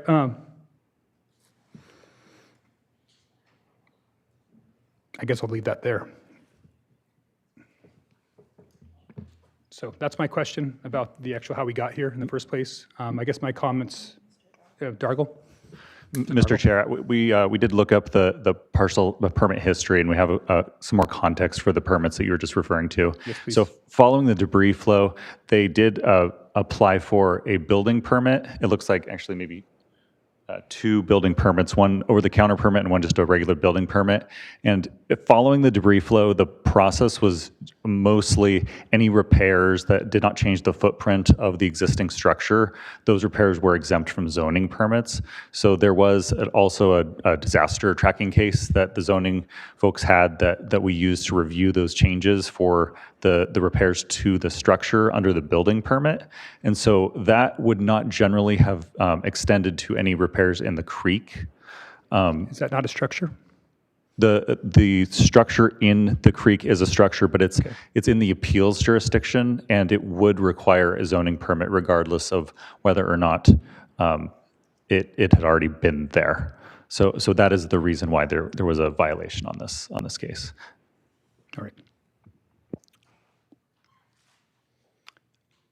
So, Supervisor Lee, do you want to kick off where you're at with this? I do. I just want to say, Mr. Elroy, you did a great job. I thought for a first-timer, you made a good argument based on what you have. But you also said there's no evidence that it does not cause damage, but there's no evidence that it does as well. But I want to believe you and I work with you, and I wish we had more time to work on this. But based on all the evidence, I would have to go with the applicant and deny this appeal and agree with the MPC. So that's where I stand. Other members? All right, well, I'll jump in, and I'm with you as well. I don't think we have any evidence on the record that shows that this was anything different. I'm even questionable whether there should require a permit or have been a notice violation anyway. I mean, these things have real consequences on people's lives and cost real dollars and time and staff. So I just asked staff to be careful in the future as we do these things, because they can go down some pretty deep pathways, and it seems like sometimes you're guilty until proven innocent in our land use process, and that's really unfortunate. But I do agree with Supervisor Lee, and I would support a motion to deny the appeal and approve the applicant's permit. Good. Supervisor Hartman? Oh, I just had a question. So the structure was that they got the permits for was not in the coastal zone, but the wall was? Mr. Chair and Supervisors, so my understanding, so it's all in the coastal zone, but the appeals jurisdiction is a subset, and so within the creek, that's all within the appeals jurisdiction. And outside the appeals jurisdiction, there are other rules for exemptions. So it's possible that the previous owner knew that and didn't want to go through that process. Is that another interpretation? Mr. Chair and Supervisors, that is potentially an interpretation. I don't know if I'd want to get into what their intentions were, but what they did, we do understand, was at the same time as a large amount of repair work all throughout the community after following the debris flow. Army Corps of Engineers, Public Works, they were all in the creek clearing it out. So that's my comment.